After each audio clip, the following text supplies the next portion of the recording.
Hey guys, welcome back to the Vid-Bits. I'm Bray. And I'm Brian.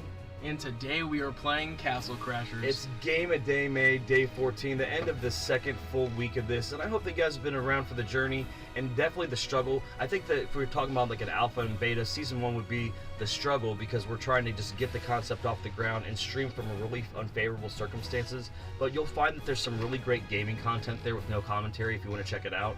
But Season 2 is all about featuring indie games, and man, when you want to talk about indie games, Castle Crashers just is one of those games that, unfortunately, the times that I wanted to, Bray wanted to play it with me, I had played so much Castle Crashers that I was extremely burnt out on it.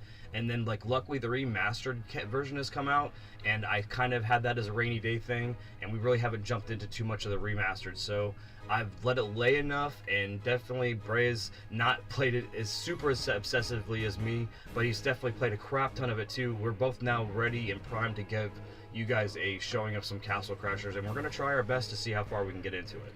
Oh yeah, I'm excited to play as characters that I haven't played as before. Panther. And in subsequent playthroughs, it just incentivizes you to keep playing, you know, unlock the brand new characters and stuff. Like, I think that it's been so long since I did like a full playthrough of Castle Crashers that I'm dedicated enough truly to be able to, you know, I don't know, just play I feel like we could just sit here and play the whole thing in one go. Heck yeah, I'm sure we can, and we'll see how far we go, because when you see those average playthroughs online, I'm not saying that those people are bad game players, but I think that's probably like indicative of the average person that's playing it. And I'm not trying to I feel like at the same time we do try to represent the average gamer. We do, but the amount of something like a beat 'em up that you played and you have a lot of experience, I think it lends you to being in a more favorable position. I'm not saying that we're better than the average gamer because of like across the board having all the varying types of genres that we can cover. More along the lines that, you know, when you played a lot of beat 'em ups, they're a lot like, you know, they're very like. Yeah, beat 'em up is the genre, so it's not like roguelike. It's like beat 'em up is like, okay, Turtles is beat 'em up. This patterned after a lot of things. They're trying to invoke the feeling of a lot of games. Wow, I forgot how many times I've played through this game. So you have spent some time with the remaster, huh? You can see that this Vid-Bits account is brand new for a lot of these games because we love achievements popping off. And, I'm gonna be the alien hominid. All right. I've never played as the alien. I usually play as him because Poop Knight. His toxicity is pretty good, but I remember when, man, when Panthers, you have a preference in like a color or a foil. I don't really know who I really want to be, but I wish you could reset the level of a given character. That would be nice. Is there a way for us to like nuke your hard save? I don't want to nuke the whole account. I just wish I could like make this guy level 1 so I could play him, because I remember when you played as the ninja as a kid, that was so mystifying to me because he was not available in my loading screen when I went through. I was like, I never understood that you had to beat the game multiple times to be able to unlock all of the characters. Oh, like, yeah. I could be Poop Knight. Still never got them all either, personally. What's this guy's deal? Have you ever played as this guy? I don't know. I've never seen that guy. I don't know if I think he might be exclusive to the remaster, because I think it's beating. I think it's beating a crazy the game. unlock that I never mess with. Is that Hattie? Oh, what level is he? Maybe I'm gonna be the great Hattie Haddington. You know, and that's great because it kind of gives a nice little cross reference to another game that you love that's made by these guys, and that would be. Yeah, Battle Block Theater, man. Yeah. I can't wait till we play it on the channel, and we're gonna it's gonna be another time where we beat the whole game. Like I've only beat it once on my own, and Dad's beat it on his own, but we've never beat it together, I don't think. No, and I don't think I'm gonna try to be crutched by a certain person's power or not, so I don't even know what this power is. I'm just gonna rock with it because I didn't get really a response. I don't know if I think I know about this guy. It's pretty balanced. Okay, all right. I don't want it to be super OP either, because I don't want it to not be indicative of an average playthrough, especially when you're playing with characters that you. It was in the remaster. It was one of the first characters I played with. Okay. But if you're hanging out in chat, we are gonna try to respond to you, like in stuff like the shop scene stuff. When we go and we look at items and stuff, we'll definitely look at chat and stuff. But if we're looking at the screen, we're trying to go through this at a pretty. I don't want to say we're trying to speed run it, but we're kind of doing like a casual. We're trying to do a casual 2-player speed run. Trying to go through the whole thing is the goal. Maybe with a break or two. in the middle. Who knows? It really depends on the pace, how we're feeling. But we just hope you guys are enjoying and in for some fun. This is one of my favorite beat 'em ups. It just has so much style. I really enjoy the Behemoth and Newgrounds in general. It just represents kind of, I don't know, there's something that about Newgrounds that I feel like kind of represents me as a person in a way. Like, I feel like Newgrounds kids and kids who appreciated this kind of stuff had like, I don't know, like it's just, well, Newgrounds was our Adult Swim growing up. When we were looking at stuff on the web, Newgrounds was the place to go for stuff like Frog in a Blender, Hamster in a Microwave. It was classic internet content in the very beginning, where they were like also trying to be like the counterculture content. But I also loved even like, what's the one with the frog? You shoot him out of a cannon. I'm not sure. Man, I remember playing that. But it's just that kind of stuff. Also stuff like Madness Combat Interactive. It was so, there's something about finding those experiences. No, Toss the Turtle is what it was. Man, Toss the Turtle. If you guys know what that is, shout out to you. Toss the Turtle. I remember spending countless hours firing that poor turtle out of a cannon and then upgrading to bigger cannons, and it was just, I don't know, it was just madness. I think it was one of the first things that was just so crazy that it was like, you felt like... And it's crazy because you say Madness. There was nothing like it. Madness, Madness Combat Interactive and all that stuff that started off as mini movies that somebody was using Flash, trying to show how much they could like animate crazy stuff like this exact style stuff. And that's why this stuff is patterned off of some of the stuff that's like the art style was birthed off of stuff like that. And then eventually he made it so you could play the games, and then they got super crazy. If you remember, we talked, and I think I showed you a little bit of that. We played it for a little bit. I don't know if we could find a way to get Madness Interactive up and streaming, but that'd be freaking awesome just to go through some of it and just... Because if we're talking about the history of Newgrounds, I mean, it's very important for people that play this game that they don't even know anything about Newgrounds and why the style exists in the first place. Well, like you said, Madness went off the rails. Like, I remember, now it's crazy because you showed me what the early version was, like the start of Madness, like the dancing and all that kind of stuff. And I remember seeing that. I remember seeing what it later became, like, because the main character is like wearing like he looks different from the enemies, right? Yeah. They like distinguish him kind of. Yeah, whereas at the start they're all the same kind of like Right. generic caricature. Correct.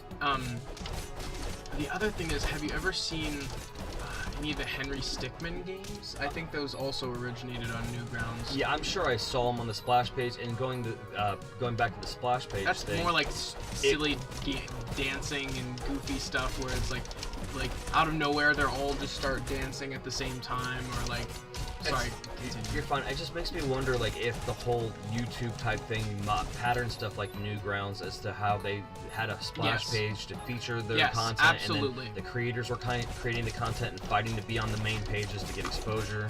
Yes, I will wholeheartedly say that in a way, though they coexisted at a time, Newgrounds does predate YouTube, and I feel like there's total inspiration in certain regards as far as creator content goes. It was very much like, okay, and before it was like super, because it also had message boards, and it was not the same as just like a site that hosted a bunch of Flash games. Like, it was really a community, and like there was a lot more. It felt different than the other Flash games. And see, it's cool because we have such a large gap in between us, and I was an 80s kid, so I was growing up with this versus like you were inspired enough to like do your research besides what I've shown you. Not even do my research, but I grew up playing Newgrounds. That's awesome that I didn't know it was even still relevant. Like, Newgrounds and Congregate, and that's cool that it stayed relevant. I didn't have my finger on the pulse of what was still cool, so it's cool that it was still relevant. If you look at what a lot of like 90s and 2000s, there's a lot of bleed over, like, because it was the 90s, right? Yeah. When you were on Newgrounds, so like, there was definitely some bleed over. I'd say around 97, 98, 99. Late 90s and early 2000s, there's a lot of bleed over in culture, I believe. They were doing things to establish stuff like that, and then we also talk about stuff that like Cartoon Network that predates Adult Swim, that they started doing that type of content before they found a way to market it and all that stuff too.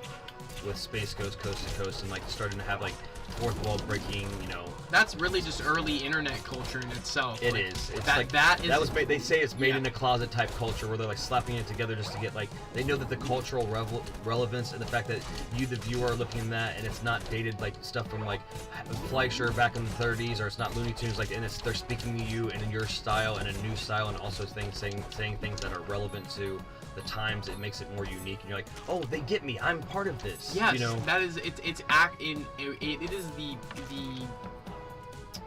is the birth of internet culture. Even before the internet existed, certain TV platforms, certain things for like fourth wall breaking kind of things, like, or even like Laugh Olympics back in the day though did that because like the announcers would be talking to you as the viewer and they use it as the vehicle that you're watching the sport event, but they would talk to you like you're not stupid. We're all not stupid, but this specific person that we're all looking at is stupid. But there's also a reason why student films and short films created out of passion are some of the best and most admirable content out there, or films that weren't supposed to happen, like Clerks. Yeah. That was not supposed to happen. Oh yeah, he had to max out $10,000 credit cards to make that happen. And it paid off. It definitely did. It's like one of those. He bet on himself. Yep, absolutely. And that's one of those things where. And the majority of that money was spent on a securing soundtrack. Almost everybody worked for next to free. He had somebody to rent the store from. He basically gorilla glued it all together, and like you know, it was amazing that he was able to pull that off. That is exactly why. We're talking about Kevin Smith, by the way. But that's why the internet blew up. Those kind of things, like talking about movies, like because that especially when in the 90s, that was such a new thing. Having a place to go online and talk about your favorite movie. Yeah. That's such a to some people they think that's a foreign concept, but it's just socializing. Well, you eventually run out of having even if you have a great tight-knit social circle, you'll eventually run out of the ability to talk about the same movies over and over again. So it's nice to get a different perspective about them from somebody else. Even though me and all my friends were gamers, we did not like the same games. It was so like to say or and even we don't like the same games. Like it's a common thing to, and unfortunately we think that our whole friend group has to all like the same games or not like the same games. But you know, I mean, what was it like for you to have to like try to sell games that you knew your friends didn't like? Well, to me, it was always like I had to justify why I was playing this game or the existence of the game in general. Like, you ever have to sponsor any of your friends because you want them to play a game with you so bad? Yes, I definitely bought. I remember buying Terraria for multiple friends. Is that why there's a multi-pack on Steam for that reason alone to try to sell? That makes sense now. Yes, because you are trying to sell your friends on the experience, and especially when it's a $10 to $15 game, you can't afford to buy. Not everybody has that. But you could buy a $60 game, or you can make that game that you've been playing by yourself for a while higher quality because you have all your friends playing with you, so there's more of a sense of community. You know what I mean? Like in that sense, like I always thought like I can get more replayability with my friends if I can get them into this game versus me buying another game to play by myself that I'd put down after like the first playthrough.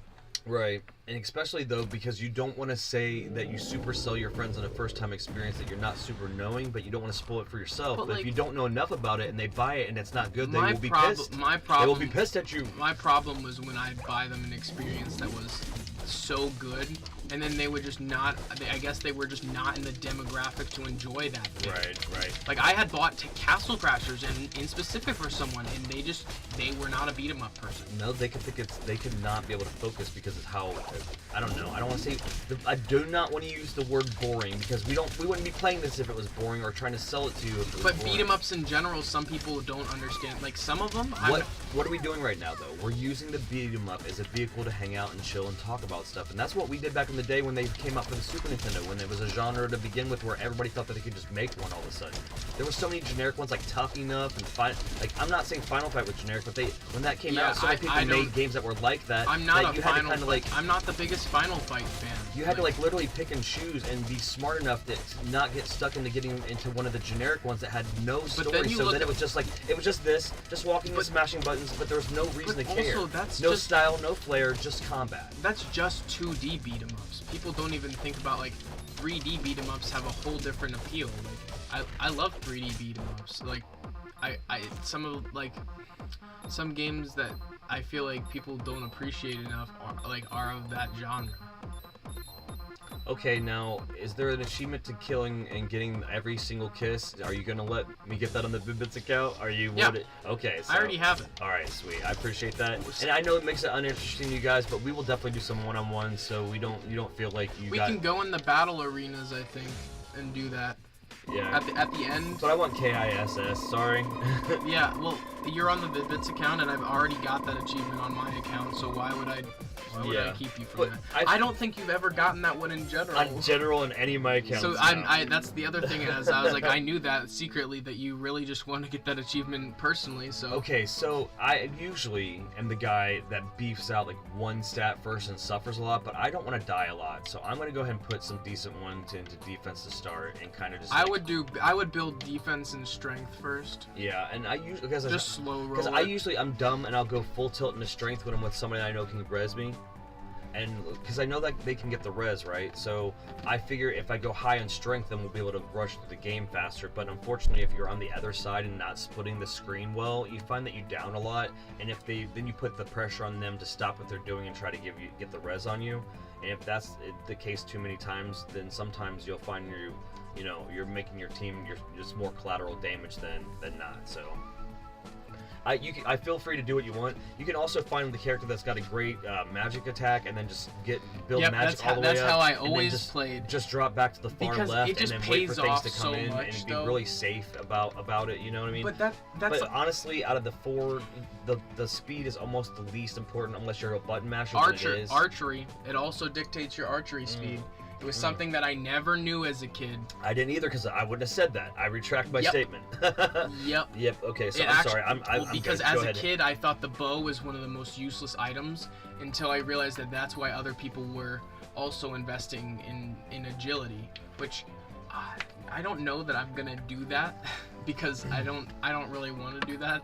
You could be weird and just put one in everything. No, I feel like that's a waste because I don't feel like you feel that. That's what I have learned in Dark Souls. If there's anything that I have learned from playing Dark Souls is you cannot do that. I remember I suffered so much initially playing Dark Souls 1 by just investing evenly investing against all trees, even though some trees you have to invest in every. Can you biff a whole playthrough if you invest poorly? Can you reinvest your points? Can you reset your points? Is it at great detriment to you somehow? Is there an equivocal exchange to doing a reset? I think there either is that, or it's so annoying to go find them, or they're so hidden away. It's like a covenant that you have to join.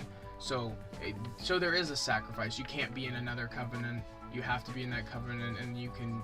I believe that you can reinvest, respec your points. But even then, I don't think in Dark Souls, I'm not sure if that exists in Dark Souls 1. I'm sure somebody in chat likely knows, but... Speaking of investing time in Dark Souls, you've been spending some time in Dark Souls yourself, so if you want to check out Bray's journey through Dark Souls 3, we do have a playlist with all that content, and feel free to catch up on that. I have been doing pretty good as far as I'm concerned. Considering some people would say that maybe having a playthrough where you don't get through a lot of bosses but you learn something isn't good. I say anytime that you learn anything, if I learn one thing in a 12-hour stream, I'm like, it was worth the whole thing. You know what I mean? Well, that's the cool thing really about that playthrough is now I'm getting into unfamiliar territory. Awesome. The whole build. There's a build, right? I've done all of the base game. I'm not, besides the boss I'm fighting right now that I haven't beat yet. You can see part 1 of that on which I streamed today. And then there is another boss or another area, 2 areas, right? DLC areas that I haven't been to. So it's like the build, I had to beat all of the stuff to get to that point. Wow. Because it's one of those games kind of I think of it in a way like Punch-Out, where you have to play up until that point to have the momentum. Right? You can't just go in dry. Even probably against the best Dark Souls.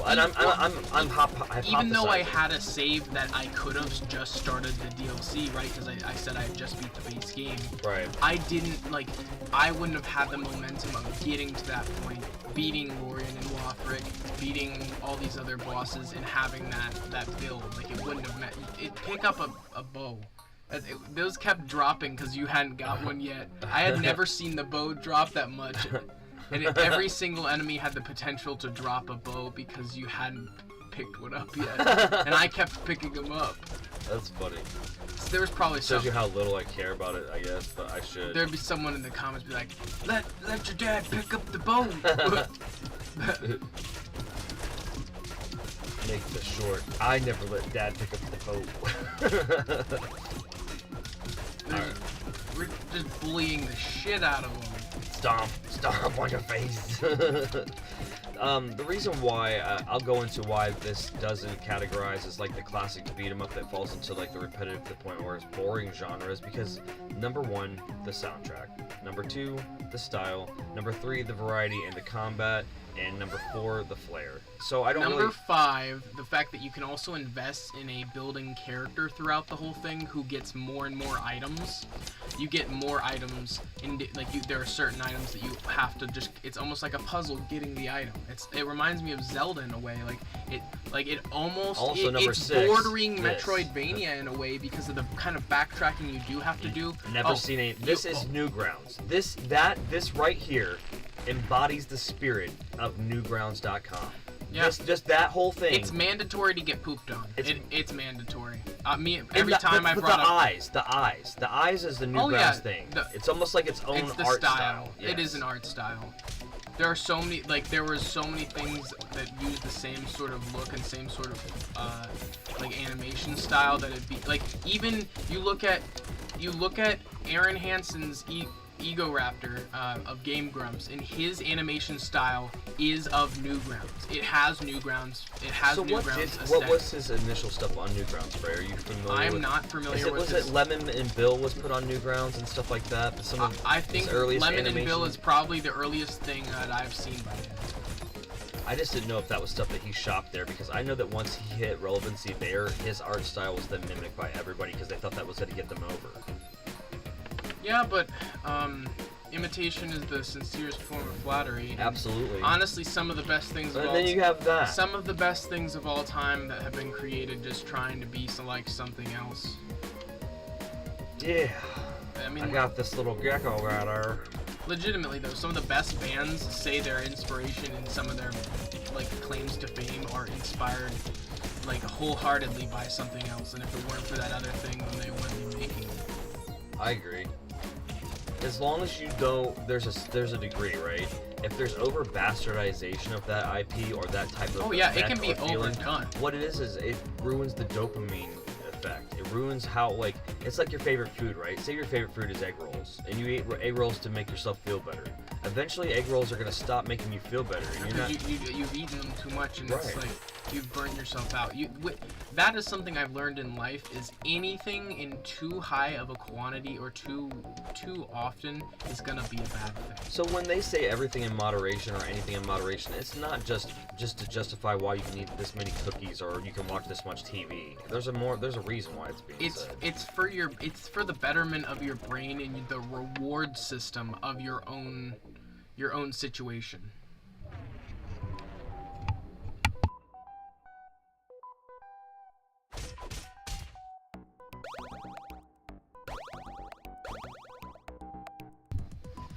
Just taking a little sip of water. So sorry, this is your daily reminder to hydrate yourself. Oh, I guess I'm using this leaf now. That's hilarious. This is one of those things that I don't. When did you pick that up? Out of this chest on accident. Weapons are so secondary in this game, though. It is so non-important. It's really a style thing. It's almost like Dark Souls. Do they get to the point where they kind of get samey? The weapons in Dark Souls, well, or is it it's more plus like this or plus that? You're more like it's got a plus stat. It's one of those skill gaps where if you're not going to be able to dodge the attacks, and you're not going to be able to manage the fact that if you're not going to be able to dodge all the attacks, and you're not going to be able to manage don't do your laundry. The healing, if you get 2 to 3 in Dark Souls, the rule is a boss is going to give you 2 to 3 hits, and they probably have a one-shot attack. Probably. Yeah. And in that case, if you can't deal with that, you're never going to be able to beat the game. If you think you can brute force it and you think you don't have to learn the nuance of the pattern, you're wrong and you're going to lose. Unfortunately, I talked to my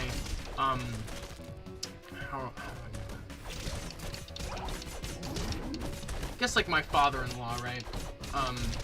And he is just he hates Dark Souls solely because he's in that position where he thinks he can brute force a game. In any game, he can just beat. He never grew out of that mentality that I was in when I was like 12, where I had such an impatience where I just felt like I could just beat a game as quick as possible and put the least amount of effort into it.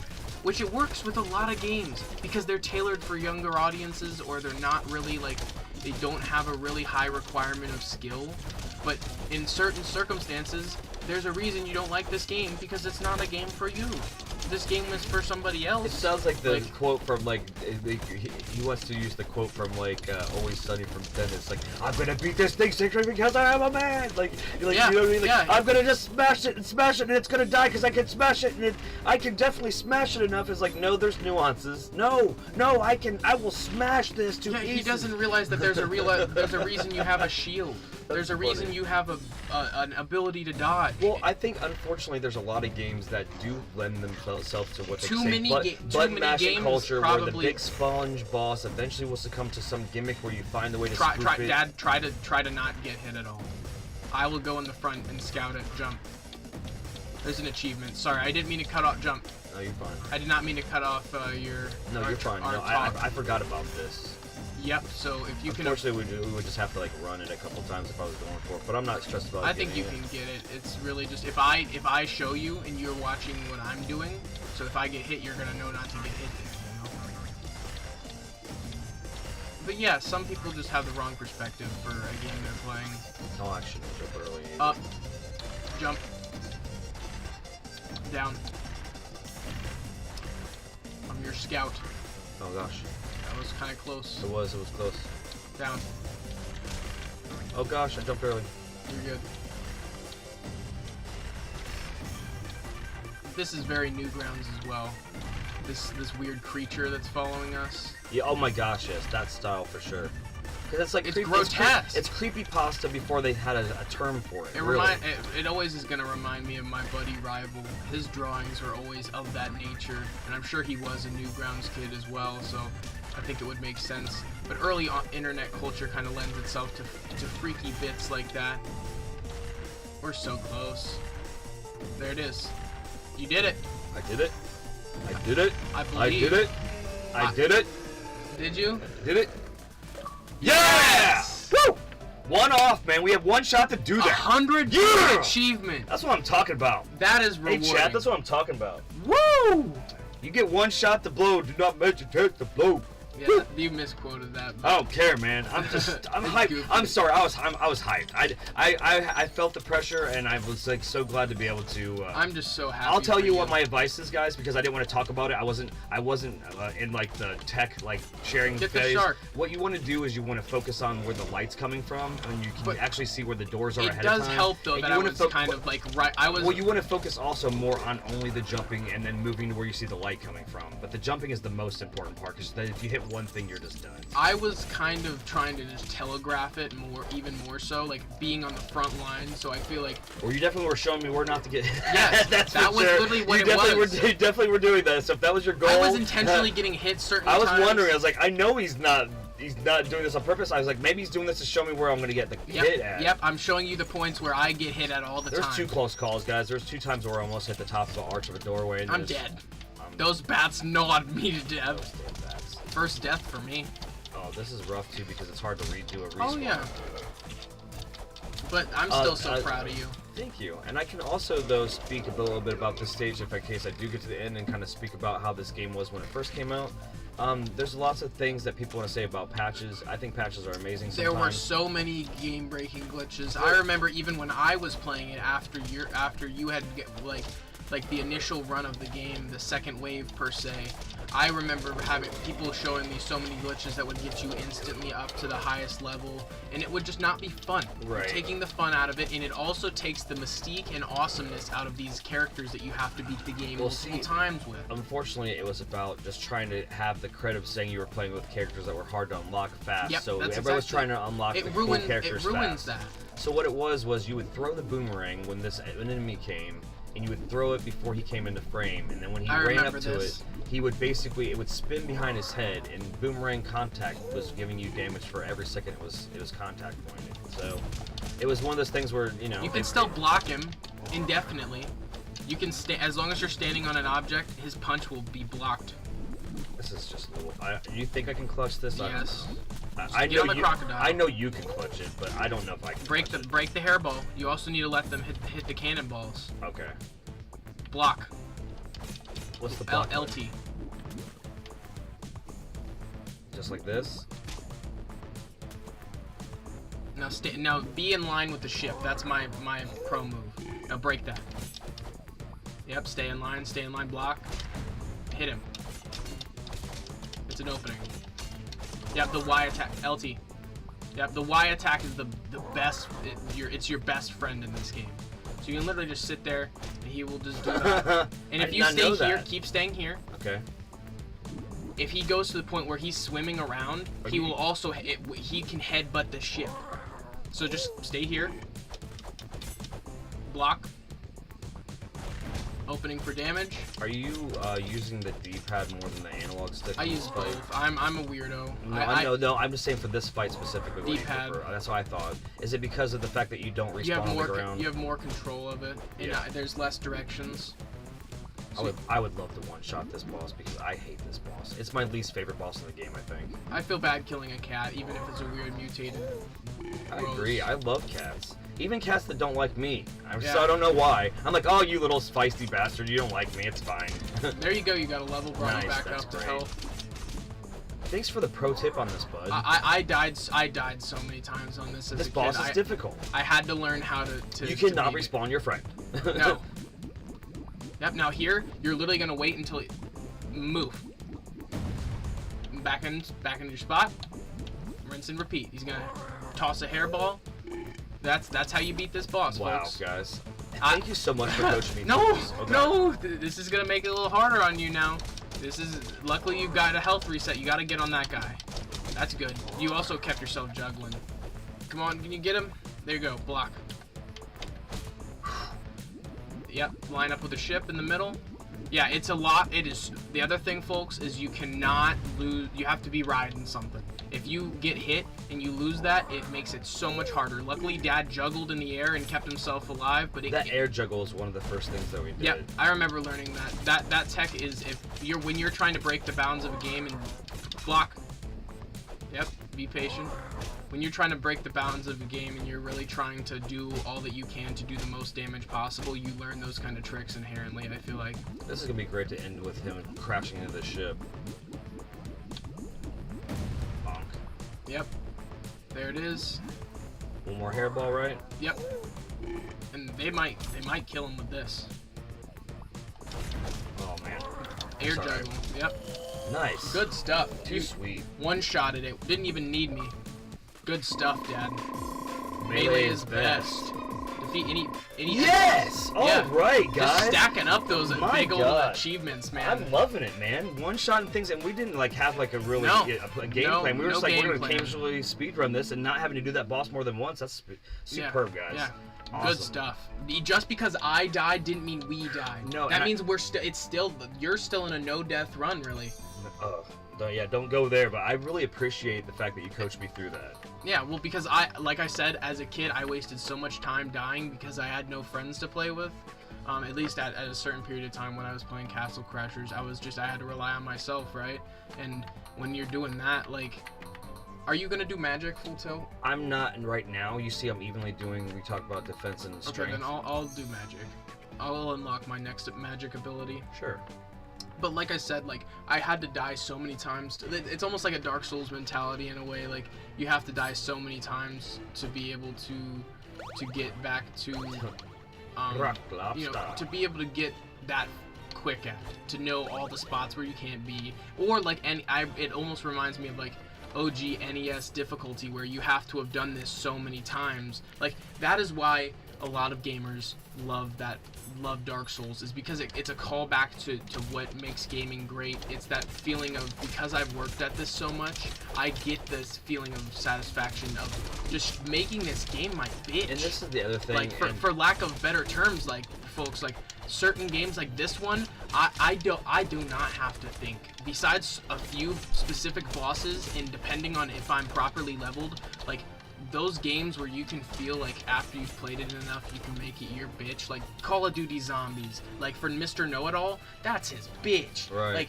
shout out to Mr. Know-It-All earlier in our, you know, when we were making a lot more long-form content, we were doing a lot of Call of Duty Zombies videos because Dad had never played any Black Ops Zombies, and I had to almost culture him up in a little bit because, like, he had this stigma because of how a lot of Call of Duty multiplayer was, that he wanted to separate himself from the game entirely, which I can understand that. But being able to come back years later after the peak relevancy and everything and be able to experience all of the games here, I see. Thank you very much. I think that. Yeah. That's the goal. That's the goal of Game a Day May. Yeah.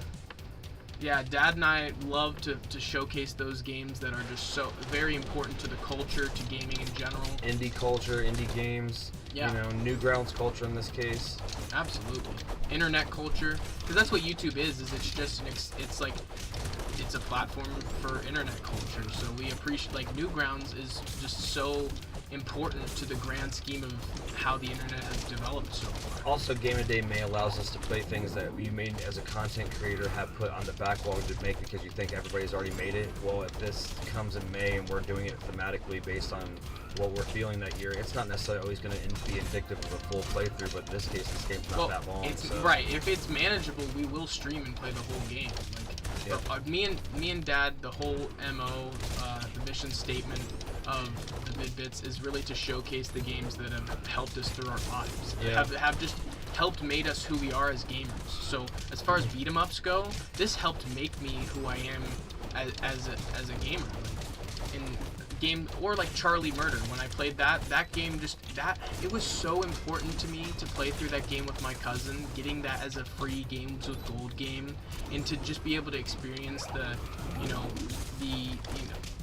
homegrown indie style of game making that just become more and more prevalent. When you're in a big company studio, they don't want to necessarily attach some of you to attach your ideals to their brand. Especially if it's a risky project, they're gonna be like, well, they're gonna pass up on that or make you change so much of your vision. Oh my god, yeah. Like, you might as well not even bring it out. Might as well have just not even made it. That's the worst thing ever. That's the worst feeling is when someone down again. Yeah, when someone bastardizes your vision and then makes it like 10 times worse, and you're like, well, I might as well have just saved this for myself when I had the means to make it for me. I'm trying. It's all right. First death. That's cool. No problem. I need to invest in more defense, evidently. Yeah, Gabe Shark, do you have any suggestions for any indie games? That we have the month pretty well booked up, but you know we always like to know. We have a couple floating spots here. We have. Well, don't say that because somebody's gonna come in chat and say play Doom. Gosh, someone. Okay, not to point fingers or anything, but there was a guy who came in here insisting that we play Doom and then told us when we had to do it. I'm like, dude, I'm not gonna. You can't just force me to change what we're gonna do. Going on right now for what you can actually vote for one of our roaming spots right now. Yeah, we'll be putting more of those community polls up to try to find some more suggestions. I might even reshare this one more time before it's over so people can like look at it one more time too. I agree. But if someone suggests in the comments a game that's just a gimme, we're gonna respond to that comment and be like, yeah, you're awesome. That game's the best, and we definitely will cover it. Especially something if you want to, because we have things that are in the hopper right now that we have spaces for. So if you have anything that's kind of like creepy, survival horror type stuff, right, we have stuff for October. We have some spaces there for that type of stuff. So even if it doesn't fit, soon, we do have spots. So we want to play the content that you want to watch. You know what I mean? Even if it's something that other people have covered. Exactly. And the other thing is, like, when people are like, I don't want to cover something that somebody else has covered so much ad nauseum as a content creator, that's cool, right? I get the gameplay loop of it, right? It's but all about the perspective. It's about the perspective, yeah. So, like, why do you care that somebody else has covered it? Do they have exactly the same opinion as you? If that's the case, then maybe I get why you wouldn't want to cover it again. You are calling yourself out here. No, I think you're totally, because part of the reason Dad didn't go up, like, start making content on his own is because he felt like he'd be copying other people. Yeah. Because he almost felt like they owned that thing. And it's like, you can't give someone the, like... Don't give them your perspective. They already played that game. Like... It's almost like they already do. James did it already. James did it already. Really, I don't want to say ruined a lot of, like, people's aspirations to be content creators, but unfortunately it was not good that Chris Neo and people like that made videos in the same vein and that early in their careers, because he wasn't necessarily completely upfront and honest about the fact that he was imitating him, or he was flattered by his work so much that he was pretty much trying to, like, copy him with very little of a spin at first. Eventually he was called out so much that he spun it to his own thing, and then eventually he said that he was co-opting it, and then even further he said he was flattering him, and then even further... It was almost too well, late. even further, they eventually now have worked with each other in a video, so they did come full circle, but it was, like you said, almost too late. The damage of the brand had been done, and then he really was just like, he went viral, and then kind of like, then because... Say you went viral and got 1 million people that was watching that video, then maybe you left with 100,000 that still wanted to Look at that. Look at that juggle. The fact that you can just carry enemies all the way across the screen. And I'm not calling Chris Neo out as a producer or a content creator. Well, he seems like a genuinely good person as well. Yeah, very lighthearted. He really just, it's weird. He really just seems like a very good faith, light-hearted person. Like, I don't know. I don't feel like any sort of negative energy from that kind of guy. Sure, if nothing comes off the top of your head as far as indie games go, we still are willing to listen to any and all suggestions for games. Yeah, that's what I was actually about to address is, we'll play, it doesn't have to necessarily be indie games. Any games that really just are, like, games that define gaming in a way. Like, if it weren't for these games, like, where would we be? Like, there's certain, like... That type of stuff, too, you know? It's games that are just important for the industry. I don't want to use the one word, you know, the thing that you usually put in a ring that makes some people impressed, that word, the metaphor for that, the 3-letter word that starts with a G, ends with an M. Hidden gems are just overrated, and I'm not trying to call out Metal G. I thought you were gonna say gum. No, I don't know. I thought you were talking about gum. No, Metal Jesus Rocks has like a lock hold on the word hidden gems, like other people have like the lock hold on the word react, and I just nobody does. I know it is just such a foreign concept. You were socially in the YouTube community ostracizing yourself from that crew if you were also referring to hidden gems because you were biting his concept. I get that. And I'll talk to you, guy. I don't know you personally. If we call anybody out, you DM me, we can Discord, we can go on a Discord call and talk about it. I'm not trying to damage your brand at all, because I think that you do amazing things. I think that people having the ability to look at entire library retrospectives and learn where to start as far as collecting stuff and being able to catalog that for prosperity is amazing. Because I've learned a lot from your videos, so I don't want you to think... Learning gaming history is one of the most important things, and it's very important for us to, we feel like to teach other people about gaming history, so having a direction to point them in. Yeah, but I don't like having to walk on eggshells about using the term hidden gem. But same thing with the Fine Bros. They literally killed their respect on the internet, and I literally stopped watching their content, and so many people walked away from their brand after some of the stunts they pulled. Like, after some of the fact that they thought that they could tell people that they can't say react or make content using the word react. You can't copyright the word react. That is the quickest way to get everybody to hate you, is act like you own something that's just such a general thing for everybody. Like, it's a word. You can't, like, it's one thing if you're making a brand and you're trying to make sure other people aren't going to make a similar thing in the vein of your brand to rip it off, but like, at the same time, you don't own that. Like, just chill out. Right.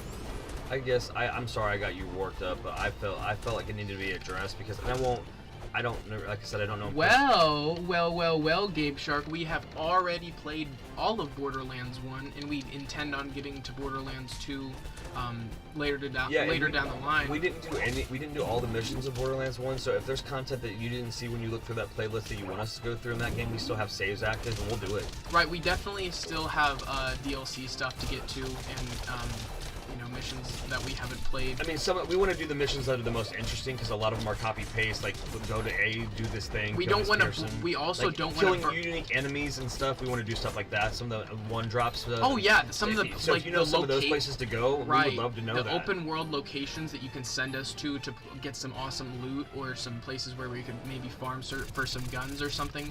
That's definitely. I would love to do that.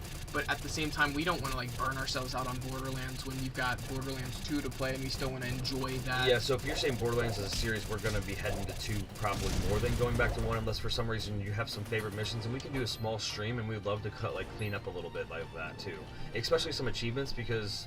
It's achievements. So. Yeah, me and Dad love achievements. It's one of those things that help drive you, because all it is milestones and goals. So it's like when you see like you've got like half the achievements in the game, you're like, man, I've really made progress. If you guys are just tuning into the stream, it's Brian and Brave from the Vid-Bits, and we are going through Game of Day May, and we are going to probably, on a casual speedrun type situation, go through this whole game. So if you want to go ahead and ride that, this is one of. I'm not gonna lie. This is one of the hard. This is with the first ramp in my opinion. It is. It really is. Those enemies, the bears, they're just rough. There's a reason they give you the big ones especially. There's a reason they give you this wrench that has the ability to critical hit. It's one of the first that you can get, I do believe. And it really helps you get through that. Look at the health we had. We literally both simultaneously clutched that. I'm telling you. All those enemies. I'll tell you what I'm utilizing is alternating the X and Y attacks. Yep, that's how you do it, baby. It is. X and Y, and then in certain cases using Y a bunch and doing that maneuver you were showing off earlier where you do the juggle. Yeah. But did you see how we were talking in the middle of the stream? I'm on the left side of the screen just juggling a guy against the side of the screen. Just because it's. Is there health down here? I think you're right. Well, no, I'm not. All right, I'm thinking at the base of the mountain. All right, let's just take a breath. I think I was getting a little ramped up, getting super hyped, super passionate, because I'm like that when I start getting on a roll. I mean, I love having that energy, and I love keeping that consistent. And sometimes I get you started, and sometimes you get me started. Yeah, sometimes it's something you say, and sometimes, I like you said, sometimes it's something I say, but I just love that people enjoy our energy and our passion for video games, because I feel like I was just always doing that at school for free, and I was always doing that for like to no applause kind of thing, where it was like nobody cared that I had these opinions. Brayden, shut the fuck up kind of thing, where it's like we're in the middle of social studies. I don't care about Castle Crashers. Like, it's funny because like we have the gap because I'm an '80s kid, and me and him have this gap that's a couple generations over that, and it's fun that to see. You didn't get appreciated besides from me and a few people for over a decade, and then I had double that, and it's one of those things where it's just now coming together where we feel like we actually can, when somebody says that they do appreciate it, it feels genuine now. Well, right, but I never feel patronized or like... How about Octodad? Octodad, that's a good game that I think could be fun to watch. Octodad. I've heard... I died reading stream. That's Dad's trademark. Womp womp. I think considering me and Dad play video games together, and the fact that I've heard good things about Octodad but also never played it, I think it's one of those things where it's cool that me and Dad can both go into that situation blind. It's gotta be better than Fall Flat or that bread game, right? It's gotta be better than those. I think it's a similar concept. But it's gotta be better than those, right? Because it was like one of the first That was ones. one of the first games that did that kind of thing. I believe so. I'm definitely interested in checking it out. Yeah, good suggestion. I appreciate that. We appreciate any and all suggestions around here.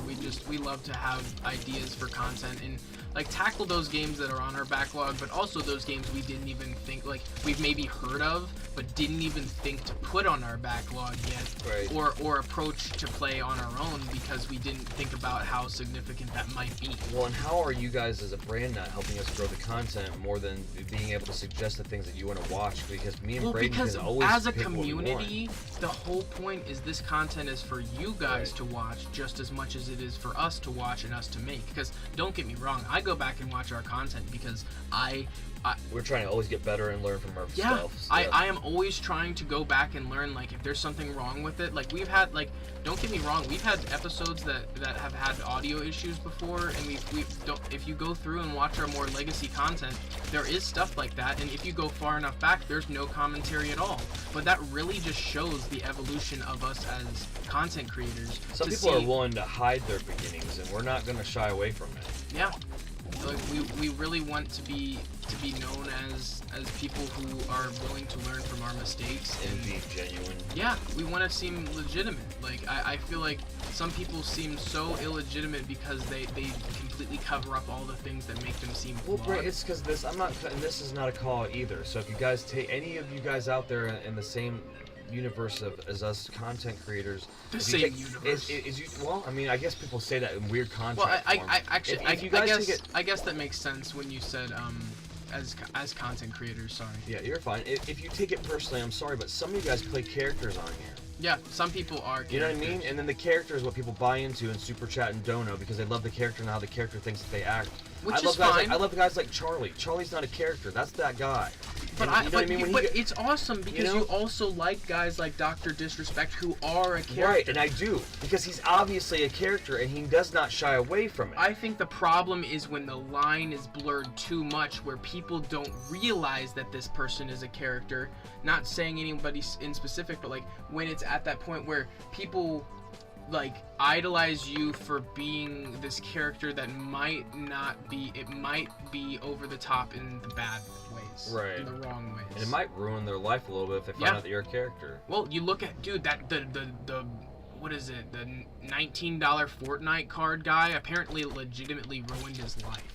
He became a meme and it ruined his life. Like he was some TikTok creator, I think, and like I see his post on Instagram and it's just sad because he's just still trying to be this character because if he's not this character, like then his life was just ruined for nothing. It's funny because but he seems legitimately miserable and he doesn't want to be doing that anymore. Which if you don't want to be making the content, you don't stop. Even if you're making cringe content, because that's what it is. It's intentional, like it's cringe content, which like is one of that will always run its course. You will always get to the point in your career where you want to be taken seriously, and then for some reason you just won't understand why nobody does. And it was so sad. You look at Nikocado Avocado. His audience grew because people were memeing him, and then he is like in a bad place. Yeah. Like people are making fun of him, and they're all laughing as he's killing himself. They put him there. It's one of the most depressing things that you can see on the internet. As a psychological study, they're going to be looking at how people the internet took him vegan and turned him into a freaking monster.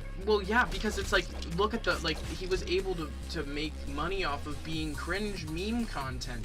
And then it seemed to legitimately drive a wedge in between him and his boyfriend. Like, they were having problems because he was like... And people didn't know if it was an act or not. Yeah, that's what I mean. Because some of the makeup breakup stuff probably was for views, but some of it was probably real. Oh, but like at the same time, that is what I was talking about when I meant like it ruining people's lives. Like that seems to legitimately be ruining those guys' lives. Like, they are in a worse position because they made those stupid videos of them eating a bunch of food online.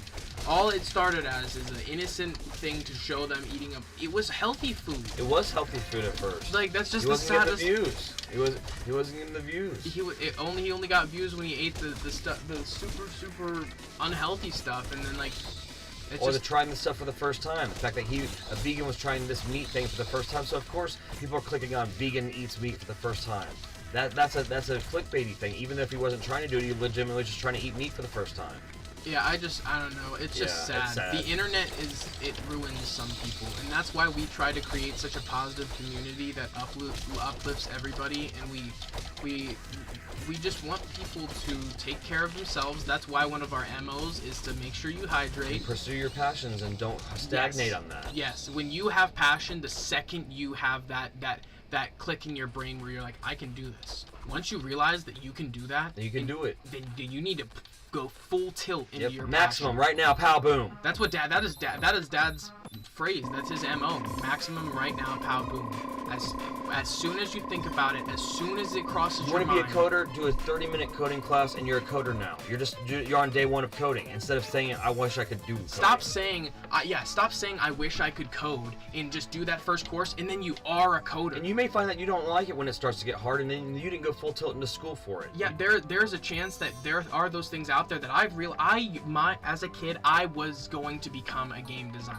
I was going to become a video game designer. Everybody wants to design the games they want to play. But now I realize that I can have an impact in the industry and not be the person creating the game. Because we can help the people that are making great games get more exposure to it. And that is a blossom of a halo effect that is beautiful. How beautiful is that? That is just as good, if not better. Because that is thankless work. Yep. Those guys, who's doing that without getting something out of it? We're not asking for anything out of it right now. We just want you to respect our gaming acumen, and we're trying to save you money in certain cases, give you good advice in certain cases, good tech in certain cases. That's all we're trying to do. We're gonna play these games anyways if we weren't YouTubers. A lot of the channel's other main idea is to show you guys it is possible to do anything. Yep. Legitimately, I know it sounds so cliche, but do you think that we thought that we would be in this position 2 years ago when we made this channel? Do you think we thought that? No, but we just did it anyway. Thank you, Chef Saltbaker, approaching 100,000 views. Yeah, shout out to Dad. No, shout out to you. Shout out to you getting that early intel before I even knew about it, saying, hey, Bray, there's this new Cuphead DLC coming out. We've got to play this for the channel as soon as it's out. And we literally sat there and we start to stop played the whole game in one session and recorded the entire thing, posting all of it to YouTube. And the only thing, because we did that, not all of it hit off. A couple stuff hit pretty well, and it got some good exposure. Trying to give tech. That's where we showed our birth of giving you tech that other people didn't. We showed a hidden point that nobody really knew about. But part of the problem was the Game Jimmy thing wasn't in there yet. That was pre-patched, so we discovered that. We literally found that as everyone was figuring it out. That was one of the first games that I feel like I was part of the community that was helping figure the game out. I gotta get this on one try, and I did. Okay. That was me. Okay. You got this. If you're going for the achievement, you got this.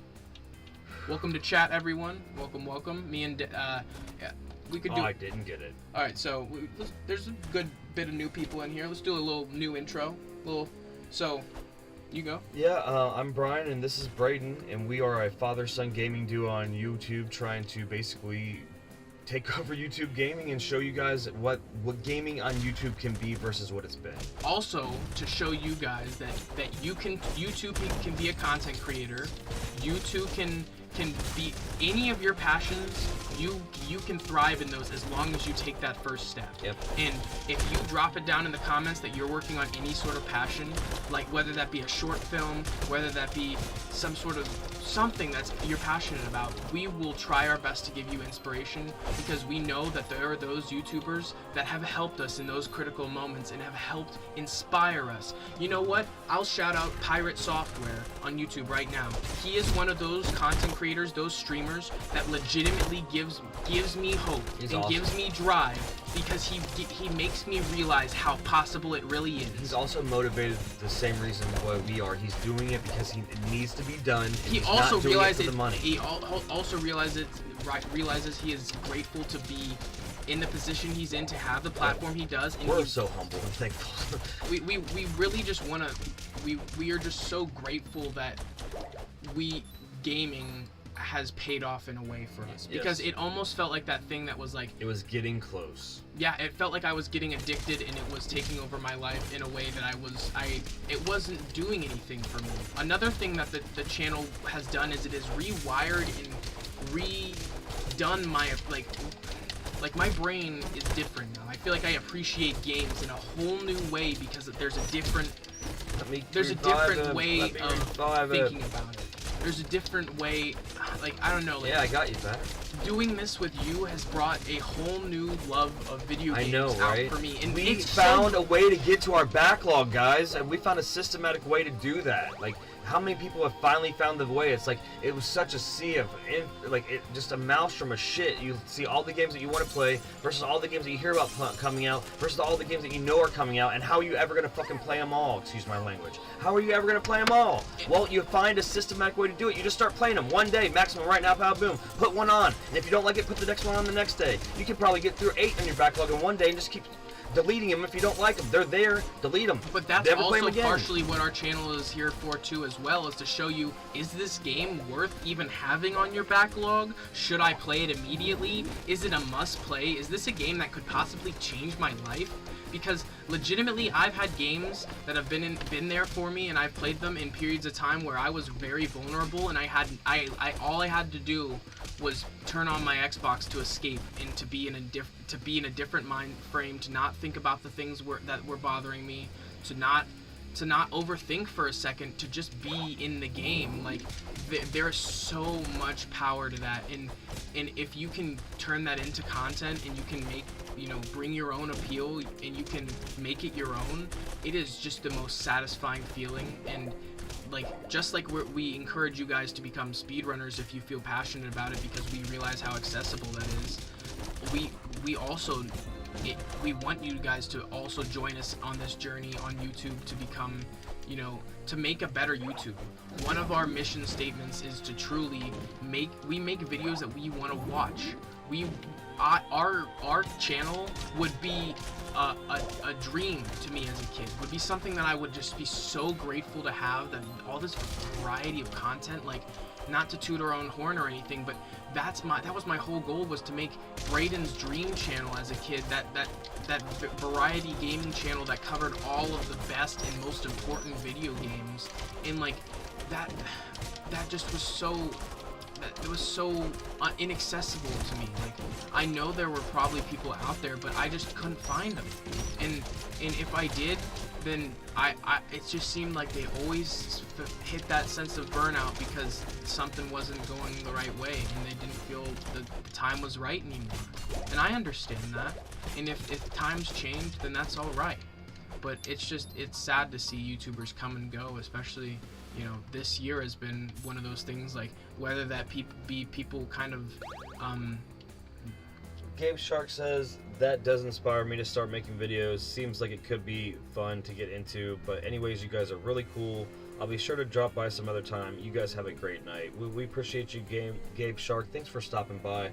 And you were inspiring, because sometimes we play these things and people do stick around and chat and they don't really say much. So to be able to be inspired enough for you to jump in chat and just hang out with us for a little bit on this playthrough of Castle Crashers has been awesome. And then to also, for you to let us know that this is going to inspire you, and to almost just confirm that what we're doing and the type of impact we're trying to have is the right one. Johnny Appleseed, baby, just planting them seeds, and you guys are watering them. Yeah, that's what we're doing. Absolutely, you guys are the water reason. Them, baby. You're the we're reason. telling you to drink water all the time, baby. Water them.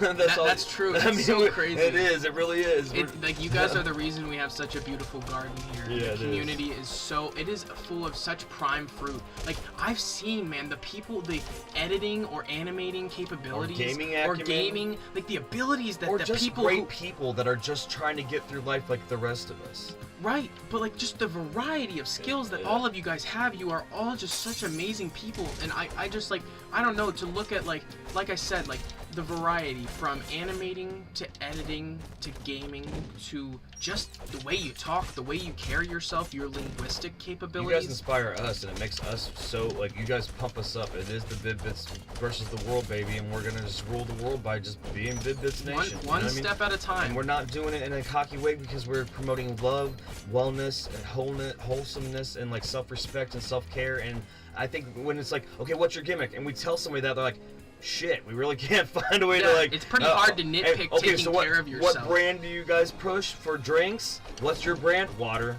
Which kind? Whatever. No specific Whatever kind water. you want. Have you ever mentioned what brand that you're drinking? No, we usually say what kind. I mean, we're drinking vapor distilled water. Like, That's great. Tap water. Sometimes we're sipping on that tap water. Like, you know what I mean? But we're not like, oh, I have to have this specific the brand. Bougie water. It's so good, and it's got the most artisanal glass vestige for it to go into. The pH has been adjusted perfectly. Right? Right. And, like, I don't know. Like, I don't know. I feel like people who are so, like... Let's see if we can sandwich attack this guy. We should probably calm down the conversation and clutch. This is a really difficult boss if you get into the end of it and we have low health. Let's juggle him. We just don't want to have low health, and I already have low health. Spam. Don't jump. We can literally juggle him back and forth. Man, we almost destroyed him. Now he's gonna go from heat. We're not gonna get the ramp to this spot. We're just gonna be right here, guys. So if you see this ramp and you're like, this is uncommon, it is, because we skipped like 2 phases. Oh yeah, we just destroyed him. In a speedrun sense, that's what you're gonna do. So since it's a casual speedrun sense, we didn't pull it off. Yeah, I guess that's that's the trade-off. All right. That's fine. All right. It's fine. Focus up. You have like no health. I know. As soon as he comes back, I'm gonna All right. make sure that you work on. There you go. Oh my gosh. He took it all. Like you said, the ramp was out of nowhere. Oh yeah. Oh, why am I stuck in between that bench? No. No. Go for it. Holy shit. You need to get one off. Yes. An opening. Okay. All right. Deep breath. Deep breath. We need to buy heals. We haven't done that at all. I know. We haven't done that at all. Why? Why? Shit, I'm dead. Res me. Nobody. Real quick. Res. Nobody in chat has called us out about buying heals. Yeah, nobody's Even that like, person why? that's like you're playing the classics. Yep, we sure are. Yeah. Okay. Good. This ram is actually kind of helping. Get on the other side. Other Yes! side. Yes! Yes! Yes! Yes! Yes! You air juggled him and everything. Yes! Woo!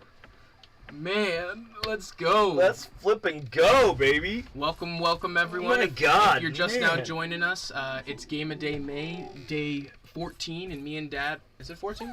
Yeah, it's the end of the second week of the Game of Day May Season 2, guys. Yeah, man, and we have dedicated ourselves to playing all of Castle Crashers just because it's such a great game. This is one of my favorite transitions in the whole game. We might as well just appreciate it in full. Oh, for sure.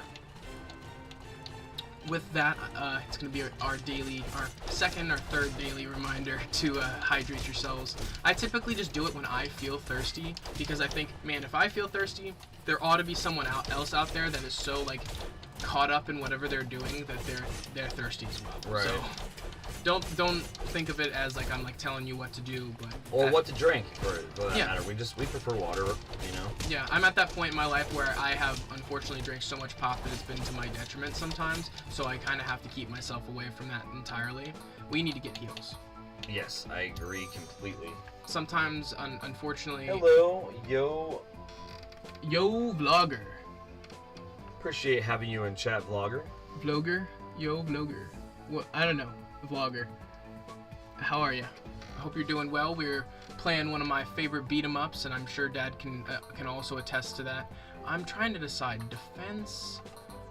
Probably defense, because I'm not going full tilt into magic yet. We need to go and get some heals, though. That's the store. Yeah, we definitely have money. Yeah, we've literally just been casually speedrunning this. This wrench is a really good starting weapon because its ability to crit.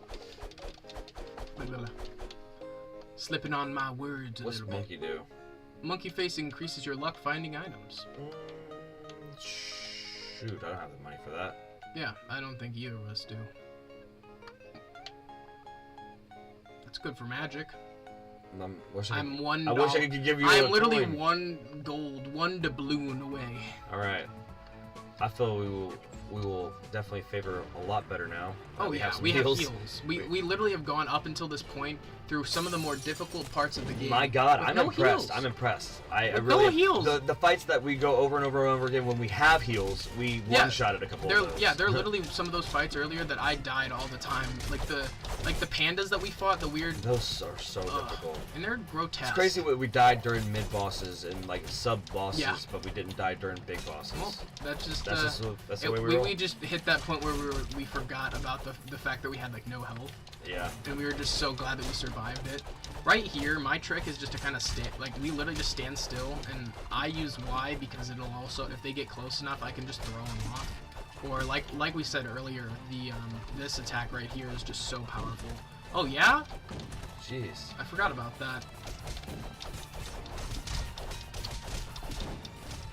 Yeah, like you said though, it's just like, this is just so iconic as far as Newgrounds goes. Like, it just brings me back to the days of just scrolling through Newgrounds and spending a bunch of time there. Like, it's just, I don't know. There was really nothing like it.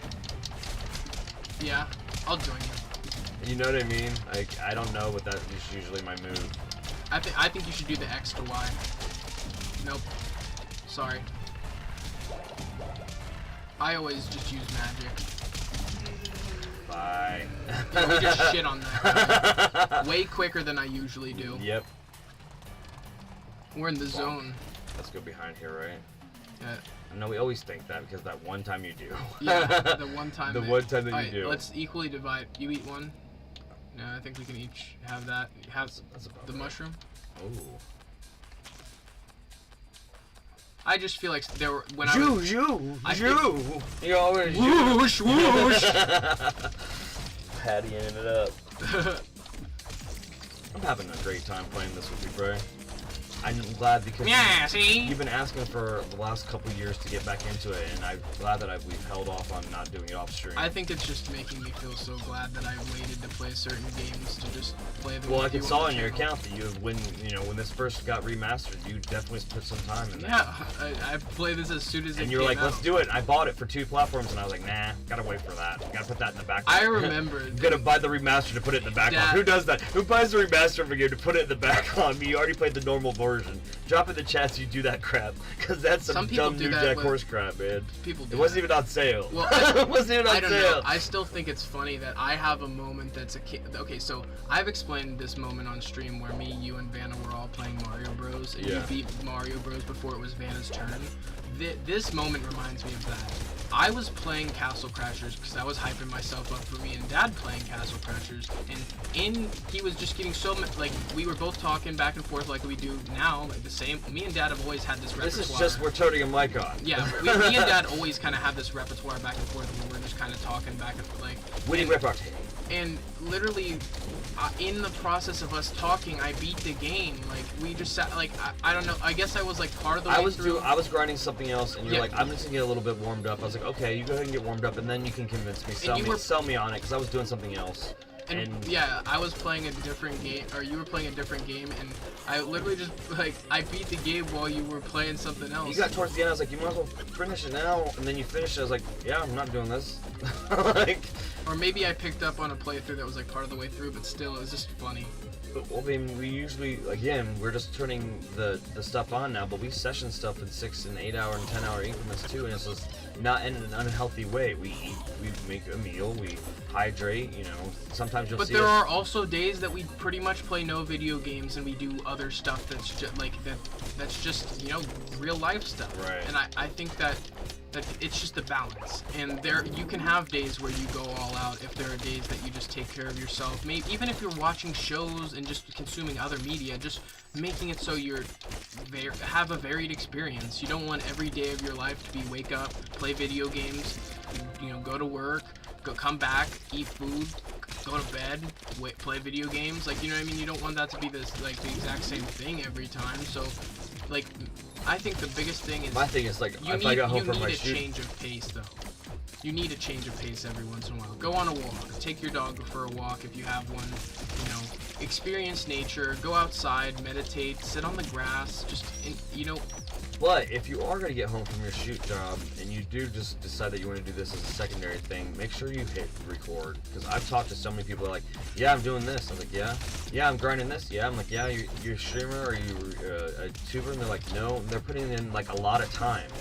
Okay, so it's just like, okay, take a lot of that time and divide it by making a 45-minute video every time you do something. So say you beat a game. It's if a you beat a 60-hour RPG and you could have made 61-hour videos on it, and just for anything else to be able to show all your friends what you did or yourself. No, just to I mean, catalog it I for like yourself. to go back for myself to be able to see what I did wrong as a gamer, and it's really good to be able to give yourself a tech. Like, dude, what it future is, self, don't make this stupid mistake anymore. what like, it is I remember seeing a meme or something that was like, What is grass? it was just a joke. Oh. I remember seeing a meme where people were saying like, how much would you pay for a CD or a DVD with all of your best moments with your buddies on it? And I'm thinking, I would love to have that with me and Dad. Some of the moments me and him have had together, some of the highs, some of the lows, just being able to catalog our experience as gamers and how we've grown. They're so raw. And I think it's one of those things that was why this all happened. It was just because I realized, You right? manifested It was not even just that. I realized at that moment, at some point, for me, I would feel like there was something that went undone because I didn't do it. And you talk to people as someone who's like making content, and they look at you and the way they look at you and they look you up and down and they think, you? Who are you?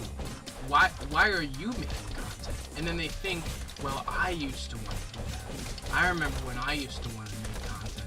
And that's why we try our best to inspire you guys. With the platform we have luckily been given, we try to inspire you guys to do this yourself if you so feel. We don't want to put any pressure on you, but if you feel that inspiration, press record. You know, save up a little bit of money. Get that setup that you need, which is with... You do not have to talk. You don't. You do not have to talk. Which that makes it even less expensive. If you feel comfortable with just putting your like videos up there, that's how you start. You're not gonna just, like, everyone thinks they have to go. You have to do it for you first. So at the end of the day, you're only trying to prove to yourself that you were the one that did it. You know that you did it, and if somebody doesn't value at face value that you did it, then that's the problem. I just took that healing item. I'm so sorry. That's fine. But I think part of it is too, when we let me think. I think I've almost got, my point is almost lost, unfortunately. It's okay. It's a tangent. You're on a tangent, it's fine. I'm on a rampage.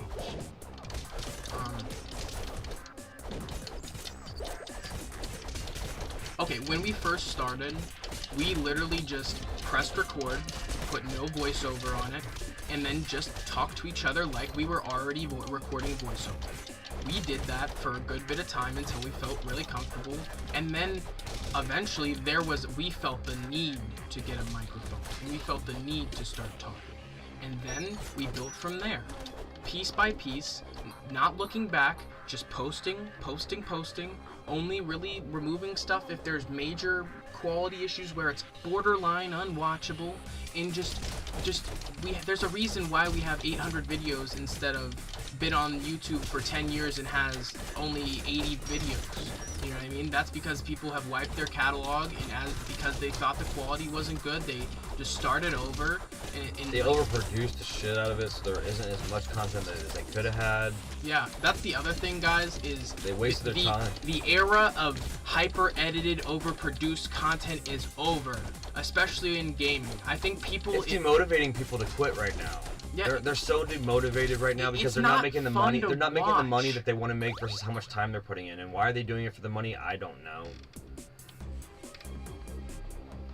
I really don't know. You got to do this because you want to do it first. That's why we're successful, because we want to be doing this. We would have been doing it. I say it all the time. We would be playing this game and talking, and like he said, and anyways, even if we didn't hit record. So we're just trying to tell you, don't wait as long as we did, and just start doing the damn thing. It's the same, like, I feel like, my personal philosophy is it's kind of the same thing as the developers that have made the best video games are the people who want to play those video games. They're making the game they want to play. It's like Miyazaki. That's why we love indie games. Yeah, and indie games too is because that's a labor of love. It is a passion project. Almost every indie developer started their studio because they wanted to make the games that they wanted to play. Like, and if they didn't, that's surprising to me, because they usually make really great games that take concepts further than anybody thought. You look at Shovel Knight and what kind of hybrid is that game? Think the type of wave that Shovel Knight started. My God. That's a game that, I mean, it's on the list. Little spoiler, Shovel Knight is gonna be on Game of Day May this year. It is that influential. We probably will start to finish that in one stream, guys. Yeah, we're gonna play that just like we're playing this, because that's how influential. It's one of my favorite games, and I actually haven't played it for a while now because I didn't want to burn myself out on it. So. Yeah, absolutely. That's another thing, is realize, folks, if you feel like you're gonna burn yourself out, take that step away, please. Yep. I know it's hard. I know you love this thing. I know it's so very difficult to take that step away. This is the thing, right? But when you do, it is going to be so much more rewarding to come back later. You can let me... Yeah, you gotta stand still now. Yeah, I wasn't gonna... You have to cut her down. Yeah. I don't know, I was gonna say... For the glory! No! Your Rammy's gonna kill me. No. Just magic. I don't have magic. I can do arrows, maybe.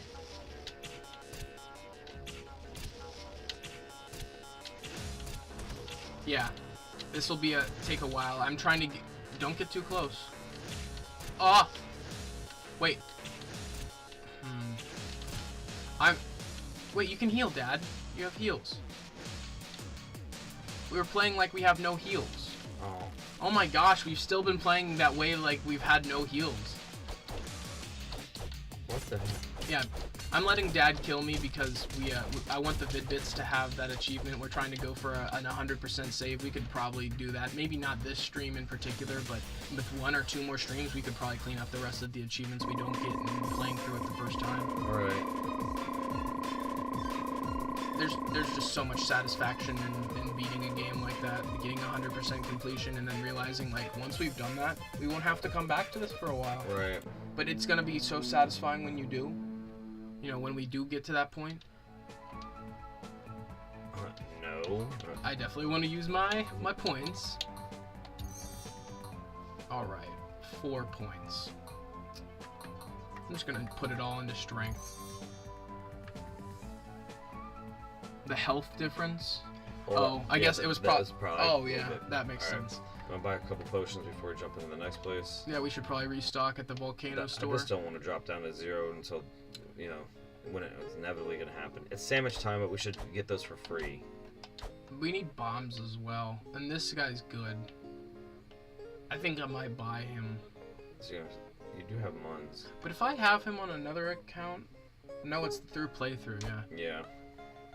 Why can't I buy him? I have enough money. I guess maybe since I already have him? Yes. Okay, I guess I'm so gonna... we just have to go to the place and you switch. I'm gonna buy this. I already have that weapon too. Are you buying bombs for the both of us? Yep. You don't need them for that many things. Yeah. And I don't need any more potions. I'm gonna buy some sandwiches just in case. That leaves you with a bit of money. I don't want to. I mean, you don't need to spend all that money. No, I want to wait until something superb is available. I also didn't want to have to grind the guys here to get a bunch of phrasing. Sorry, but also to get all the sandwiches. I love this stomp. I love juggling the enemies in the air. It's one of the most satisfying things that once you like learn the timing of it, you can pull off consistently. Like the fact that I can travel the whole screen and like move with it is just so fun. Right. For what are the sandwiches? Asks Yo. Well, you'll see. We're not gonna. Yeah. Dad always called these beefy cakes as a kid. I remember he literally always referred to these sandwiches as beefy cakes, and I'm like, is that what they're called? You'll see. I like beefy cakes. Man, PB&J's are beefy cakes.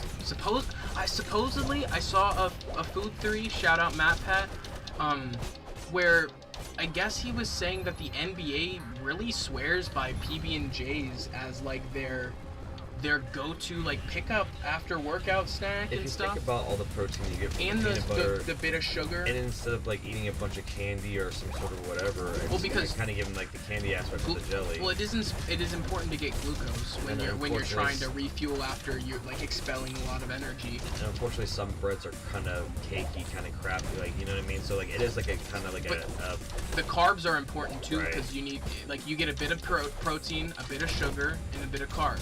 All in one, and they could also scale that if they need to eat more. So it makes sense why, and it's also supposedly like ranked is one of the most satisfying foods. Did you know that? Like as far as like in a professional like scientists, I guess, or like food professionals are determining that legitimately it's one of the most satiating foods that you can eat.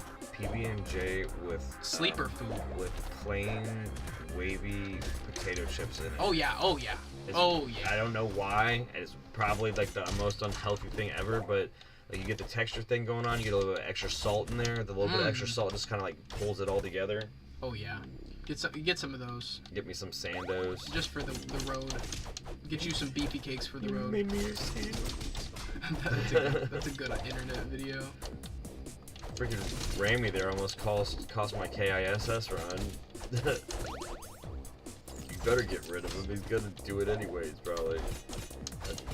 So after this, you just want to go to the cave so you can switch to what you want, or do you want to just like keep? Just keep I don't rolling. I don't even care about going of a Maybe cave. we're gonna have to. How about we just do a caveless run? We just don't go there. We can do. We can go back, Dad. After. Oh yeah, after this, like as in this stage is over. Yeah. It makes sense because we're gonna be routing back that way anyways. Okay. We're gonna be going down because we have to go across the way for the pirate ship. If you don't break the door down right away, eventually they'll keep these enemies coming so that you can get those sandwiches for free if you don't want to buy them from the shop. I just wanted that screenshot of Buff Hattie. I've not seen Buff Hattie. It's awesome. Buff Hattie is crazy. Buff Hattie. Buff Hattie. Buff You. Man, Hattie's awesome. I'm glad that you picked him. Me too. It's because I haven't seen a playthrough of him, so it's like it's unique. You know what I mean? I haven't ever played as him, so it's a first for me as well. Is it balanced? Do you feel? I haven't abused the magic so far, so I don't know. Well, I think there'll be a point that we don't care if you're abusing it, because casual playthrough means there's times that we're just chill and there's times that we're pressed. All right, here we go. This is what we need beefy cakes for, and it's the true solution for your strength needs. If you ever are craving power, simply devour a PB&J. Right? Beefy cakes. The Vid-Bits, brought to you by Peanut Butter and Jelly. Right? Just the concept. Yeah, just the concept, not a specific brand of bread, peanut butter, or jelly. Just PB&J. Make it at home now. Brought to you by the knife in your grandma's drawer. But it's like it's that household staple that pretty much every house has the ingredients for a PB&J. Right? Yeah. I mean, most people. I mean, know. maybe most Americans. It is more an American thing. But man, you can definitely, if you're hungry at a friend's house, you could definitely be like, dude, can I have a PB&J? And they'll be like, yeah, most of the I time, totally have that. that's the least way to offend your parents or your friend's parents by imposing on them needing food when they didn't have it budgeted or expected it. Yeah, because it's not an inconvenience for you to have a little bit of my peanut butter and jelly. Right. And whereas if it it's is, like unfortunately, then you shouldn't be in my house. Like, right. That was you guys. I wouldn't have my friends over if I knew I couldn't give them food. That was the thing. Is like that's the hospitality you guys had as parents when I was growing up. Is like you would at least tell me like, you know, if it wasn't realistic to have my friends over, we want them to have a good time. Sometimes you're just at the end of a pay period and you're not trying to make it anybody else's problem. Exactly. And especially as a childhood thing, you don't ever want to make the child like shatter the illusion of like that things are tighter than they really are, because that's what makes a good childhood. Is that you don't have the parents making it your problem. We had, you know, not to say like that we had like the worst childhood or anything. We had like some struggles as a family and stuff. Like we're not like the most well-off people or anything. Like, so we had some financial troubles that I never knew about. You guys were so good as parents. I never knew that any of that was a problem. That's what you're supposed to do. You never, like, that is like the biggest blessing, I feel like. It's like I never knew parents that say, hey, you don't appreciate this and we can't That's make rent. bullshit. Hey, you can't play sports because we don't have enough money for me to drink the 6-pack I drink every freaking night. So you can't play sports because I don't have $100 to pay for you to get in there. Like, what kind of parent are you? And I'm allowed to be judgmental about that. Unfortunately, not like your mom was like not to get too personal about our family histories or anything, but your mom was that kind of person. So you're in the position where it's not like you're judging anyone in particular like out there now. It's really just that I knew what the bar was of what I didn't want to be. But there's a reason why I feel like you and mom really did succeed as parents and really did. It takes a village to raise a kid. It takes a village of elders to raise a parent. That's what it is. Well, and the other thing is, I've like you raise your kids. The kids raise the parents sometimes, depending on the age in which you have your kids, because you are still developing. And I think more parents need to give themselves credit to that extent. I did that all day at my shoe job. I was telling people that were in their 60s and 70s that they deserve to have like the senior citizens discount, if not anything else, because they survived all the shit that they had to bear for everybody else. Yeah. I was like, you raised all these families up, the halo effect of all the things that you went through, and the inspiration that you were to your family. And to think that we're getting to the point where people can't retire at that age anymore, like that is so sad. Not to get too political. Yeah, but yeah, that's the end of that point. On to happier things. We are just beating the shit out of Castle Crashers, man. Yeah. I'm impressed. I'm having fun. It takes a lot to impress me on a run that we've done a million times. Yeah, we've played this game a whole lot. I'm not trying to not trying to jinx this, but like I feel like as far as personal pace goes, this has got to be up there. We've never recorded a time, so that's the other cool thing is even for a casual speed run. Oh, yeah, that's definitely you. We know now what our like casual time is. So then going forward, if we did want to put more time, we're definitely benchmarking whatever it is. I guess that's the motivation to just do this in one playthrough, anyways. Now, so that we can say what our 2-player speedrun time is. Well, I think that's what's just so impressive about Guys, Game of Day May. we're gonna start a subcategory about speedruns that's just casual, because people are so like, okay, I have to speedrun, but I'm so scared of like, okay, I'll give you an example. The one where you have to do the zip and the lifts in the original NES Mega Man. I'm like, okay, I can casually speedrun that game. I can speedrun it pretty good, but I really don't want to learn that tech. So that's a casual speedrun to me. You know what I mean? That kind of thing makes it a casual speedrun. You also don't want to. Sometimes you don't want to ruin the illusion or like of Zelda the game. 1. I think I heard you on stream the other day talk about how I don't want to learn tech on Zelda 1, and you're right, because I think it would ruin it for me if I learned how to warp around the screen. There's a time where you're gonna want to do that. I just don't want to warp around the screen. You're not there yet. You aren't. But there will be a time where you kind of do. I guess what it is I don't want to break the hour for the first time doing it cheaply when I know that I could have done that for a long time. And then I think it's really once you break the app, I'll do it. You break a sub-hour, you're gonna. It's like when we were with DuckTales. We weren't learning the super game-breaking stuff like until we needed to. I barely left the air. You need more cakes. I haven't been using them. But yeah, why? That's the only way you do damage. Oh really? Yeah. So you're the only one doing the damage. That's why I've been stacking up. I'm gonna finish it then. Yeah, go ahead. Yeah, that's why I bought a couple of too, is because I knew that boss fight was coming up. That's funny. Solo, this is hard. Yeah, that fight's hard. There's a lot of extra things going on. It takes a lot more time, for sure. Here we are. Why the collision detection on the chests are a little off. Did I need that? Did you need that? I'll say they're fine. You're fine. I wasn't even thinking about it. You just were hungry and you forgot your manners. Yeah. I was like, I love this boss. This is Newgrounds' This is Newgrounds' piss. Yeah, I was gonna say his piss, and you just finished it for me. If you are unfamiliar with Newgrounds in the style, the derpy and the grotesque is exactly derpy and grotesque is that's a thing. Yeah, that's exactly what makes Newgrounds. This is another boss that when it first came out, you could completely break it with the boomerang. I remember, and I think it actually, you might still be able to do it. No, they actually removed the collision detection with the boomerang, which is crazy. Oh, why would stand fire like a total cue hole? Jeez. You can do this though. That's what I was trying to do, and it didn't work out in my favor. I'm getting beat up by this weird demonic dragon fella. Oh yeah, we have a bunch of beefy cakes. With the power of PB&Js and our might combined, we can do anything. By the power of PB&J, I am...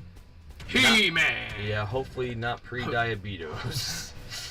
Like, just eat PB&J in moderation, guys, because we just encouraged you to do it, so we want to make sure that you know to make sure they do it in moderation. Yeah, if you like kill yourself by eating 360 PB&Js. Don't go from your sedimentary cubicle job home and then play video games and do the Rock's epic cheat meal with a stack of PB&Js. People have debunked the fact that it's legitimately impossible for him to have eaten some of those things because the way for him to have burnt off all those calories is not possible. That's insane. So if you guys are just jumping in, we are on day 14 of a series we like to call Game of Day May, and it's a series that we run once a year during the month of May, and it's curated basically by whatever game we want to play that day, and sometimes it jumps off into a full series. But to an extent, there is certain things like that bring all these games together, and they're all in common because they are influential and important to us for the industry and the culture. Right? To develop the culture, like games like Castle Crashers, Battle Block Theater. Even just looking at some of the other stuff up there, we've got Undertale.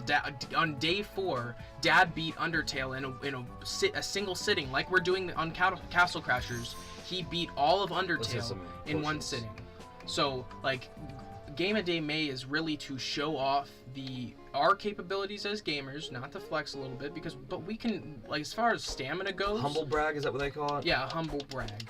But as far as stamina goes, we can do some of those crazy feats. But at the same time, we also want to showcase these games, these indie developers, these things that we think like some games we feel like haven't really gotten the recognition they deserve. Like in some games we'll spin this year and then we will even get a low view on it, and we are still will pursue it as a series because it still needs to be talked about. But legitimately, I cannot believe that we had someone stop in today that was familiar with Charlie Murder. That is one of those games that beat 'em up is one of those games, the style and everything that it has. If you haven't played it, you don't know what it is. Do you know where we're going? Where are we going? I don't know. You made it seem. Oh, like we need to go back. to the cave. Yeah, Okay. we're gonna quickly route back to the cave. But yeah, the fact that like I'm able to connect with you guys talking about games that I played as a kid and games that I'm I haven't played yet, games that I'm gonna get around to. Those kind of like that sense of community is why we love YouTube, and we are so glad to be on this platform. Thankful and humble and blessed. Do you have this guy? The experienced guy? No. No. I'm not going to use it then because it'll give me an unfair advantage. I'm going to take the defense guy. Do you need anything What here? does the bat guy do? The bat launches on people's heads. I don't have any because I didn't collect any. So, can we get this guy yet? We need the key. Oh, that guy? All you have to do is juggle to get him. It's pretty much teaching you how to do that.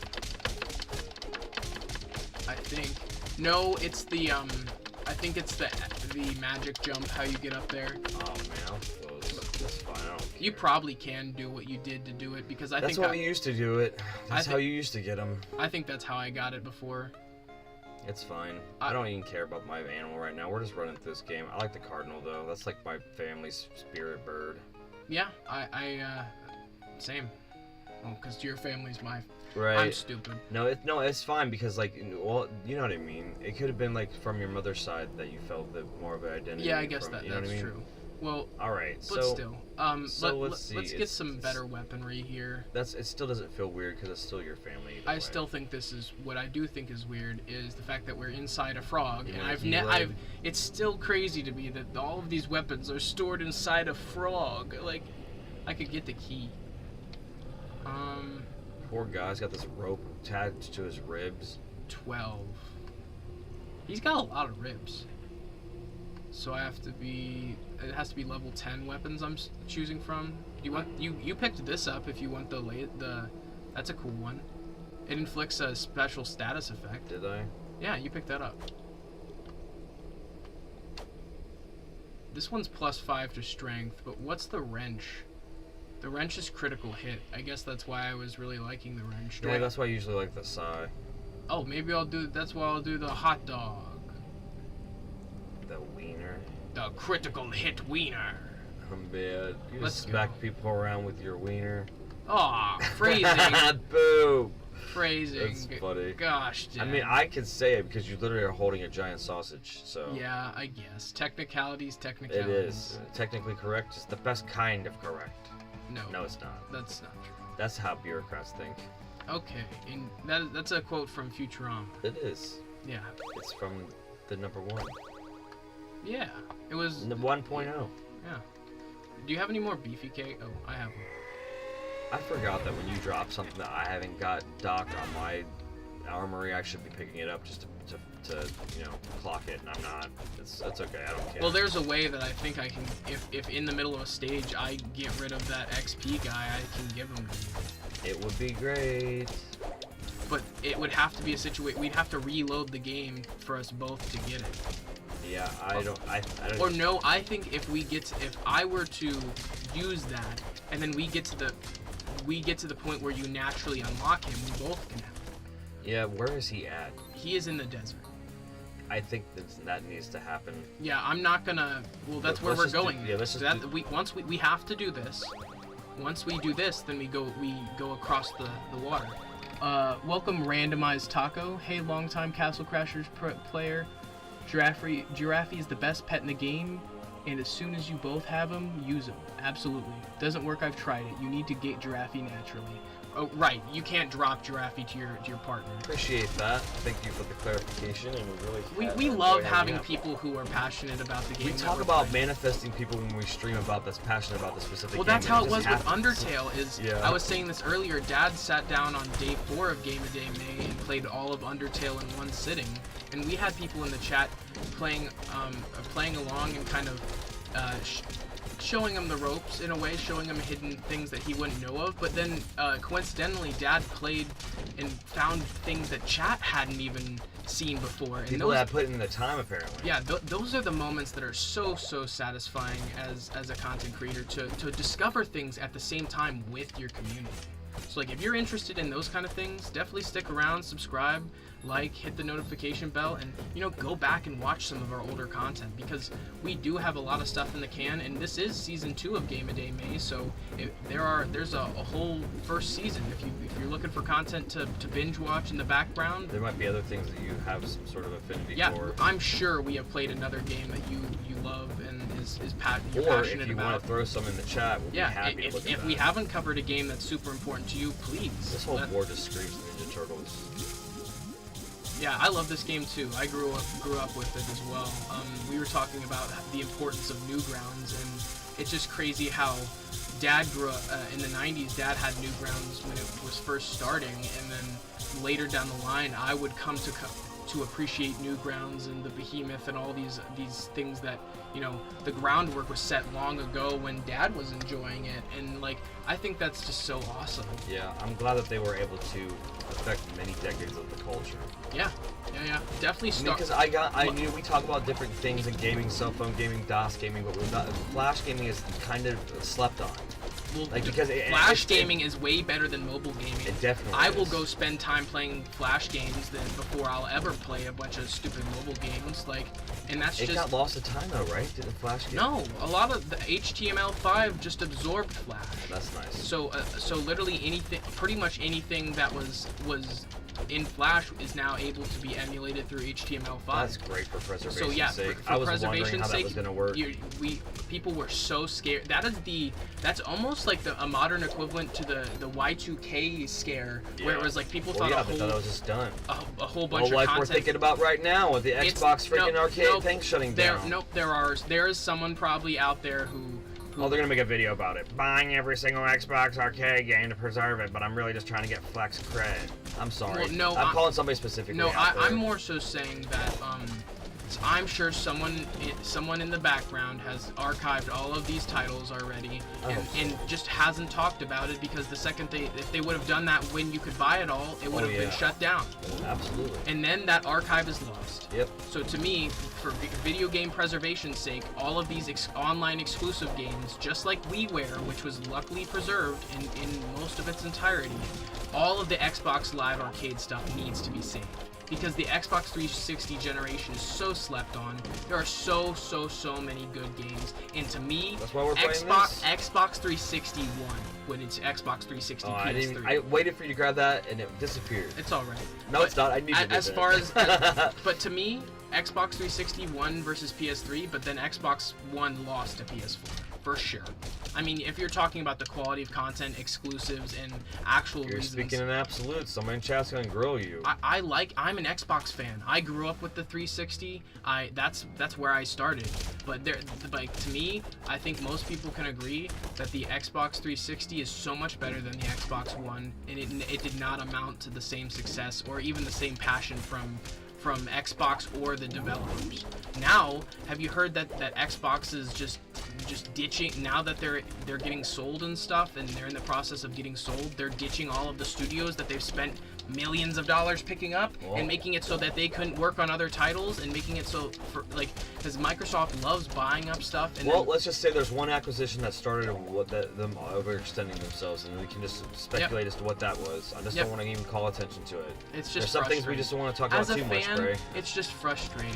It is. Because we love video games, and I love the fact that this company was considered the best game of the year a couple years ago, and they were working on a sequel like they were told they were going to be able to, and then they got shit canned. I love that. That's just amazing, isn't it? I have never heard a bad word about Hi-Fi Rush. What the hell is that about? And that people were hyped for years to get a sequel to that game, just for them to lay off all the devs and cancel that title. Like, how can you not feel offended? It's like when movies, we find out that Hollywood studios literally have movies that they let get filmed and finished, and then they're like, nah, it's not coming out. Yep, it's not going to make our projections. It's going to make more. It will take more money to advertise it than it'll make.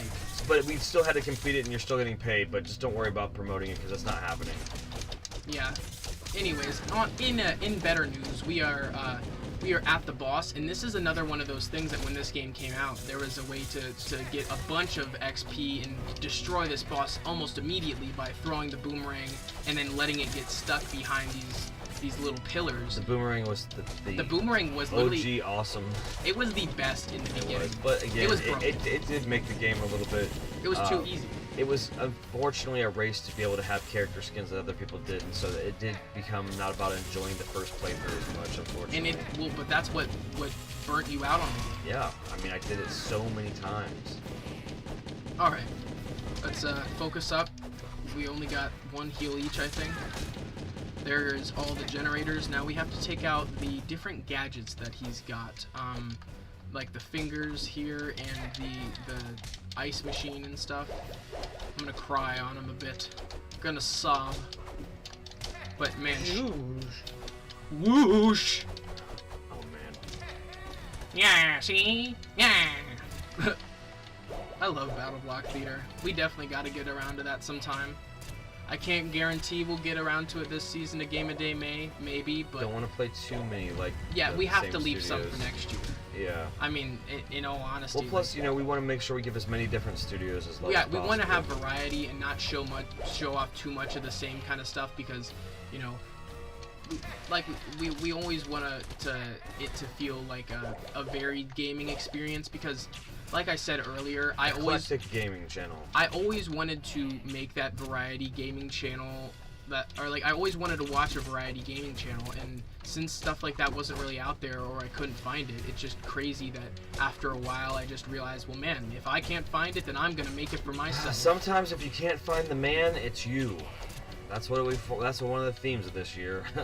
That's what it is. Like, you keep on the grind and you do things that you can't believe that you can do, and then all of a sudden you're living your dreams, guys, one day at a time. Maximum right now, pow boom. Just do it. Just do it. It's just zeros and ones, and then, like I said, if the main holdback is that you don't want to do commentary, don't do commentary, because I feel like the only reason why I'm hammering that point down is that's the main thing I get is, I have a kid that's up late and they're loud, or I just don't want to talk to the camera. That's fine, then don't put any commentary there. There is a whole niche of people who only want to watch content that doesn't have commentary. Right, and you can put in the brackets, no commentary, run a blah blah blah. Yes, and there's already a whole group of people who are out there appreciating it. Yep, absolutely. So you can join the group. I can appreciate that, you know, yeah, when you don't want to. Sometimes you don't want to have to deal with the personality associated with the person playing, and I can understand that. And sometimes, you know, people like us, we're very passionate and manic. Sometimes we're on a long programming schedule, and even though it's responsibly crafted and we're taking mental health breaks and stuff, we can still, unfortunately, something else outside of gaming could make it so that the thing in the game might remind us of something, and then we just go off on some crazy tangent about it. We also are wired so similarly. We both are very ADHD. Sometimes people may not understand the connections, like how we build points and we bounce from topic to topic, but there are many people who do think that way and can understand the connections because, you know, that makes sense to them. So with that, I feel like, you know, anybody, regardless of who they are, can develop a community and can build a great group of people around them. Because you'll find like-minded people, and that's why we're seeming that the people that are connecting with us are very like-minded in a way that's crazy. Like, yeah, you know what I mean? We're like, wow, that person is now filling the void because they can sense our stress that we can't fill it ourselves. So they get manifested into this whole Vid-Bits experience. And sometimes they don't know why they're here. Yeah, they don't. Like, and they stick around for a little bit and then they leave. Earlier, we played with Mr. Know-It-All earlier in our YouTube journey a couple months back, and he wasn't doing so hot. But we motivated him to make better changes in his life and take care of himself a little bit more, and it made us know that we were doing the right thing. Because ultimately he's a good person. He is an amazing gamer, an amazing father. Right, that was exactly the point I was gonna make. He is such a great man, and I want people to know that, like, whoever you are, don't think about whoever I'm talking to. You are great. You are fantastic, and you have skills that are worthy of being seen. You're here for a reason, checking this out, to hear this maybe. Right. I mean, you know what I mean? Maybe that's what it is today. Yeah, you needed to hear this. You needed to hear this. We don't know why. Randomized Taco says, let's see. Load a single-player game, get Giraffe from the hut, quit to main menu again, and restart the multiplayer session. Giraffe will disappear from the animal hut if you don't do it like this.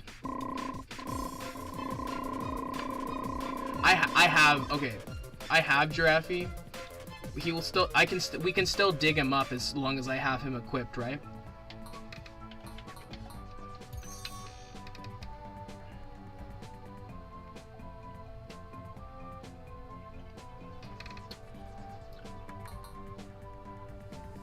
Yeah, I'm leaning hard into strength now. Nice. Just 1 second. All right, so we're ready to cross the bridge. That I can't say for certain. Terrible memory. Sorry, it's fine. I'm just gonna go pick up Giraffe, but I'm gonna let you get a majority of the kills. I'm gonna try to not build such a crazy level difference between you, just so it's still even. Fine. So I'm gonna pick Giraffe up, and we're gonna keep going. And then we're gonna, when we get to the point where we can dig him up, need heals. You need heals first? Yep. Understandable. Oh, there's none here. Backtracking.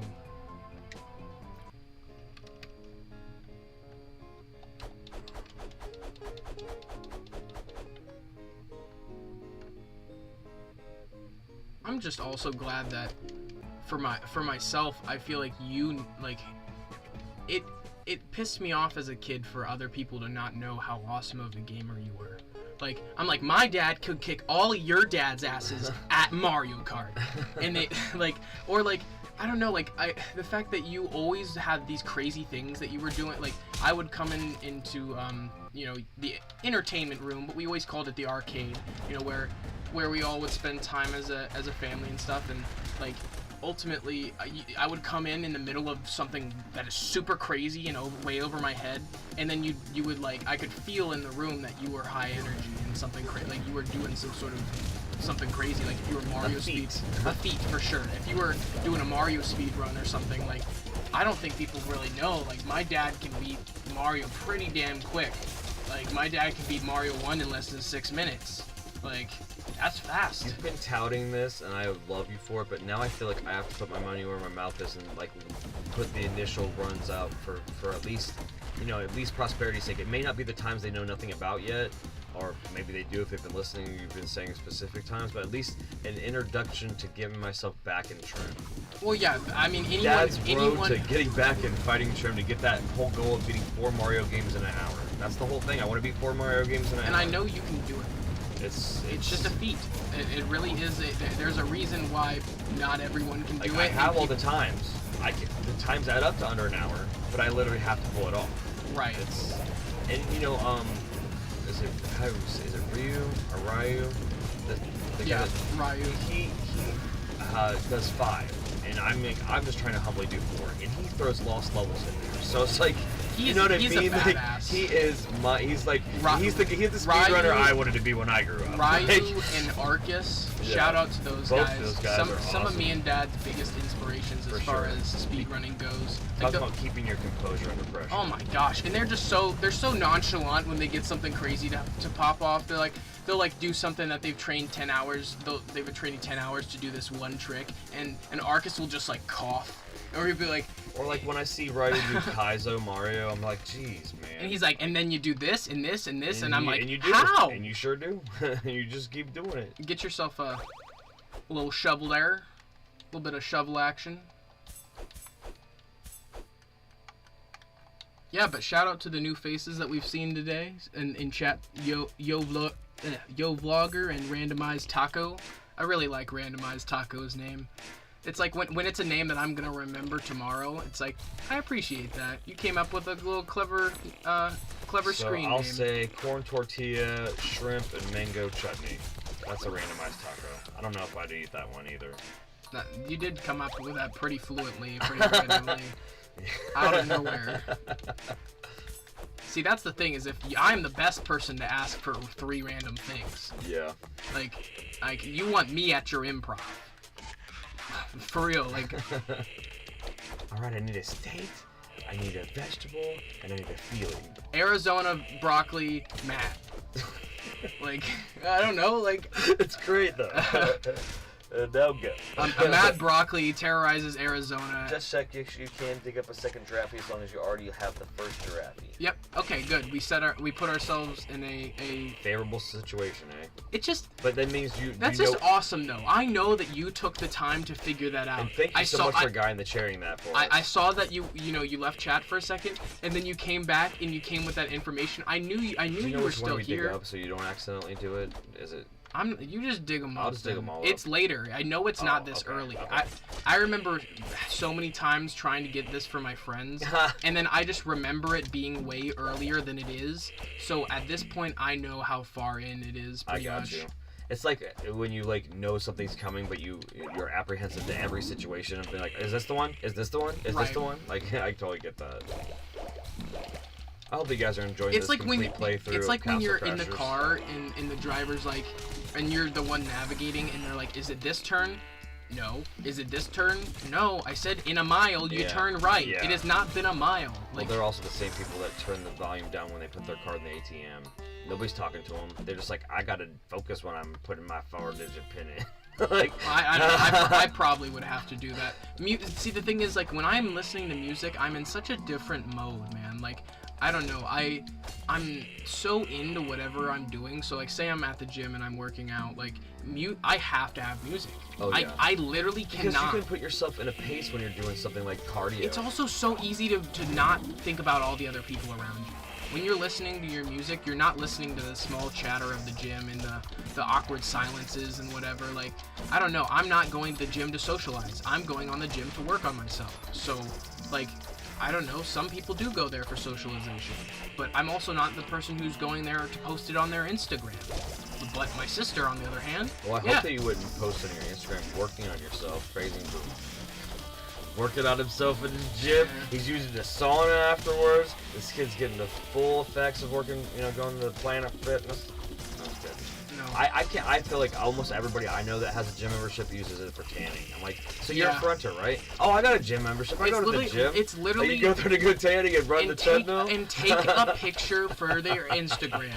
That's crazy. They'll get on a machine, they'll do a little bit of work, and then they'll take a picture for their Instagram. Which is fine if you're taking pictures for yourself to motivate yourself, but when you're doing it just to say you're doing it to clock that you're in the gym. Some people just go and use the freaking sauna and they clock the picture in the gym and leave. That's their day, and then people think, man, I'm glad Betty worked her ass off today. I'm going to be motivated. And, the only thing about that is you couldn't have a halo effect of positive motivation still, though, because maybe somebody looks at that and still goes to the gym, even though they don't know that person didn't work. So I saw pictures for that's true. Sometimes maybe there is a positive to it, even though I remember seeing pictures on Instagram actually of other people in the gym, and it made me feel like I should be doing that. We like to call that a real life leveling trend. I just think as long as you're doing it for the right reason. Yeah. I think anything in life. Don't do it as a flex. Legitimately, anything in life you need to be doing for the right reason. Do not make YouTube because you want money. Yeah. That's the wrong reason. It's not for money. It's because you're passionate. It's because you're passionate about it. And you do it for yourself first, and then it will resonate with people that are like-minded. That's what you have to go with. Or music. You're not getting into music to make money. No. Or any art or any sort of self-expression is for you. Right. It's self-expression because it's for you. Like you can't expect just to be paid a bajillion dollars to work on your passion, but if you put time in it and you work, and people will notice that and they will care.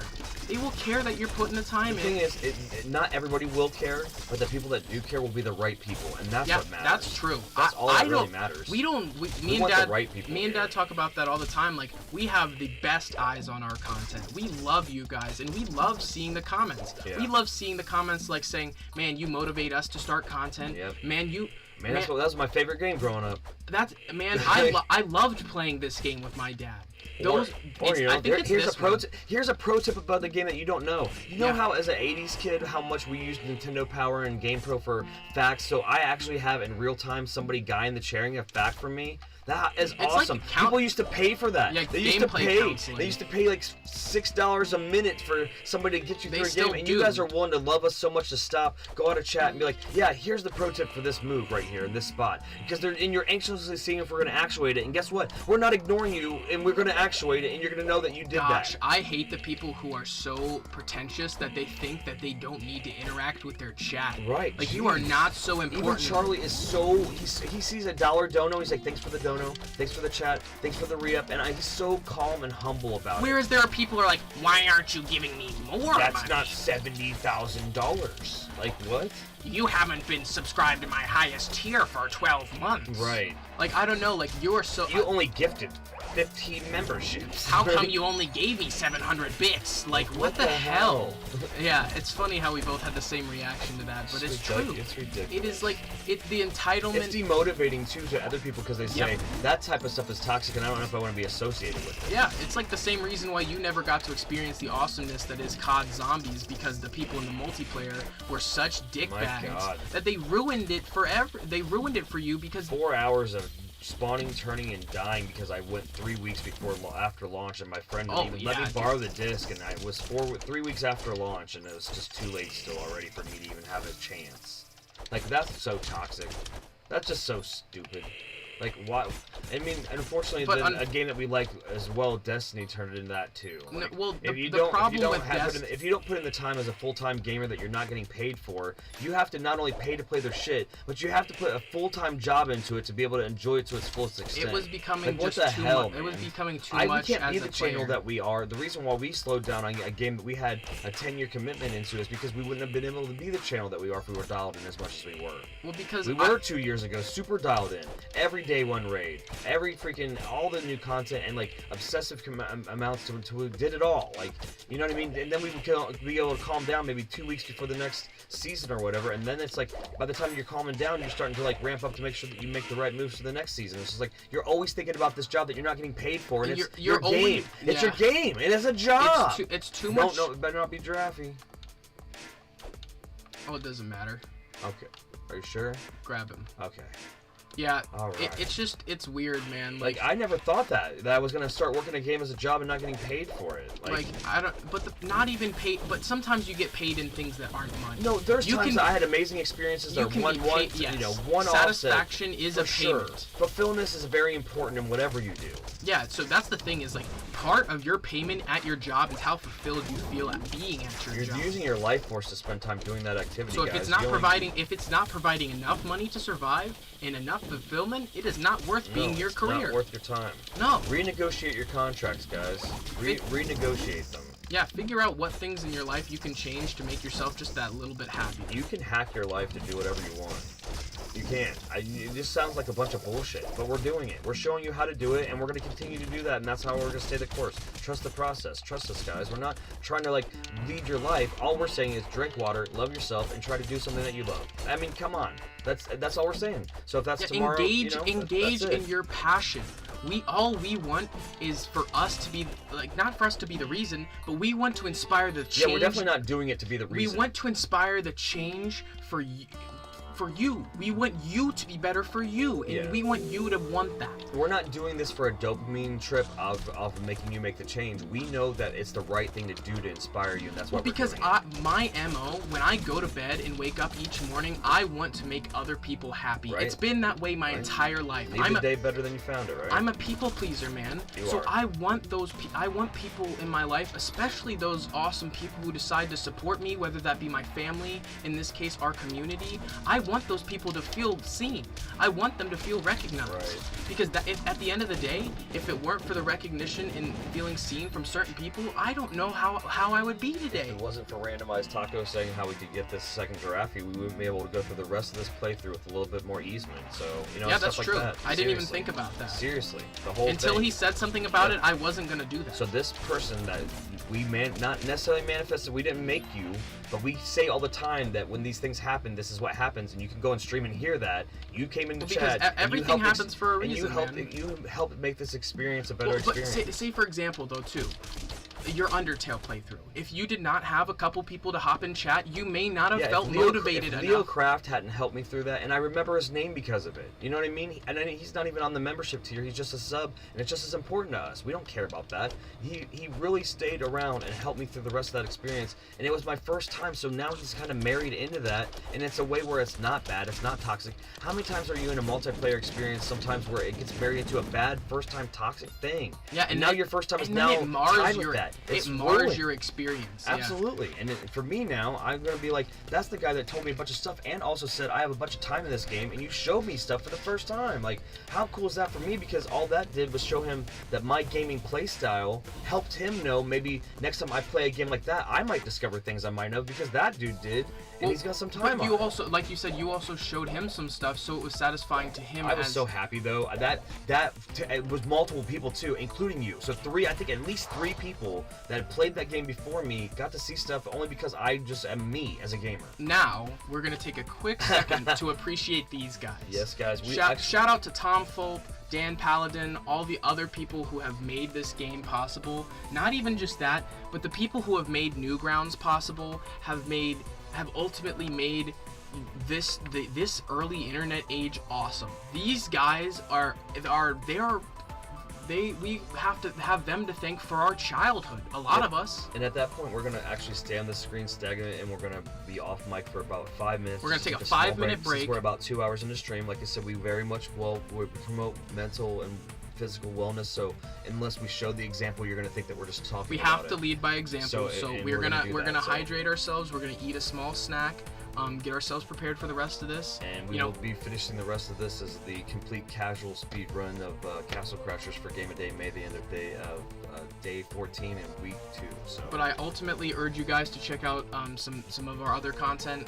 Please stick around. You'll see the cool graphic that we are able to have because of Musicus Dominum, and he's awesome to provide that for us. This is our little a quick moment to shout out Musicus Dominum. He's made this really cool graphic that fits our brand and our logo and stuff, so shout out to him. He's a great guy. He's a young editor, animator, and he's very a very multifaceted individual, and we love to showcase talent here. And ultimately, if there's any talent that you have, we would love to showcase that in some way. If anything else, in my personal time, I'd love to give you a shout out. Like even if you just DM us, look at it. You know what I mean? Like even if you just DM us on Discord. We're gonna be able to plug all your stuff, but we are saying that, you know what I mean? As another human, how many times is like I do this thing, and they're like, yeah, whatever, and then you have to either draw them to it, or you have to like hope maybe they'll ping it. Like I literally had somebody that said, like, I've talked to him about the channel for a while and he seemed interested, and then like literally I was like, are you subscribed? And he pulled up his phone and he's like, no, and then he subscribed right on the spot, and he was like happy that he was able to do it. But he's also one of those situations where I don't know why he hadn't made the connection, but he wanted to because he's very engaging in it. So it's like, you know, sometimes it's another thing, like people talk about like sharing and subscribing all the time, because it really does help, guys, because it's something that somebody will really spend an 8-hour stream with us and sometimes not sub, and it's not because they enjoyed the content, they just forgot because they were so involved in it, and then it was over sometimes, or like something like that. So, you know, just take the moment, and that's what helps us out the most and continues to help us get this reach, because then we'll continue to grow the brand. And if you're interested in, you know, further getting to know us as individuals and who we are, feel free to join the Discord. You can DM me at any time even if you have something crazy going on in your life and you need someone to talk to.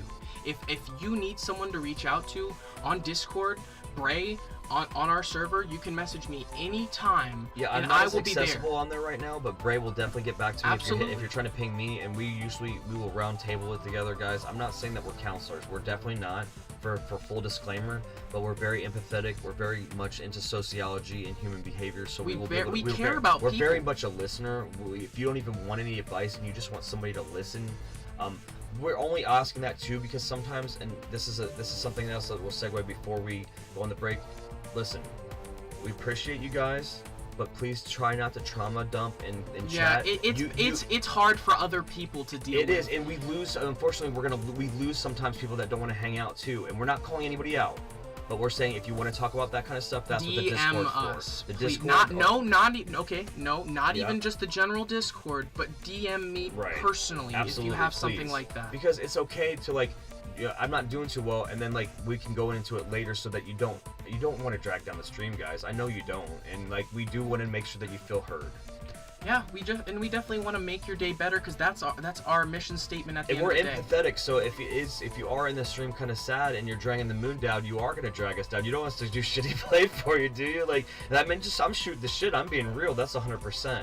If someone came in and said they're having a terrible day, I'm gonna, like, I definitely want to make your day better, Yep. but I don't want... We'll pause and we'll try to do like a quick ping on you and say whatever we can, like I said, like, immediately, to try to brighten your day. And, you know, at least to me, if we shout you out, you're gonna feel the vibration of somebody else saying your name and know that they care about you. Sometimes it just takes a person to be seen. We call that a ping, man. We ping you, and you know that somebody else is humanly connected. It's just with crazy how much it means to a person just to let them know that you recognize Smiling that at a they're... stranger on the street, But, dude. but just to recognize that they're valid in being a person, and they are valuable just being them. Right. And with that motivating talk, we're going to take our quick break, because I definitely need a sip of water, and I urge you to do the same. Take a break from stream.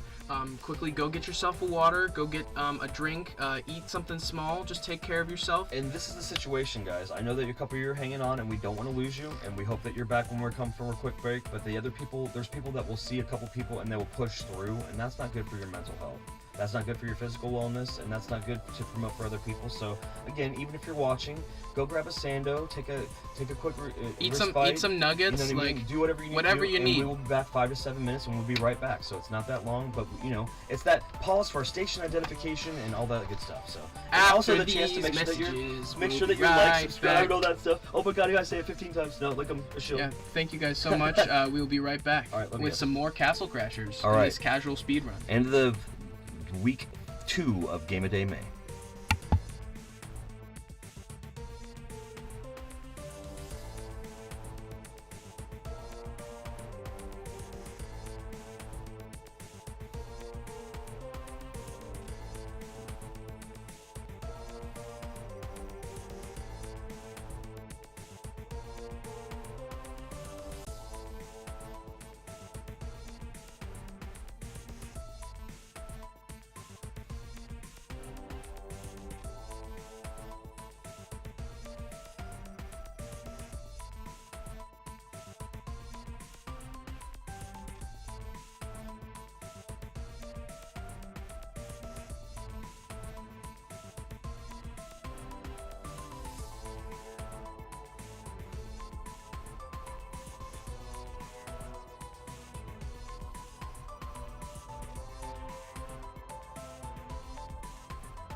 Hey guys, welcome back. Thank you guys so much for your patience We're during the break. Vid-Bits, and I'm Brian. I'm Braden, and we are here to play some Casual Crashers for for day 14 of Game of Day May. Just wanted to feature these guys, and it was a good way to take that break and stuff. And we were such in the zone that we were just ready to rock through it. That's why it's a casual speed run. When we are dialed in, guys, it's gonna hopefully be a situation where somebody can mod chat for us.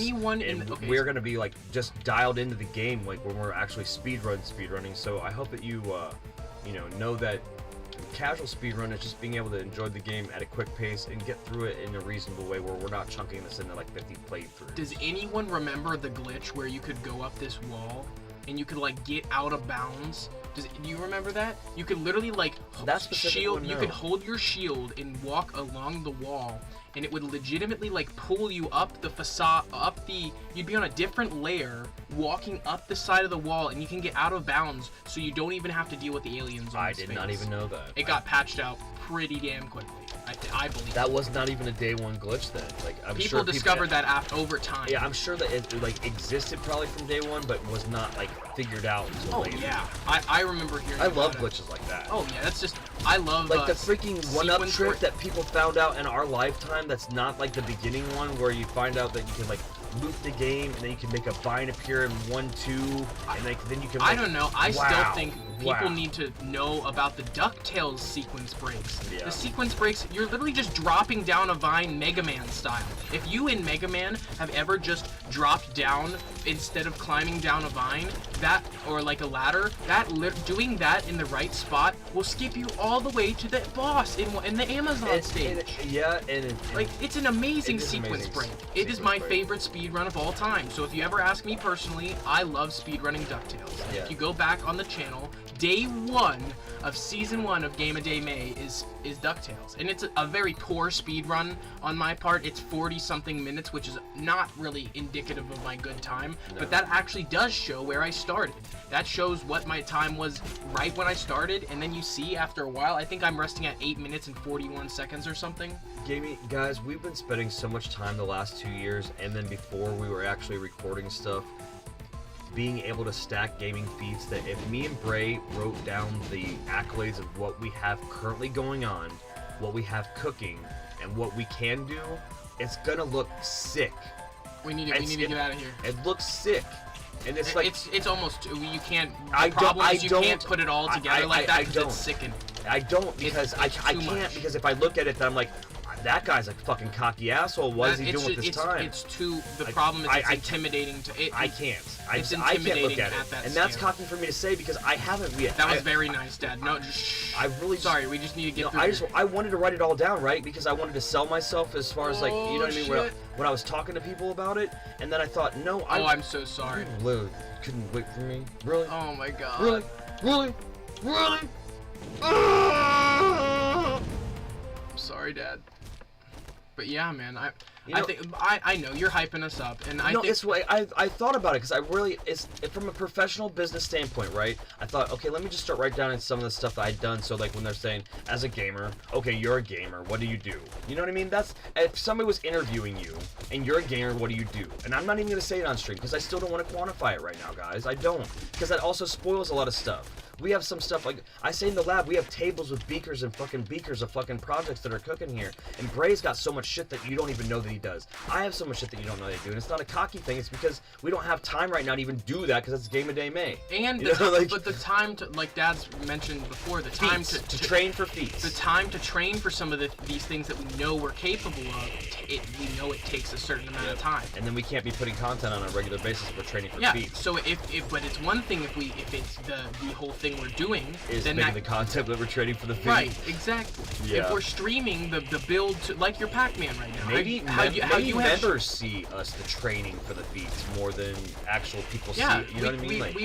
We've been trying to shop ideas for the member exclusive content, and if you are a member, shout out Musicus Dominum and Skippy the Bard. Please let us know about any member exclusive content that you'd like to see. We can't dedicate too much time as to like lower the overall quality of the content that's coming out on the channel for everyone. Yeah, but we can do like micro things, like cameo type stuff. Oh yeah, we can do all kinds of small projects. We'll cameo you stuff. Like I can do that.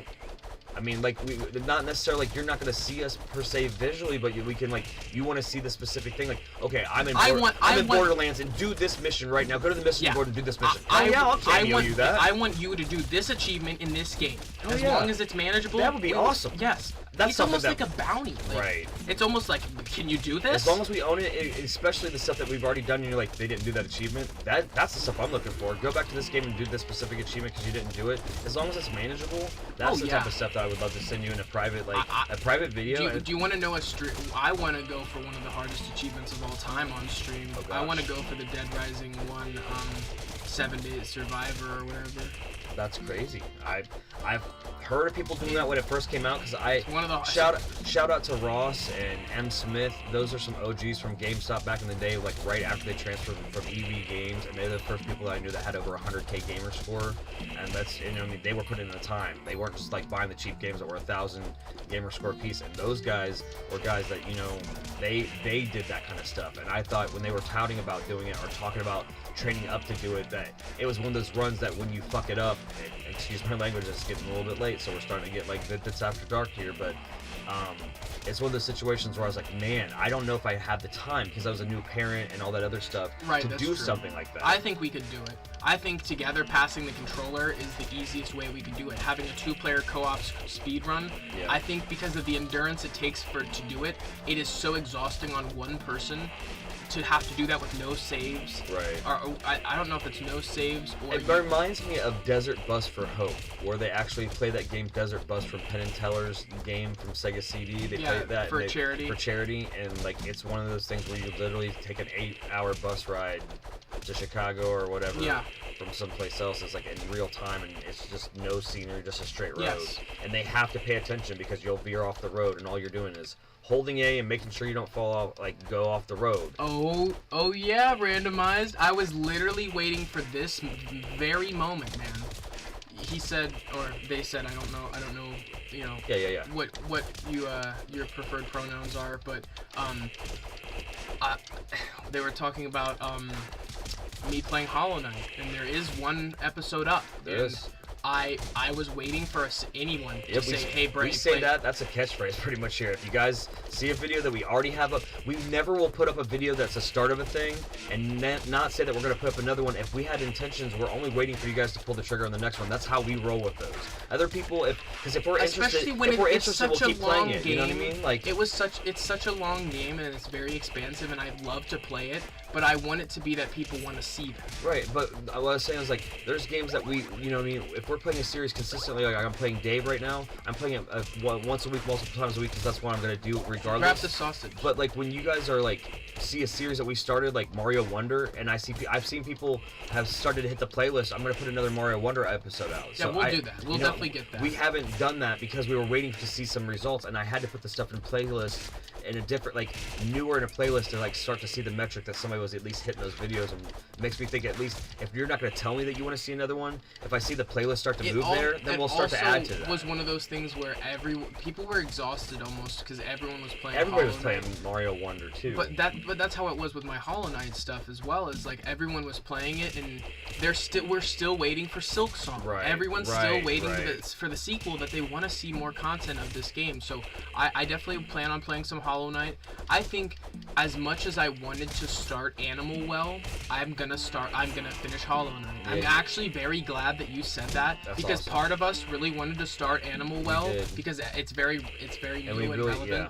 But actually, I think that we should do Hollow Knight instead. Animal Well will be good once it cools off for a little bit. It's just so new, and I also Charlie don't want to. I don't want to spoil it either. I think it's one of those things that it's one of those experiences you can kind of spoil. So if it's brand new, came out this May, as much as it would be awesome to showcase a game that came out this month during Game of Day May.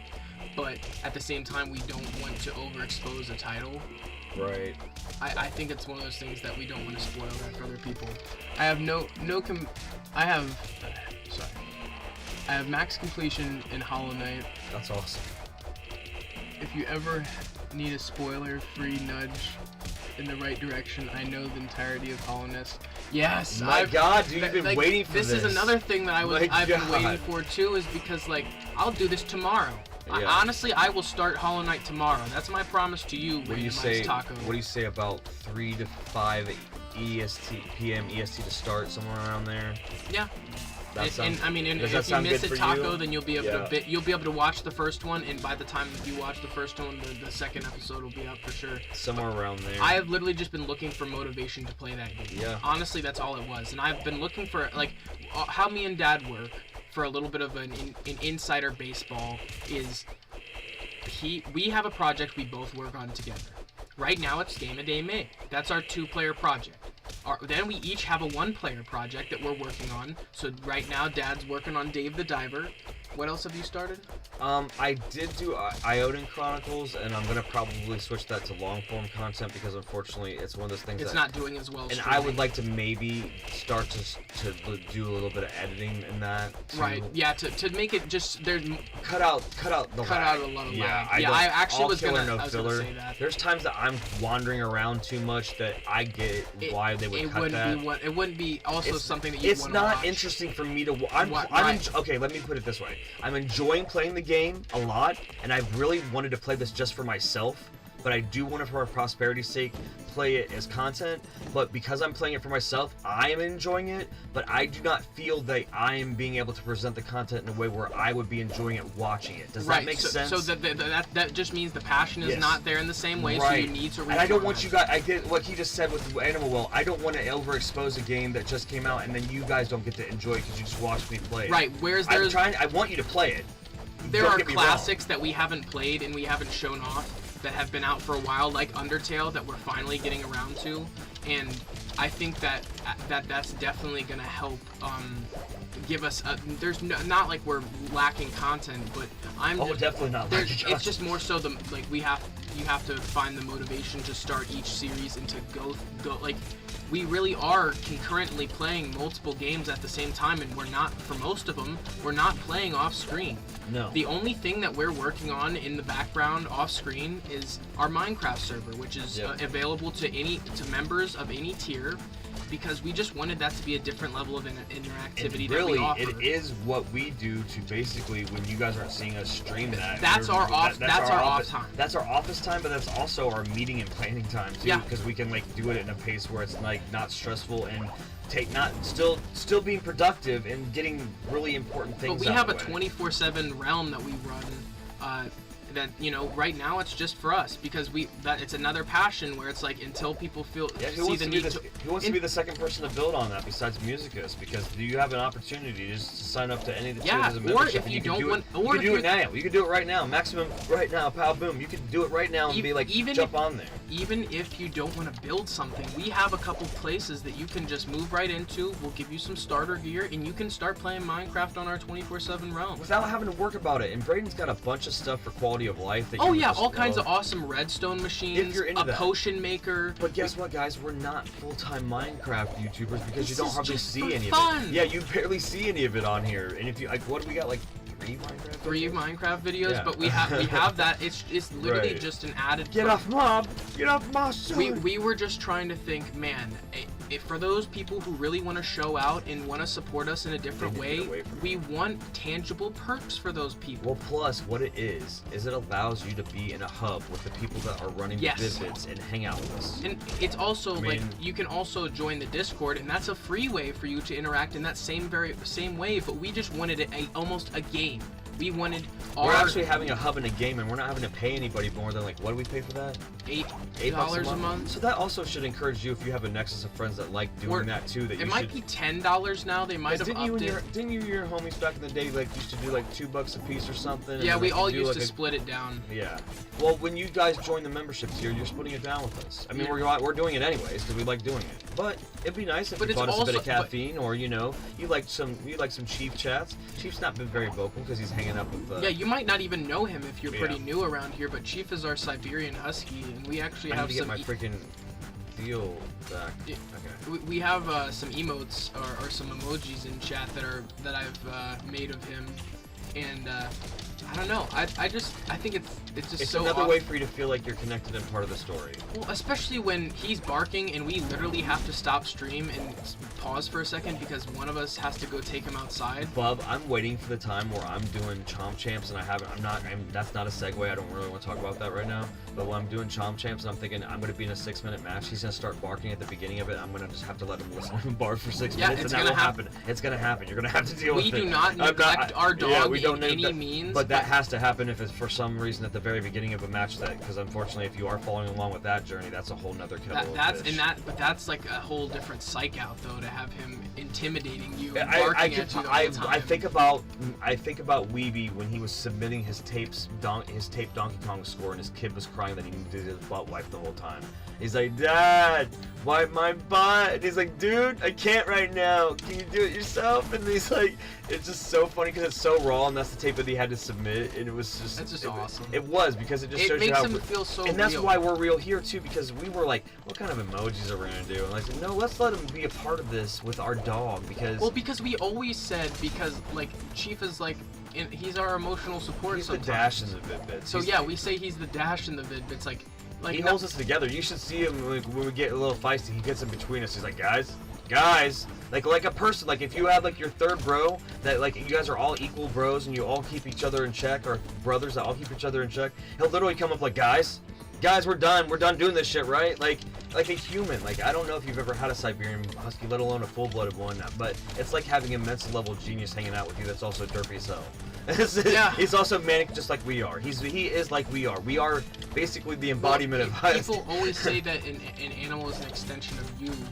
Just like a child is somewhat an extension of who you are as a person. If you're a shitty person, you probably have shitty kids. Yeah, don't get a Siberian Husky because you like Game of Thrones, but get one if you need an emotional Well, that's the support. problem Dad was telling me that I guess there was an uptick in people adopting Siberian Huskies due to the wolves and Game of Thrones, and then they realized that they couldn't keep up with the uptick. He's a full-time job, guys. When I get a job at other places, like my shoot job, when I say my shoot job, the job that's not this job, because it is our full-time job this too. Is the other thing. We have multiple full-time jobs, but we work the channel like a job. Literally, our passion is our job. I tell him he's a member of my family that sometimes I have to make concessions for because there's times that somebody can't handle him because he is an entity that is not handleable if you're not and you don't know how to deal with them. Like I'm talking about like, you know, besides like the 200 plus pound per square inch bite that he could have that he doesn't have because he's the most tame thing in the world. He also can pull. I don't know. He can pull me at 200. Do not say tame thing in the world. But I was about to segue into that. He can pull me at 200 pounds if he doesn't want to like let me like lead him at a normal pace, which he's normally outpacing me. He can pull me at 200 pounds across the yard like in the cartoons where you see the person holding on the leash and they're flying and the dog's running. Yeah, that's cheap. But I'm also trying to say the fact that he launched a baby bird the other day, and that makes him not. Tyson knocked him out round one. Literally, I've never seen a dog like punch something, but literally he smacked him. Like he punched him right in the face and then ate him. Yeah. Ate him whole. Yep. And we were I trying watched so him swallow hard. the leg up, and I'm like, oh, that's like in the cartoons too. Like it's literally like when you see like the animal slurp the leg, and you see like the leg go down, and then the last thing you see is the pronged feet. I was like, no. Yeah. Circle of life. I'm just thinking, this is the animal kingdom. This is not my fault. We tried our best to not have that happen, but unfortunately. Blocking is your friend. Yeah, blocking is definitely your friend. I hate this level. Did you see, I don't know if you were in stream yet, but maybe after stream you should go and check out when Dad completely clutched the catfish level. Man, he did that like a boss. I died. You coached me through the whole thing though. Don't undersell you that because a good coach it's a video game job apparently. I mean, I was talking to somebody that I work with and he was saying that he was on a team where they paid to coach, and I can now see why those situations are applicable. They were competing competitive online team and for a niche game, but it still had a market enough where they were in a prize pool tournament and they actually paid for a coach for it. And, well, because the coach is essentially just getting part of the prize pool. He got I think they won $4,000 and got $1,000 of it. That's pretty good.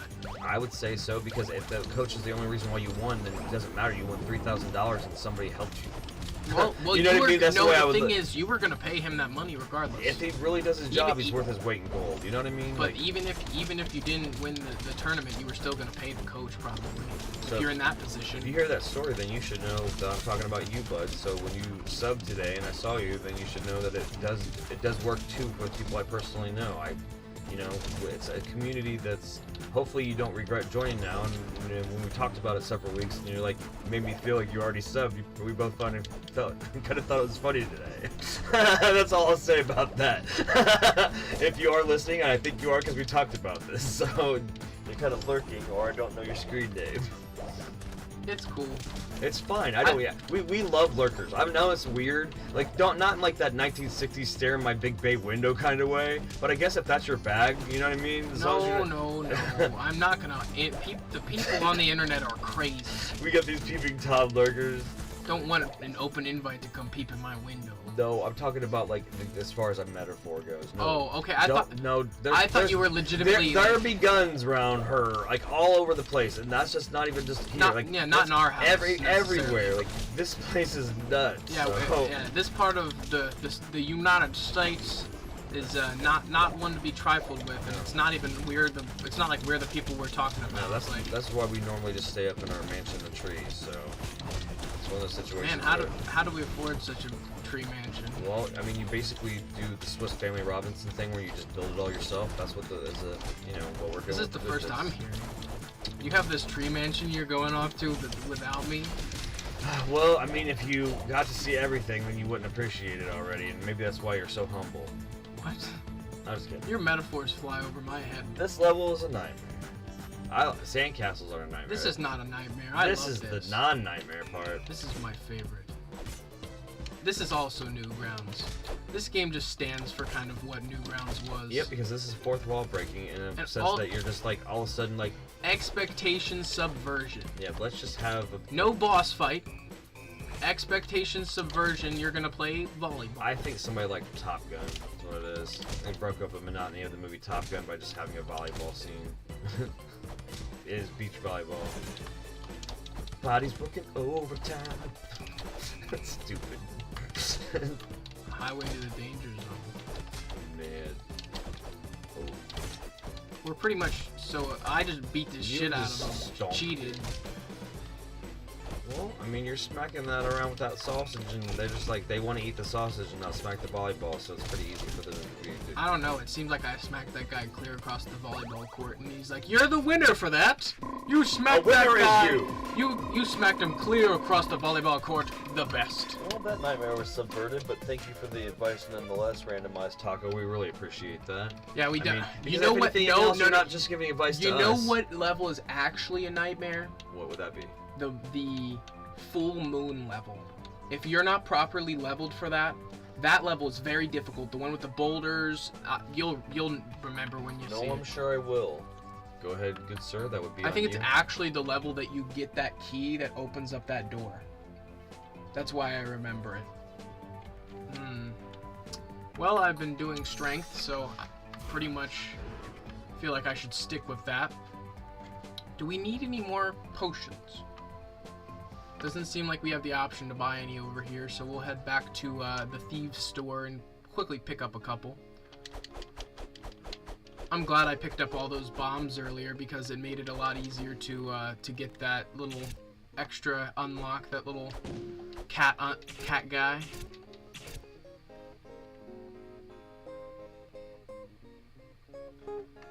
Alrighty-o, so gotta pick up a couple bombs just in case. You get all your potions, Dad? Yes.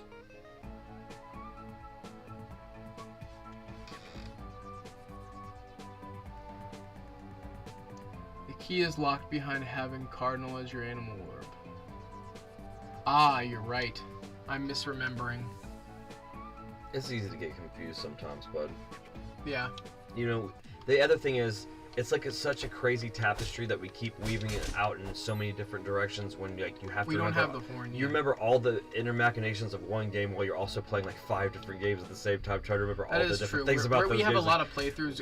I'm running Dark Souls 3 right now. Right, I'm playing, I just got to Nameless King, which is one of the most like notorious bosses in Dark Souls, so that area of effect crap, dude. I mean, this is almost like an after hours when you're playing, like after like a stream, when you can talk about it like without spoiling it too much. But dude, what do you think you're gonna do?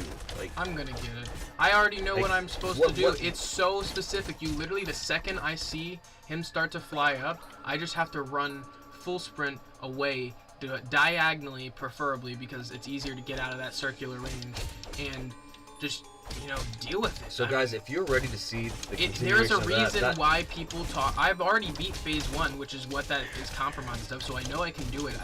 I love that animation, how that just kind how of he just slowly split that. comes out. I mean, guys, I'm not saying it's gonna be tomorrow or so, but he will definitely get that, and the struggle.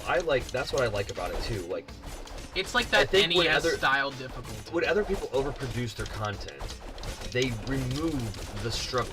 Well, yeah. So I, as a viewer, do not feel the momentum of the task achieved.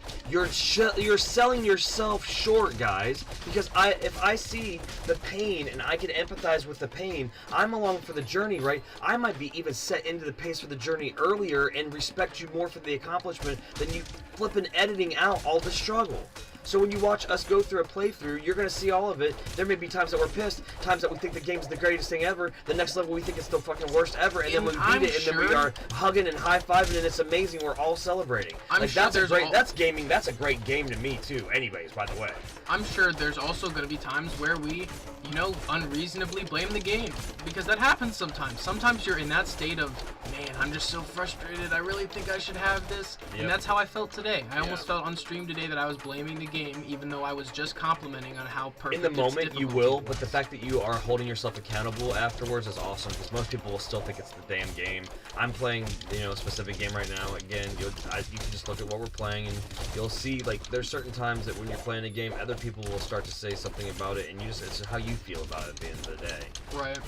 Especially when you're in a situation like where you're having area effect damage in a boss game that's not necessarily tailored to the boss being better with his patterns and you being able to juke the patterns. No, it's just me being preemptive. That's all it is. And that's what Dark Souls is. But doesn't that give you like a level of PTSD, which is why I can't play that game and enjoy it as much? I don't think it. I mean, but not to people PTSD. To people like me, I'm like, okay, I'm gonna do so well, hit all my cues, and then that random thing, and I'm waiting for that random thing, and then you're like, oh my god. But you start. It's not random when you know the windows in which it'll happen. That's good though.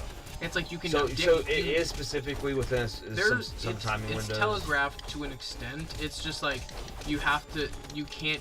It's one of those things that no matter how close you think you are, you can't get ahead of yourself and start trying to do more damage than you're able to. See, what are we talking about, guys? It's the latest thing that's added to the playlist in the Dark Souls 3 list. So if you want to check that out, and like if you have never played a Souls game and you want to feel like me, or you can feel the exasperation of watching them go through it but not have to do it yourself, it's been pretty good so far. If you're looking for content to binge, that whole Dark Souls playlist, I've beat most of all the bosses in the base game. Randomized Taco says, which platforms for Dark Souls 3? I've been placing summon signs at Nameless on PC for a couple of weeks now. Well, I am on Xbox. Unfortunately, I'm not playing on PC, but we do almost all of our PC style game exclusively off the Steam Deck because of accessibility, and one day we will have a rig enough that we'll be able to deal with stuff like requests like that, but unfortunately until we grow bigger, we're gonna have to prioritize that, we have every platform available. Literally, we have Steam through the Steam Deck, we have PlayStation 4 and 5. We have PlayStation 3 too, but not a lot of games. We have all 5 PlayStations. Oh, really? Yeah, that doesn't really. I mean, nobody's playing PlayStation 1 on PlayStation 1 anymore. We can play that on PlayStation 3. You can emulate that. No, you can play it on PlayStation 3. You can emulate it on PS3, literally. Or you can put the disc in there and it runs. Not all PS3s, yo. Really? Not all PS3s, no. Okay, then PS2s you can do that. Yeah. Yeah, so but literally, did you know, like, that's one of those things that they started stripping out. Like, that is the first thing that a console, that they'll take out of a console to make it cheaper, is an older console. Yeah. So, like, luckily nowadays our consoles are just capable of emulating the older consoles. Like, so if Xbox, for example, just emulates the 360 interface through there. I hate these guys. Yeah, I'm gonna need more beefy cakes. Yeah, and I'm gonna need some more health potions because unfortunately I got wrecked. Yeah, and I've been evenly distributing my skill points into defense too, so I thought that would be paying off. This is also why I probably go for heavy offense. You always should spike. So you want to just go to the place that we can like farm them for free, or do you want to buy them and just get it done with, so we don't have to go grind them there?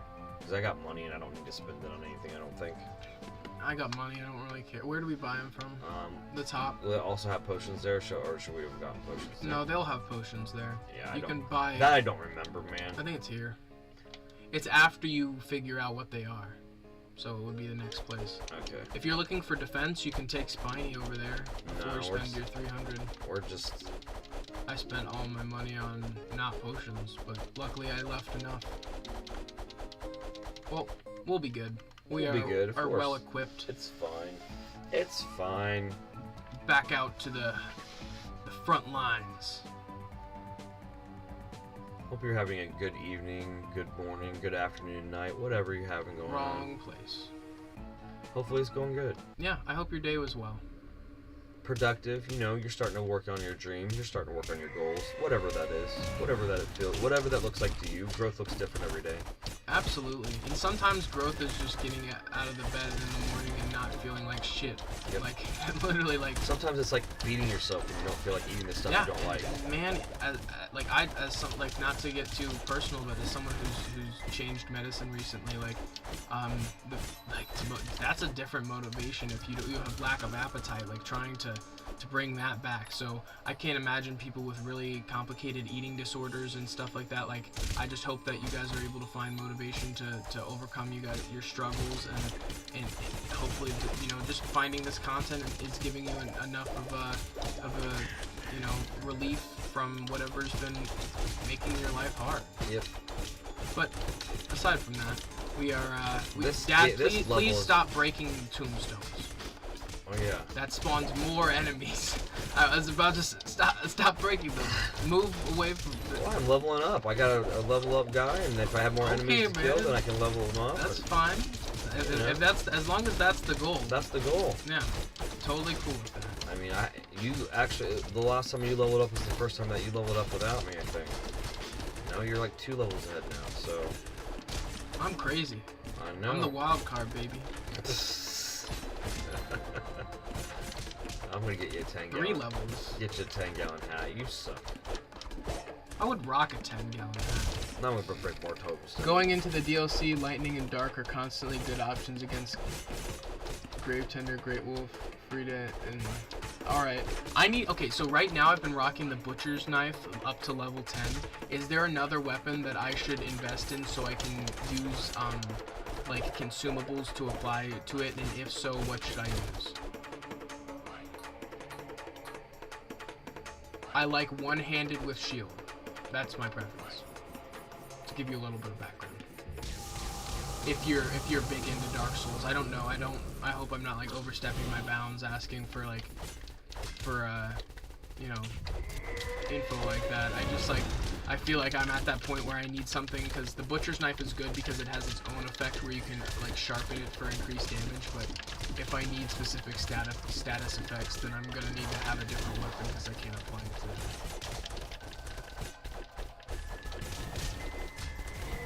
that. Just a thought.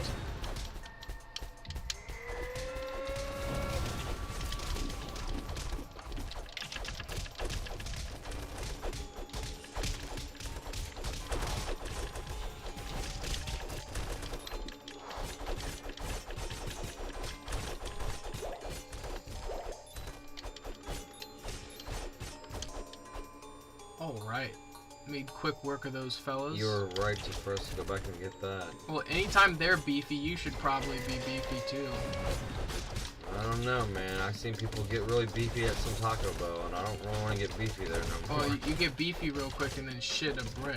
Beefy is the only thing that I think of when I think of Taco Bell, because beefy was the thing that I really said a lot until Taco Beefy Bell. 5-layer burrito. Beefy. They added that as like an adjective. It's beefy. How did you make beefy an adjective? I don't know, man. Personally, I like the Dragon Slayer's axe, creating the invader's weapon, either raw or heavy infused buff with either gold resin or lightning blade. I'm literally gonna screenshot that. Shout out randomized taco. Yep. I literally was. Guy in the chair, bud. Appreciate you. Sometimes backseat gaming is an amazing thing. Yes, especially when we ask for it. You know, because I'm well, not saying that we're not saying that we're not entertaining it, but the thing is, anyone who's ever backseat gamed here is only ever coming from a great place where they're actually trying to provide new information or let us know something we would never have found before. So I'm not saying that in a bad way. Sometimes it is a bad thing when your buddy's behind you, next to you, knows nothing about the game you're playing, and is like, "Oh, well, hit that guy! I'll give you hit him! He's over there!" I'll give you an example, and I'm not trying to call him out in a bad way. But when I was doing the Undertale playthrough, one of the person's advice was that I used something that was a lower healing thing that took up an inventory spot, and I took their advice because it didn't cost as much, but they didn't know how I game in the end game where I will use all of my resources for that last fight because I'm not worried about the second playthrough right now or having that. So I would have used the money wouldn't have done anything. I would you didn't think about it because you were just acting on. And then when I honestly showed them why I did it, and then I told them in chat, and they said, "Oh, I didn't see it that way." And you know what I mean? It's good to stand your ground too, guys. Don't ruin your playthrough because somebody's giving you advice and it's not necessarily working. Because he helped me like 95% of the time. But that's not the same as when you're at that point where you really need advice and you like. I love that frog. This guy is the easiest way. That frog's like frog in a Dad, if you want to grind XP, we can do that real quick. I'll let you do it to get ahead. I don't want to really spend too much time. It's not gonna lag anything. Like, we kill these green guys, and as long as we don't kill that big dude, these little furry dudes will keep respawning. And our weapons are so OP, they die so quick. So you can mow them down and get a shit ton of XP and catch up to me real quick. All right. I think it's a good idea. Yeah, I will, as long as it's not gonna like make it so they're watching us smack these guys around. I'm just trying to take out the. Because we're doing pretty good at timing. I kind of do want to see, honestly, besides the 7-minute break or whatever, like what it is. Because we're going straight through the end at this point. I mean, I just think at least you could round your level off. Yeah, I'll do it. That's fine. Like I said, I don't know how long that takes. And I remember when we were doing the boomerang grind back in the day, it was boring as shit. It's literally, in this case, it's just doing... Here, I need to stop killing them. Yeah, I know. You're just like, I'll do that for you. They're just like, and I'm not saying anything because I'm dialed in. Maybe I'll take this guy away. Come on, focus on me. I'll hit him once. I just don't feel like I'm even gaining levels that fast. I guess maybe this is just better for an early game XP grind. I mean, we're pretty decently leveled so far. Yeah. I think, with what Alright. So like, it's not really giving us a bigger gains. Well, that's more just a tip for the audience, I guess. If you're fighting this guy for the first time, it is a decent XP grind. I think they've also maybe lessened this enemy's amount of XP that it gives off. Everybody's doing this thing that we're doing. Sometimes developers want their game to be balanced a specific way. They way. balance it for a reason, and they don't know these things, and unfortunately, like, play testers can't hit every thing. They can't. Shout out to the people that play test every possible scenario on Smash. My God. Well, because it's a competitive game that people, when they find out that one combo with one thing on one stage freezes a game, and they have to freaking find that out. Yeah. Like, Jesus. But people have that. That's their career. Smash Brothers is their career. Personally, I like the Yeah, I read that already. I'm just still so glad that you gave me that suggestion. Like, and then you'll be able to actually actuate that. And you can. I'm just glad that you now have some Dark Souls content to watch if you so please. Like, we've got so much backlogged content here. Over how many videos do we have? It's over 820, but if you minus like the chrono. Okay, I'll explain. Of course. So, over a year time, back when I got the news that the 3DS eShop was closing down, there was this mini game that I loved playing called the Badge Arcade, where you would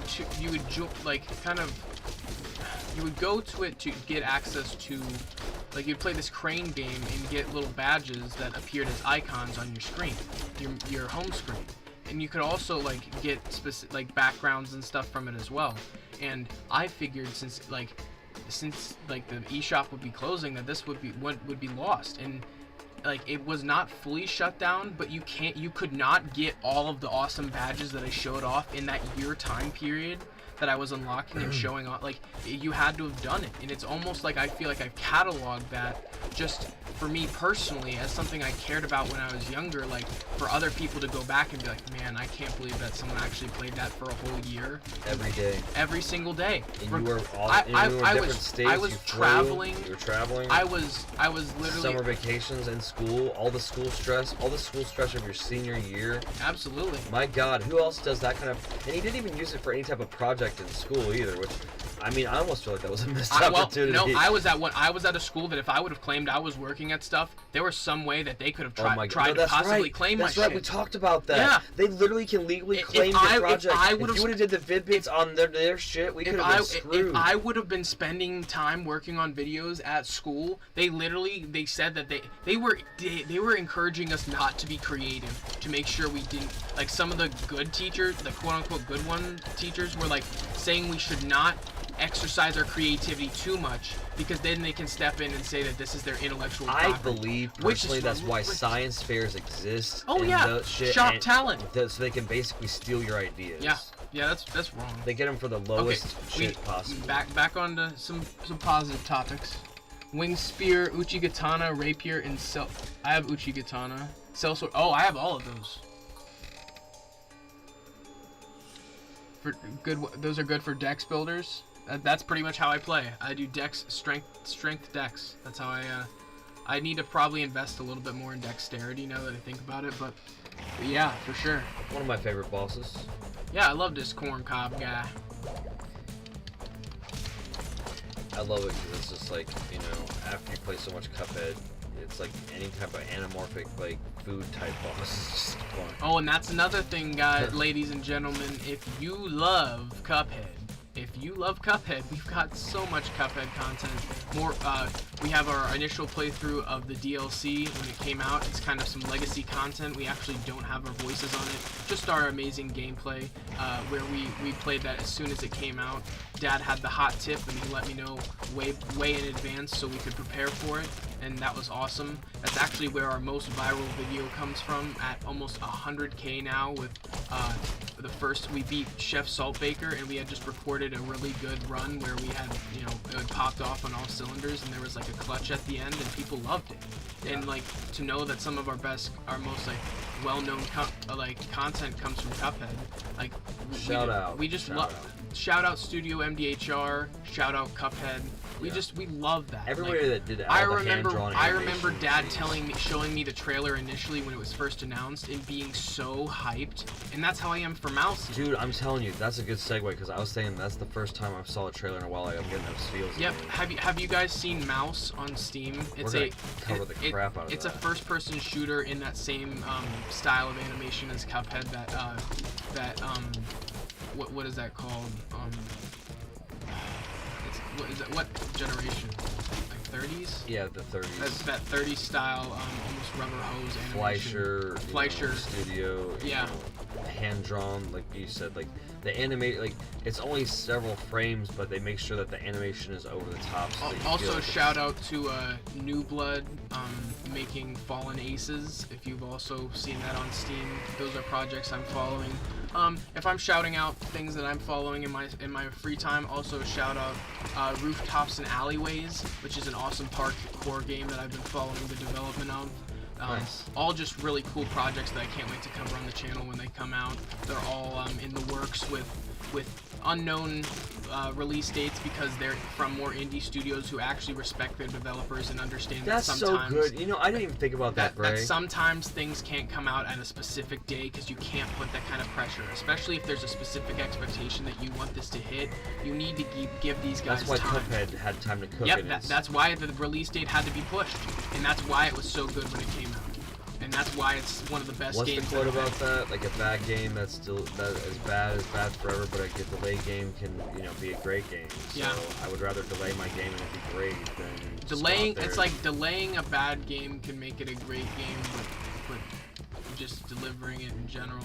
We're butchering Miyamoto's quote, but it's the sentiment. That's what I'm trying to explain. Like, yeah. What it means. Like, it's like it's better to deliver it in a good finished state and afterwards. Well, I mean, he feels some sort of way about Zelda 2 for a reason. I mean, they just didn't feel like it hit what they wanted it to hit, and they still released it. So it's like one of those situations where you, at the end of the day, you have to sleep with how your project came out. So. Yeah, especially when it's a passion project you've been working on for years and spending so much personal time in. You want it to like, turn out. You think that they wanted Trespasser to come out for PC? I'm sure they were like, no. They had to. They said they were already telling the people that it was done. They already had people ready to buy it. That's just I don't know, right. but like, what's that one that came out for Xbox? Redfall. Oh my gosh! Like, why would you let that release? And they didn't even have like that cyberpunk like really awesome comeback story where everyone was shitting on it at first, and because they shitted on it at the right time, they got that motivation to fix it. Like, Cyberpunk is a fantastic game. As far as like what it was supposed to be and what it was hyped up to be, it is living to that expectation. It's almost like, well, what it is though also is because of the scope of the project, they had to fix it. They had to, like No Man's Sky, they had to fix it. So much money and time. And so many promises. The pride of the people that were working on it too. They would have lost careers in other aspects of the industry if they were slandered to that degree, if they didn't get an opportunity to fix it. Bro, you gotta be cautious on this, because this is the part where you're supposed to be doing stupid shit. I have heals. I have 4 heals. I don't want you to like die trying to res me. But you know what I mean? Like, if you do a bad game and like it's not even your fault because the deadlines and shit, and then you get let go from that studio, and then you can't get another job because they just fucking tie you to a project that you just did bad on. Yeah, you're screwed now. And you're screwed. And it's only bad because they didn't give you that. They didn't give you the time. They could have given you 3 months sometimes. Okay, give me TBA. Sometimes. Give me TBT. But the problem is the difference. If the difference is 2 or 3 months, give them the 2 to 3 months. Like, Who we're gonna cares? lose 3 months of sales, and like, it's not gonna hit in this fiscal quarter. Yeah, and then it's not gonna give the overall then sales are gonna be minuscule because it's not a good game because you pushed it. Right. Yeah. Absolutely. Amen. And that's a good point. Good point while we pop this popcorn. And that's a good segue to say, hey, get yourself a small snack if you've been hanging out the entire stream. You deserve it. Feed yourself. Just a little bit. Snap into a Slim Jim. A little something. I mean, shit, not sponsored. I forgot that we're in the position. Hashtag not sponsored. Yeah, not sponsored, but I was. Oh yeah! Oh yeah! Snap into a Slim Jim! Like, I don't know, I just. Everybody, I always associate with Randy Macho Man. I can't not. They still think use Macho them, and you know they use them after. No, they don't. I don't think they. They don't. I think that after the whole Vince McMahon scandal, they don't associate with WWE branding at all. Wow. Yeah. That's sad because Macho actually carried that between both brands. And it's not like it's Macho's fault that Vince McMahon is a horrible piece of shit. When he left WWF, he carried it over to WCW and still got to keep his contract with them. Randomized Taco says, Cell Swords is literally the best weapon in the game at 16 dex. Sharp infused twins blades already outdamaged uninfused twins blades at the highest DPS in the game, and with it is really high attack speed, flat damage buffs, resins, and wall. Yeah, absolutely. I'm glad I picked those up. I'm glad I found those in my playthrough because. Can you screenshot that too? No, I already screenshotted it. I'm one of those people who, the way I play Dark Souls, when I first enter a new area, I completely run around and I get all of the necessary. Like, I pick up all the necessary items because I know I'm gonna die, because I'm still familiarizing myself with the area. But look at this, we've got all the items. We've collected all of the items. What should I invest in? I'm thinking at this point it's just loose cannon, super strength. Just go, like, we're just gonna go all in. Beat the shit out of the, yeah. We need potions, jeez. Yeah, and when we hit level 20, we need to go pick up level 20 weapons instead of rocking with these level 10 weapons. Completely agree. Yeah, welcome to chat, everyone. Welcome. Hope you're doing well. Hope you're doing good tonight.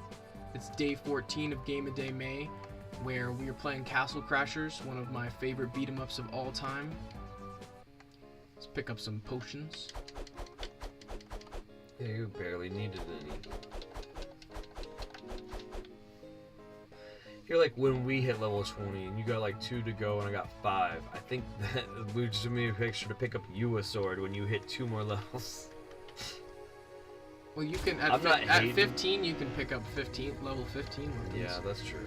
Somehow, in an act of blasphemy, I completely forgot to mention the Claymore. The only weapons is stay exactly the same for the last 10 years and still be on top in every game. That's badass. I know in Dark Souls 1 I love the Zweihander. Oh my gosh, I forgot to turn my... I don't even know who that is, but... Sorry, no, give me a second. You don't even play that game. I don't even know who that is. But shout out to that person for being there. Way to get their legacy. That just reminded me that I needed to turn my do not disturb on. That is also one I can't wait till we actually have an editor and be like, can you make sure that when that stream goes live that we don't have that guy's name on there? Because no offense to who that is or anything, but they may not want the advertisement. If somebody sees us on the stream, they start spamming them because like they think they're associated with the brand or you're one of your friends. No, I don't even know who that is. I don't either. We've been getting guys like if you're watching our stuff, please stop trying to solicit stuff through messages or Xbox because we're getting a bunch of it now. Yeah, someone's literally like spamming. Multiple people are. Someone's spamming. No, it's literally like one person doing it on botted accounts. Like that's just ridiculous. It's like some sort of scam where they're trying to get you to join a link. So if anyone ever sends you that kind of stuff on Xbox, please they're complimenting us. They're saying that report it and do not interact with it. Just it's social engineering. Please do not get yourself involved in any sort of scam like that. Yeah. Or if anybody claims to be us through Xbox and they're not through what is known as our gamer tags, we will have an we will be able to authenticate our identity before we do anything crazy. Yeah, so don't. Especially when we do contests and giveaways and stuff. That will be. We will tell you. We will talk to you. It will all be. You know what I mean? You will get DMs and we'll be in Discord chats. The only socials that we have under the Vid-Bits, I'll give you guys an FYI, is Instagram. Yeah. So if anyone crops up on any other platforms claiming to be the Vid-Bits, that's not us. Right. We have Instagram and then we have our Vid-Bits Discord and that's it. So just figured I'd throw that out there because. Yeah, it's important to know because people can. The Behemoth chicken. Yeah. That's awesome. Do you know what he does, Taco? What does the chicken do? Hey, Matthew. How are you doing, Matthew? Hope you're doing well.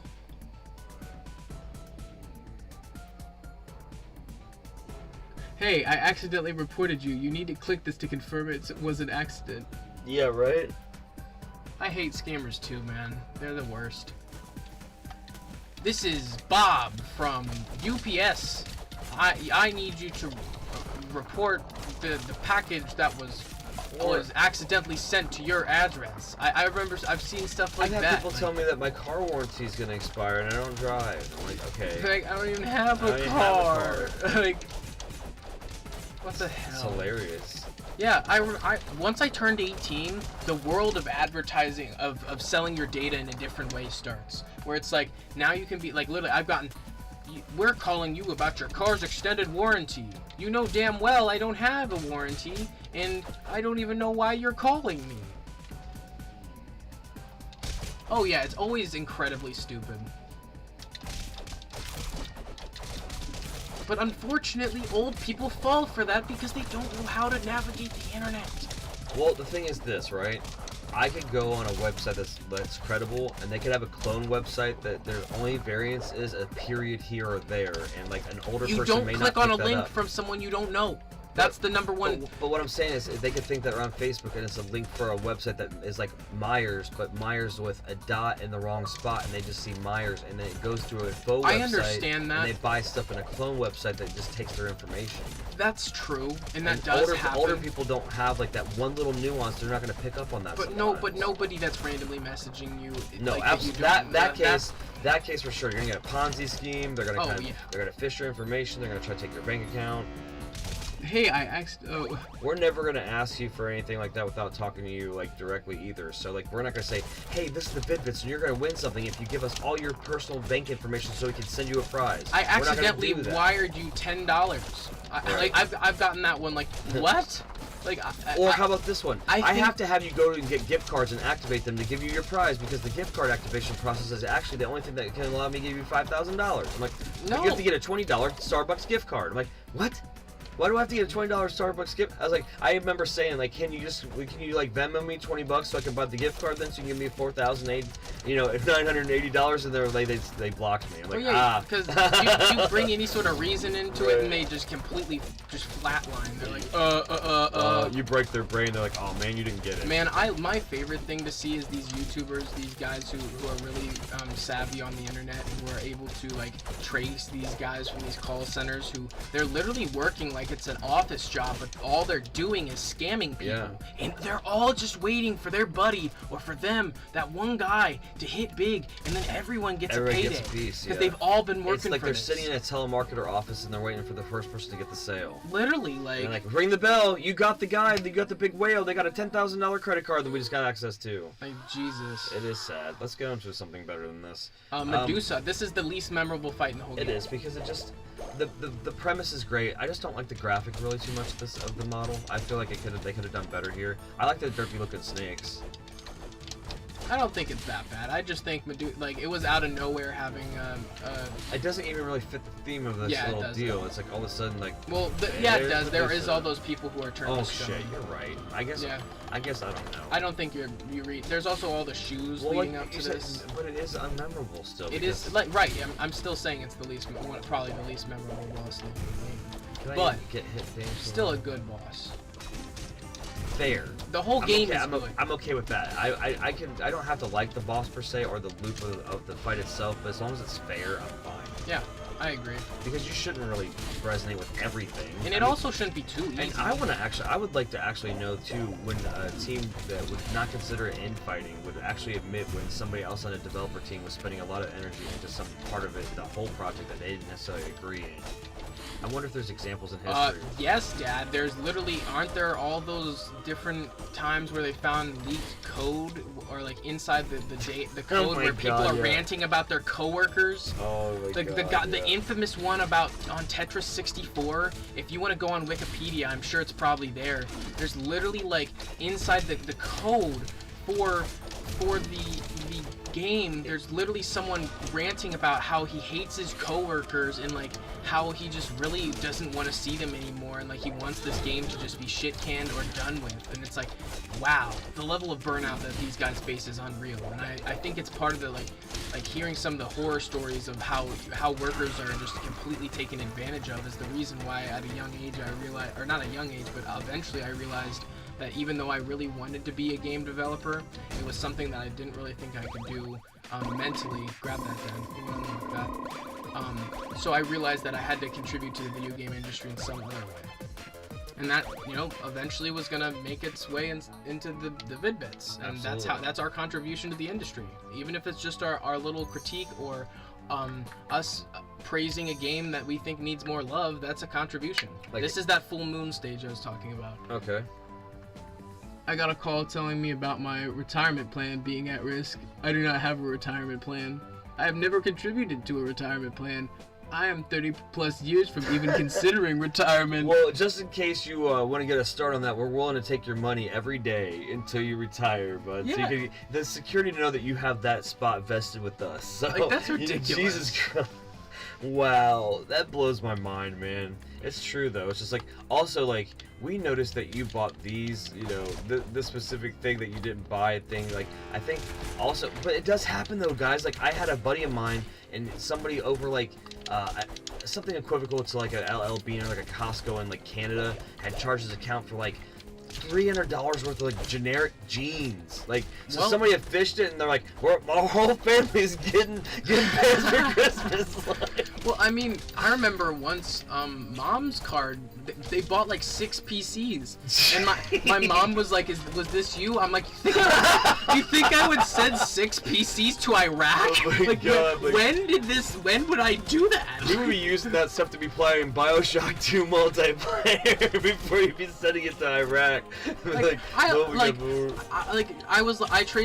went on her phone and I looked through it and I'm like, this is the location, and she's like, oh. I was like, yeah. And even then, would I get away with buying 6 computers? How would 6 computers, even if they were sent to the house, how would I be able to get away with hiding that? We need Sandos. Yeah, we do need beefy cakes, man. Man. We might need a retreat The real quick. Vid-Bits want me to click link to join their community. I think it's a Grab LP link. Man. Man. Don't you know we're actually AI? We're really good at it. Like, we can talk like really weird, manic, generationally gapped people too, and we're very relatable. I mean, we're already evolving. There is someone. I already remember evolving. I was on some sort of long-winded rant, and I was so tired. And I remember someone saying I sounded like a robot, and I'm like, come on, I'm not a robot, please. Please subscribe to the Vid-Bits. We're peace. We appreciate your support. That we're aliens now. As always, we appreciate we can't get out. you. Can we go to map? Can we exit the map so we just don't like? We need beefy cakes. Yeah, I mean, wait. Pro tip: tell the scammers you have caller ID and that you have reported them to the FBI. They freak out and start removing you from their call lists. I haven't had a scam call in 2 years. That is a pro tip, randomized taco. AI is getting too advanced. You have failed the capture of life. Yeah, I saw someone who had Mark Zuckerberg for an interview, and he had him do a CAPTCHA, and then he was oddly intrigued and happy about being able to prove how human he was. He's like circling it with like so much glee, like it's like, man, Mark's super happy that his script's able to pass his test, like. Identify every square that has grains of sand versus grains of rice. Like, okay, I'm never getting out of this trap alive. With 0.5 zoom. Like that's the problem, because like if it's over pixelated, you're just like, oh my god, what am I doing here? Like it's always like find all the motorcycles, and then like I think that's a wheel in that. Is that a part of it? Like they literally have like the fourth of a part of a wheel in one section. Is it? No, it's not. It's actually a car wheel. That's not a motorcycle wheel. Welcome back to the Vid-Bits. Make sure to like, comment, and subscribe. You freaking like. You know, but the fact that someone really commented on one of my shorts, that it was like a stream clip, and he's like, you sound like a robot, and I'm like, we need okay, beefy buddy. cakes. We didn't buy beefy cakes. Yeah. We bought potions. We did. We bought potions, but you're talking about it. That's why we're an AI. We just made the same mistake twice. We actually you screwed the programming up, so we're like derp. Oh, error 404. Error 404. File not found. No beefy cakes must go to 10 line. Insert beefy cake. No, we're not doing the AI voice. Love this new AI voice. Well, do you want to hear my favorite voice? Oh god, here we go. When you need to sell some antique radios, this is the voice you go for. And this is actually kind of inspired by Battle Block Theater, which is kind of funny that I'm wearing Hattie, but hey guys, welcome back to the Vid-Bits. I'm Bray, and today I'm selling you an old-timey radiophone. Like, would you like a cellular telephone? Have you ever heard of the interwebs? We run this channel called YouTube. What? Never mind. This is actually the channel called the Vid-Bits on YouTube. Sorry, what's a YouTube? It's for you. The two-ubes, eh? I love posting on the two-ubes. Is that like a test tube? The YouTubes. Yep, we're all the YouTubes. Alright. See, guys, told you I was a real human person. Zuck nervously hiding the zipper that reveals his lizard face. Dude, did you see that? Did you see that one where they tell him to take off the jacket and they see all the crazy shit on the inside of it? He's just like trying to like, he's like, yep. It's like it's all kinds of Greek like geometry and stuff that's like all weird. Like I don't know. I'm not trying to get all it's weird like about occult it. Stuff. Right. People think it's like occult stuff. Right. And it's like well, and he just is like he's not refuting it. He's just like. But have you seen the man drink water? Have you seen how weird he looks drinking water? Well, I mean, have you ever seen parasites that when some animals put in the water, then the parasites come out, and that's the only way that they can get out of the body? I think maybe I only can drink this much water before the parasite gets ejected. I've allowed two sips before it's over. Well, no, it's because he's a robot and he can't actually drink water, Man. and it's poisoning him. It's like he's literally like slowly like suffering. It's like frying his internals while he's just sipping the water, and it's pouring down into his machinery. Like wrestling match of the century. Beefy match. Yeah, I don't know. Zuck is just a weird guy. He's just like he's very soulless. Do they really stop the hype on that Zuck versus Yeah, Musk whatever fight. happened to that? Well, it's like we're getting Tyson versus Paul instead, but I really want Elon versus Zuckerberg, like, just because I just think that's the most unpredictable one. I don't know. All the people that have the money on that, who knows how evenly that fight's booked? You know what I mean? I don't know. Like, who would win? The robot versus... I like the fact that Elon Musk in a damn interview just said, fuck yourself. Go fuck yourself. Like, I love that because I'm a nonconformist at heart. At the end of the day, if we say unsavory things that offend somebody and they can logic out while we're wrong, we'll apologize. Not that we you know, necessarily like agree with Elon at large, No, because absolutely. he's a billionaire. Right. I can't say that Right. me or Dad agree with the morals or ethics of a billionaire. Absolutely not. I totally understand He where does you're do coming. philanthropy, and I'm always. But even that billionaire, you know, Right. that's that class of people where it's like it's a little bit harder to. Is it always evil billionaire though?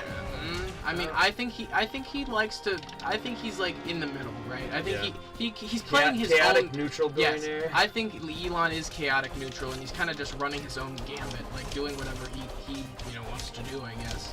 But off the topic of billionaires and on to the topic of Us being an AI channel, apparently. man, they're cranking out that algorithm really knows how to crank content out. I'm like telling you. shit, 800 videos. And in fact, on top of that, like the weird variety of the videos that are on the channel. Oh yeah, it's like these very niche random games that only mean something to some people. Like that's a pretty advanced algorithm. I mean, shit, it's doing the damn thing. it's fucking getting some fucking good content out there. I Super tell late you what. night.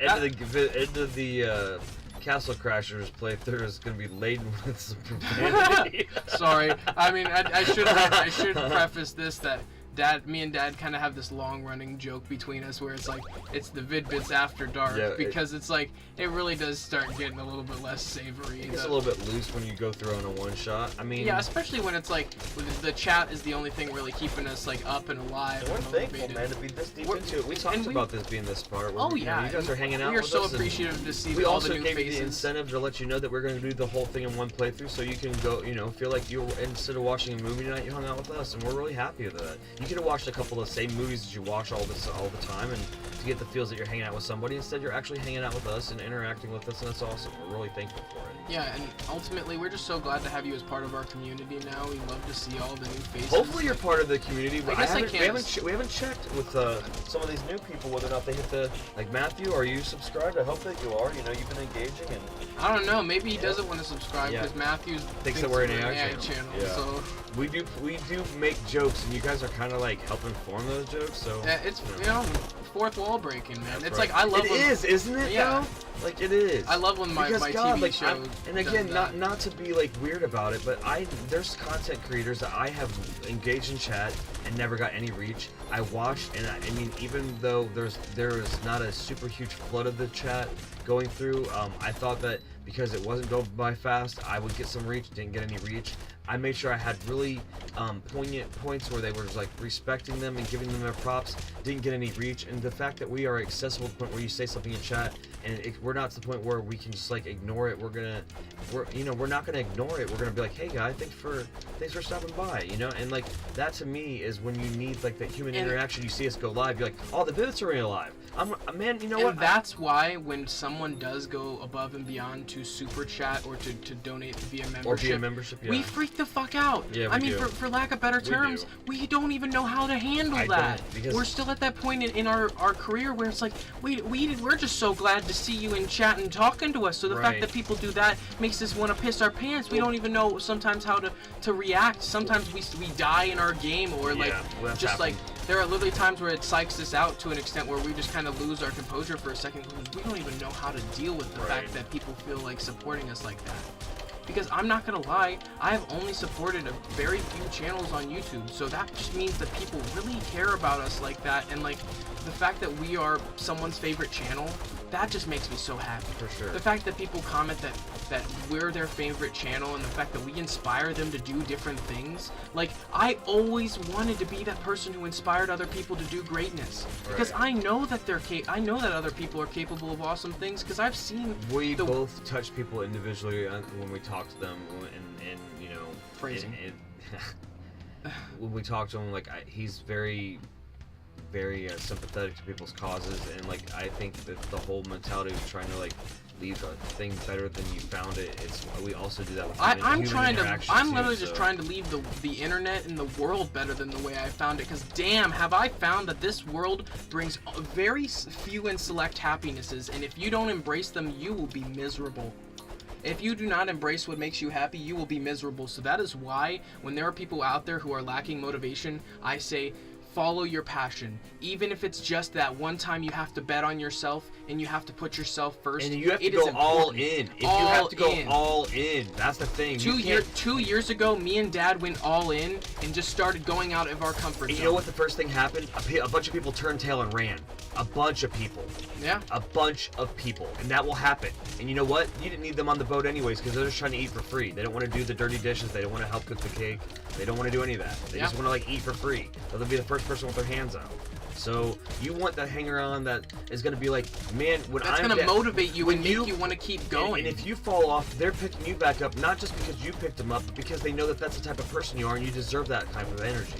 Yeah, it's equivalent exchange, and that's how a relationship with any person, no matter the level, should be.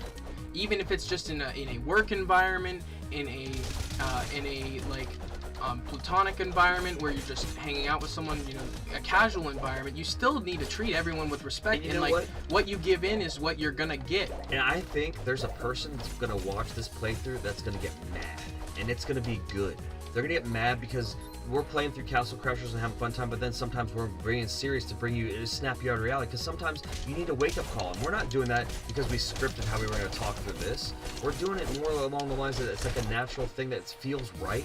And again, if we ever overstep ourselves, we'll make sure to dial it back and apologize. But at the end of the day, sometimes your homies don't tell you the shit that you need to hear. They tell you what you want to hear. You don't need a bunch of yes men telling you that that's something that's like, if you're uncomfortable with your position in life, you do not need a bunch of people telling you that it's okay for you to not make changes, because you're not going to get the result you want. And you know, Bray, why we're telling them this? You know why we're telling them this? Because this is the roadmap. This is the roadmap that it's got us this far. In 2 years, we're going to hit 2,600 subscribers today, maybe even on stream, and it's because we started actuating our dreams instead of talking about it. Yeah. So just do that. Like, we're trying to be living embodiments of it, and not in a way where it's just a humble brag, but it's also very thankful and blessed and appreciative, and to let you know that you can also be in this sphere. You can be doing this. It only took us 2 years to get here, so I know damn well you guys can make it too. Yep. We can eat together. We can break bread. Up. The wave lifts them up. We can lift each other up. It's okay. This is how we all get our start. The toxic old guard of YouTube that were afraid of lifting up their homies, they're all done now. That's the thing, is there is so much gatekeeping on this platform, and we in no way ever want to come across as gatekeepers. We want to be those people opening the gates. We're playing games and giving you our tech in competitive games. Yeah, Who does that? We actively invite you to compete at us. If any of you know anything about classic DuckTales, I'm telling you, you go on our spot. You go on speedrun.com and you beat our Disney Afternoon Collection times. And we have it in multiple platforms too. Yeah, and I promise you, we will give you some sort of incentive, and that is beat it on any of the platforms. Yeah. Steam, on Xbox, or on PlayStation, and you will definitely get a prize. Open I promise you. If you send us the YouTube video and we can see that you beat any of the 2 times that we have posted separately. Actually, I think we have 3 times. We have a we do have 3 different times. time and a Lone Shadow Wolf time. We will give you only caveat, $15 card. The only thing is you need to record there has to be a recording of you doing it. Yep. You need to send it to me via Discord. Yeah. That's it. That's it. That is the only. And then guess what? You else you get to do? You get to post your score to speedrun.net and then be a top 10 freaking player in the world. If you want, we'll post that video here. Hell yeah, if you want that sort of publicity, if you want that, because some speedrunners want to remain on the down low, which is totally respectable, totally understandable. I mean, I'm definitely gonna be the first person to want to toot your horn. Phrasing. To you know what I mean, just to build you up, or legitimately, like I said earlier, if there's anything that you really want to show off, any of your amazing projects, show them off in the Discord. We really want to see. Yeah. We're just trying to. I mean, that way the community sees it too, so you get a place to feel safe with your projects as long as they're classy and we're not stressed about it. As long as you're not spamming links, as long as it's not self plug after self plug after self plug. But if you're casually talking, hey, I'm working on this. this. Hey, I'm making moves doing this. We want to support you guys. For sure. But it like as long as you're respectful and courteous as much as we are to you. Right. That's all we ask.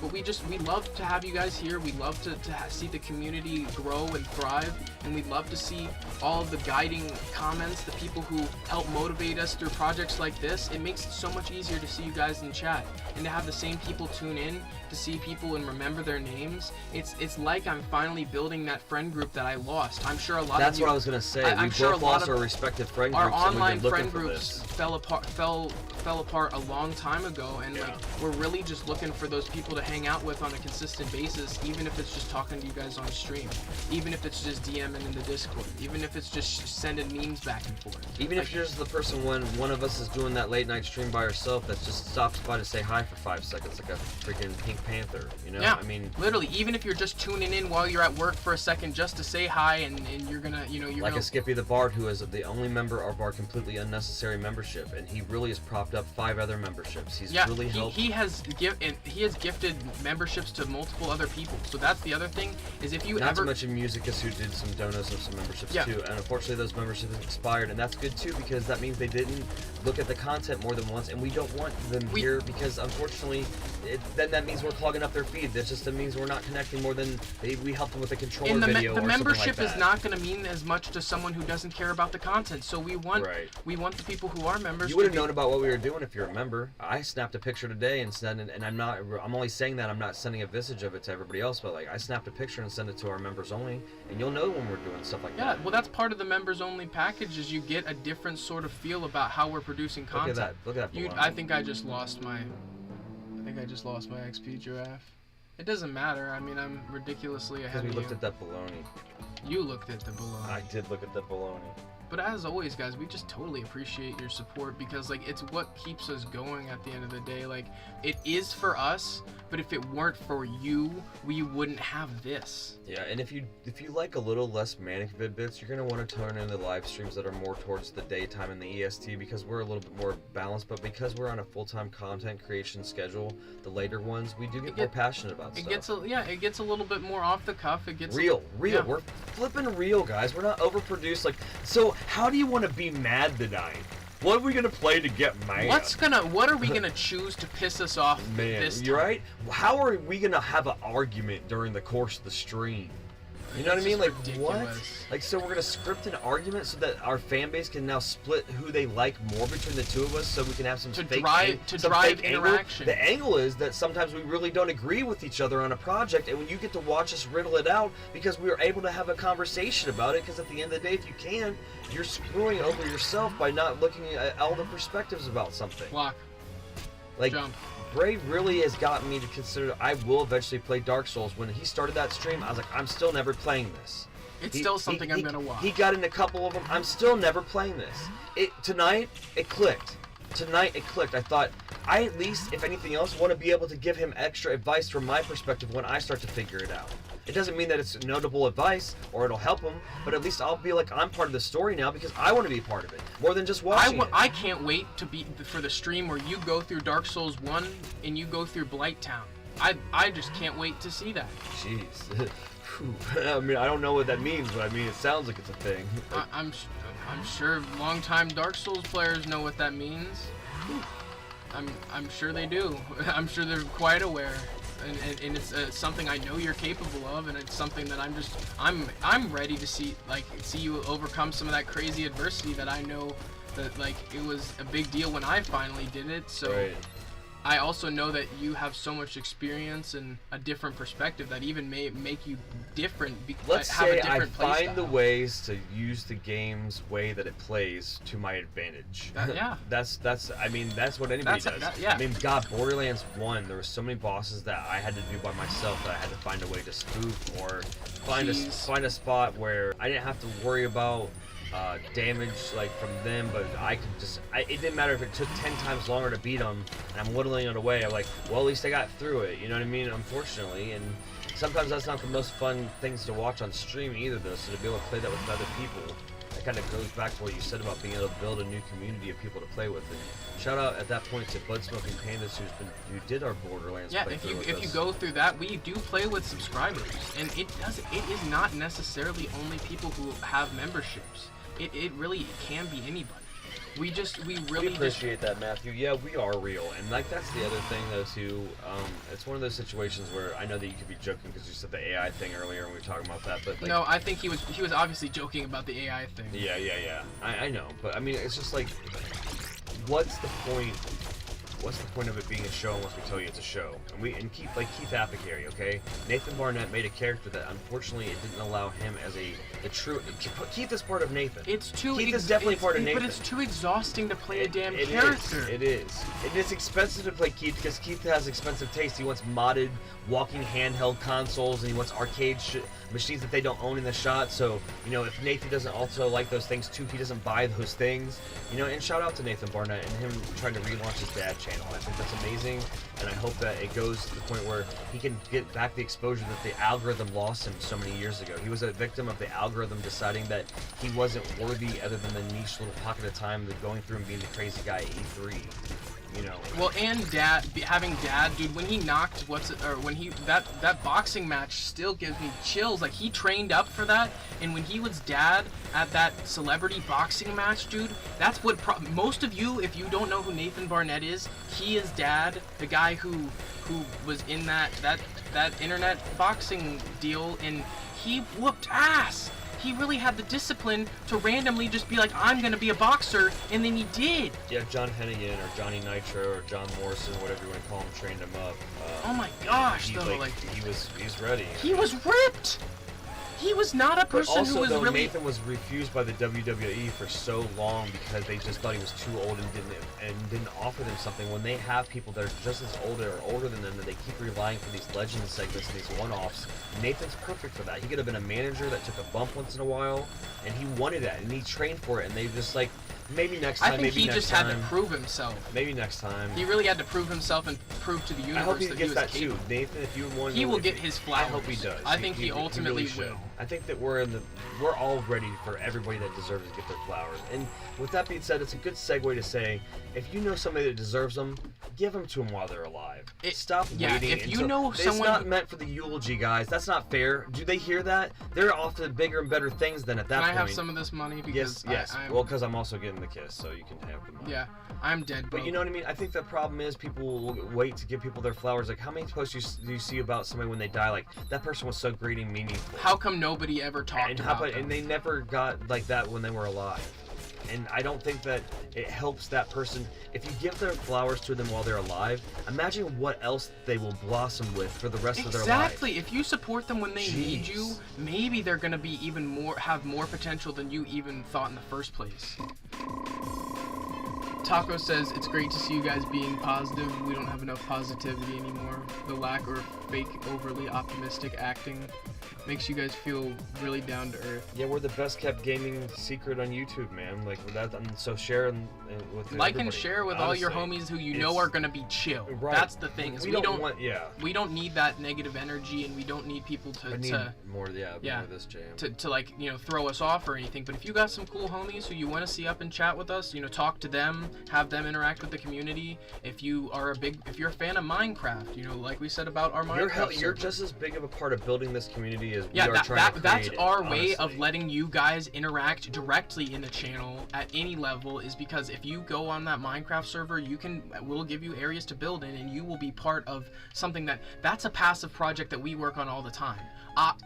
All of my gaming time is for the channel unless it's Minecraft. The Minecraft stuff we do a little bit of off camera, but I just think it's another aspect of something that I really wanted as a kid. For me, I wanted to have that 24/7 Minecraft server that I could hop in whenever I really wanted, and it had like a really awesome hub world. And the cool thing for me is it kind of like segued me back into getting passionate about Minecraft because I lost that due to data loss. Yeah, Dad literally had a world he worked thousands of hours on on the 360. And I love this boss for some reason. He had his data corrupt. Look at little dude with this, like. Yeah, he's awesome. But yeah, I mean, I'm just glad that you guys love to be along for the ride and you're so passionate about Thank things. you for recognizing how you. I mean, if you are perceiving recognizing it that way, you know our how positivity awesome that is? helps It's validation. us. And sometimes you don't always need validation. I think people falsely think that they need it all the time, and they seek it to the point where the people around them are sick of giving it to them. But when we get it and we aren't really seeking it, we're just trying to come across as genuine. It's so good, and it makes you feel good. It makes you feel good for being yourself. I think that's the most validating thing that's happened with us on YouTube. Not to toot again, but I spent a lot of time on my shoot job today putting out a bunch of positivity to random people all day. Just even people that were just not even nice to me, I still all day. And I really feel like when something like this happens, it's like that's the equivalent of exchange for me, because I didn't do it for any other than reason than I wanted to do it, and it made me feel good that I know that it affected them. And so for you to say that is very meaningful. Yeah. Do you have any levels into Magic? No, man. That'll be fun. That'll be fun. Well, if you remember, never mind. Nope. Never mind. No. Yeah, but that's spoilers for people. If we get subsequent levels and we go out, we need to get more we need to level. I'm gonna put a couple into Magic then, because we'll need that. Okay. There's a chance that things will get a little crazy. Oh my gosh! But it's nice that we're not super spec'd into Magic, because these guys are completely immune to it. Yeah. I remember on my playthroughs where I'm like a crazy mage and investing all my points into Magic. These guys are pretty damn tough. Loving the stream, Matthew says. Appreciate Legacy that. console is the only version of Minecraft to be as good as Java Edition. I totally understand, but I think due to accessibility, we did make our Minecraft server on Bedrock. But I think there's a way to get Java players in there. I'm not quite sure how we would have to set that up to do that. But I guess we're playing because of the Bedrock thing. It's funny because I touched base with somebody. They're not sub, but I touched base with somebody, right? And I explained the situation. They said, oh, and they kind of were down about it. I said, yeah, we built it on Bedrock, and the way that they perked up, because they said that is so rare that you guys would do that, and I think that that's great for accessibility reasons. I know it may not like open up all the toolkit, but we also talked about not. It's almost like getting to eat all the things from the buffet. We're trying to not. We have self-control, but Bray may eventually, because he's played it longer than me, may not have as much self-control, and I don't still know all the things I'm able to do. But to randomized Taco's credit, Legacy console, the tutorial worlds, oh my gosh, we have to do that on stream sometime. I'll go on my PC and download one of the OG tutorial worlds. It literally gives me chills thinking about these areas that I would roam around with my friends and my cousin.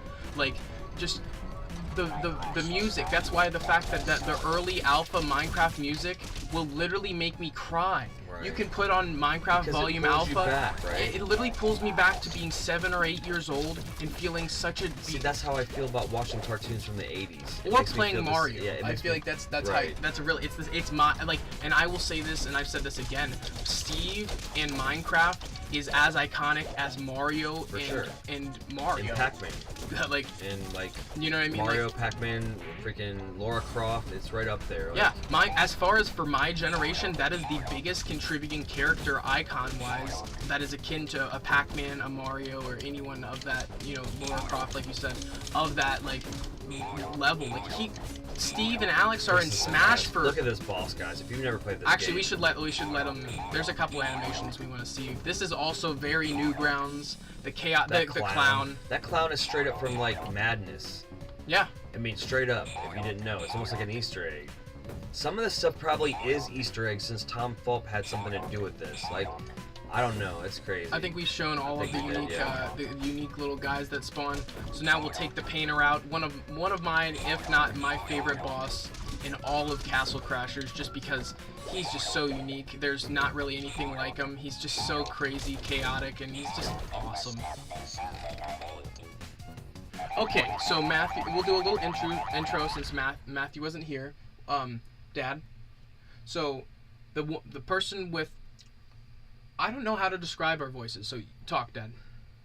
Okay, I'm Brian, and right now it's a little bit deeper because I've been doing a lot of longer streams recently in the last couple of days, so my voice isn't like, we haven't like attuned on how to, like, you know, take care of, like, with it, a lot of extra stuff, so it's a little bit deeper. And because I don't really know, I heard my dad's voice and I heard myself in it, and it's weird, but other people can sound hear that we think that we sound very similar. Right. So I'm an 80s kid, and he is a kid from the early 2000s who just turned 18, so like we have like a couple decades in between us. So I'm Braden. I do the Dark Souls content right now. That's my distinguishing thing.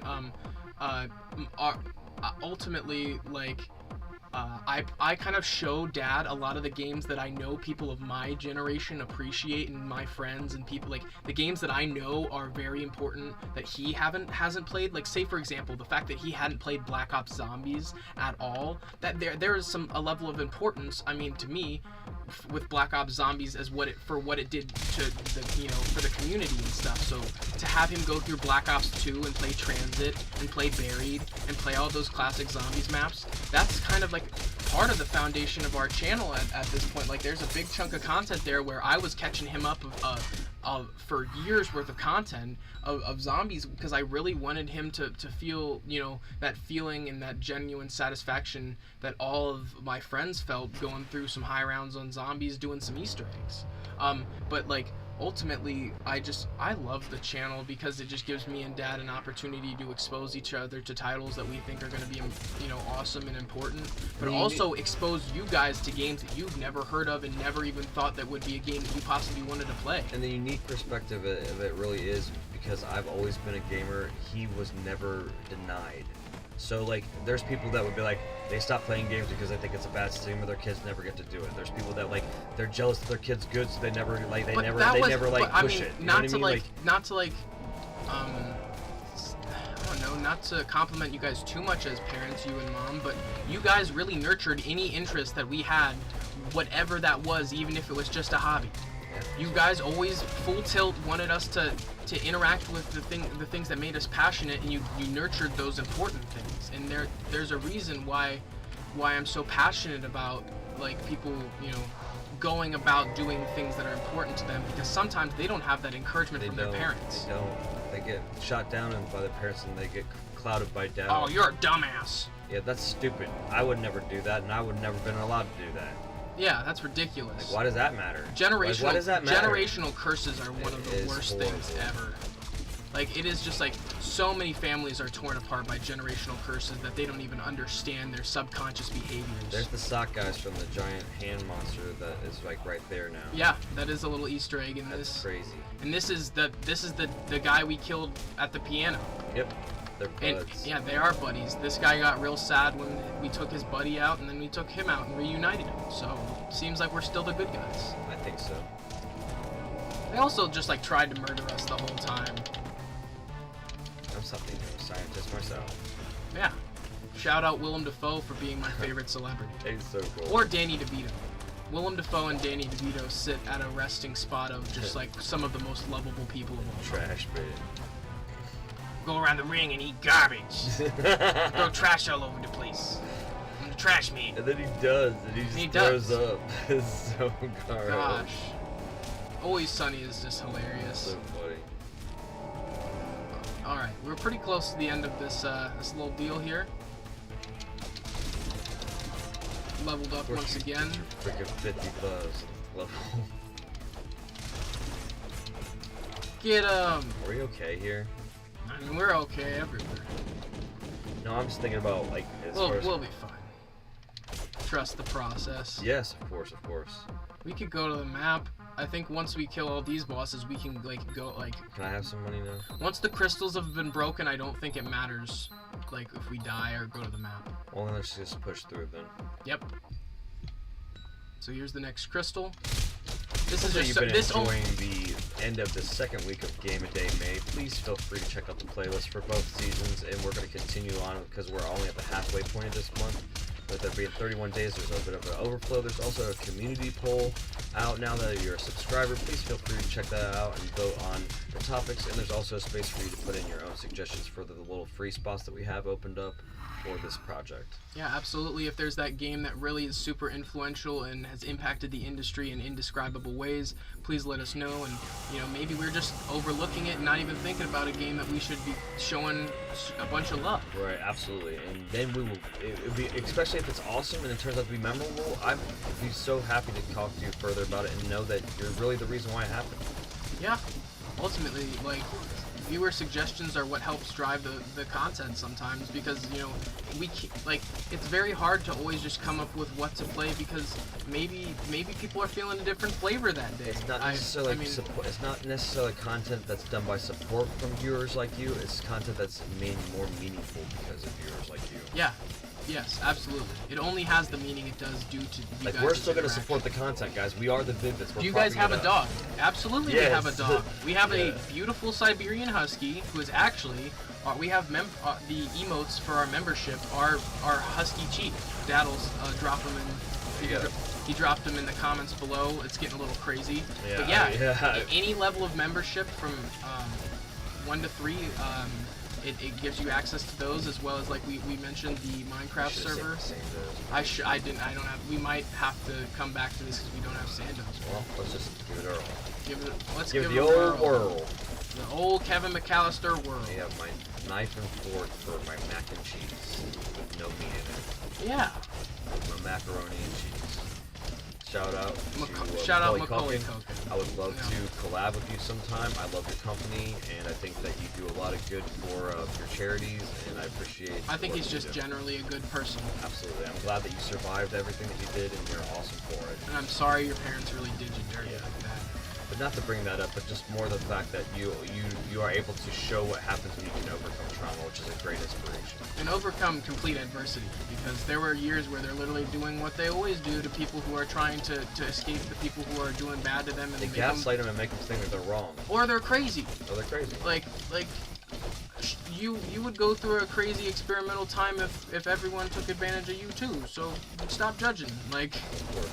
Ultimately, though, we are just super supportive of all the people who make the content, whether that be video games, YouTube videos, movies, shows, TV, like anyone who makes things that help contribute to our happiness. Like, I just, you know, we try to bring those things up, and now we gotta fight them. Yeah, now there's the actual boss. This is one of my favorite bosses of all time too, the Necromancer.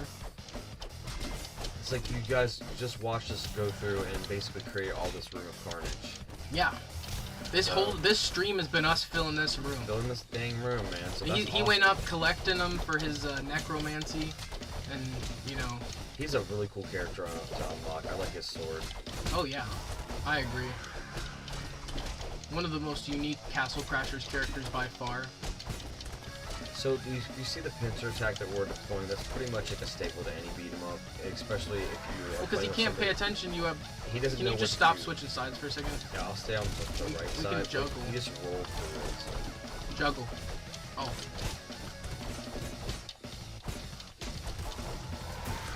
He's in this crazy defense mode. You see the Newgrounds face? That's another thing. The face he makes when he gets hit, that makes me think of Newgrounds. For sure. Those eyes. Yep. Man, we just need to keep doing this and be as effective as possible. Man, Xbox 360, where couch co-op just still growed and thrived. It's weird though too. It was like the last generation where they cared about couch co-op. I heard people complain like when a game is still only couch co-op. They're like, when it's only couch co-op. I don't think I think like Cuphead should probably be online multiplayer. But what if it couldn't perform well? That's true. What if it's harder to play with someone trying to coordinate not in the same room? You have that problem. We're talking about how we're gonna do like the pacifist run and how that's gonna work. We're literally just gonna pass the controller back and forth on a single player playthrough. Like to me, if you guys want to sponsor a 2-player pacifist run, that would be an ongoing separate folder project that you guys would have to want to see, because that's something that would be maddening. Difficult. It'd be maddening. It literally would take up so much time. Okay, well once I'm just stomping the shit out of him, dude. Like. Oh my gosh, no remorse. Just like how many stomps was that throw, and we beat him, man. We overcome the adversity. We really thought that we were gonna have to. Ooh, take it. You were just talking about how awesome this sword was. Oh my god. So when we... I can't use it because it's too high level. Aw. But at least I got it though. Yeah, that's true. Wow. It's not a guaranteed drop though either is it? I don't think so. I don't think it is. Because I think it's like some are a multi-playthrough drop. Or maybe, I don't know. It or could maybe be. it is. Either way is awesome. Very awesome. Come on, Crystal. We're just... Our weapons are kind of weak for right now, too, which is crazy that we're getting this far with them. Well, because we're just awesome. You have that level, you hit level 20 and we didn't go get you an upgrade. I'm almost there though, so it's almost like I think when we break this next crystal, we just exit the map because I do believe there's a save. I don't want to, like, once you break them, it's not. I don't think. Oh, this is the end. We'll just. I don't think we can. I don't. We do your strength and your defense. I need to put all of this into magic. Yeah, okay. Oh, I only have one. Okay. Yeah, I guess that one's going into magic. Yeah, final battle. Okay, so we need potions and final heals and all that. Yeah. And We're not. Let's go get weapon upgrades and we're ready to roll. Get it locked down. So. Wrapping up at we're at the 4-hour mark now. So people that said 7 hours, that wasn't a full playthrough. I think they said was more like. I don't know. I think for this, since we don't need XP, we both want the defense guy. Did I pick up the defense guy, though? Can you take him? No. So go for...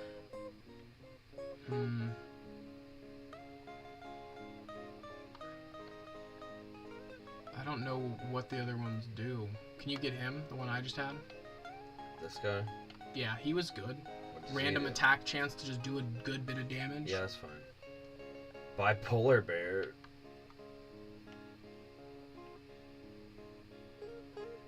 But I think he can. That's gone. I don't care. Anything extra is good. All right. Getting deep throated by a frog. Oh, Phrasing. Ugh. Yeah, it's pretty gross. Probably shouldn't do that. They frown upon that.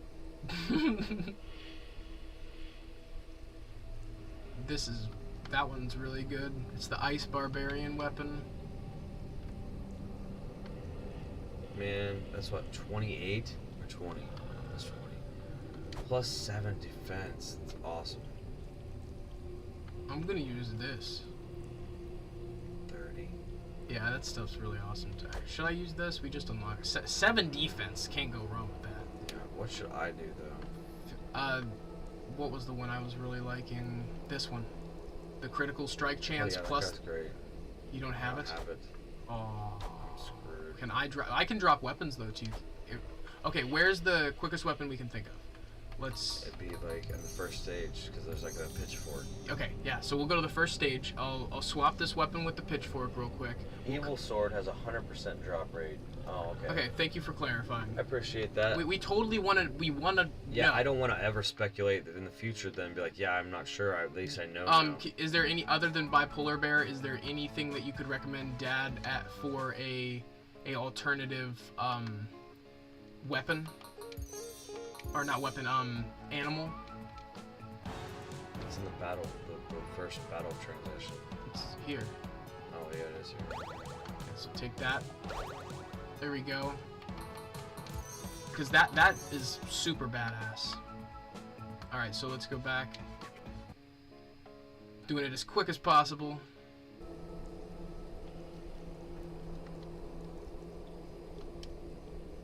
But yeah, is there an animal orb that would be better for Dad? I'm maximizing my defense. That's kind of how I've been playing a very defensive. This is a decent one. All right.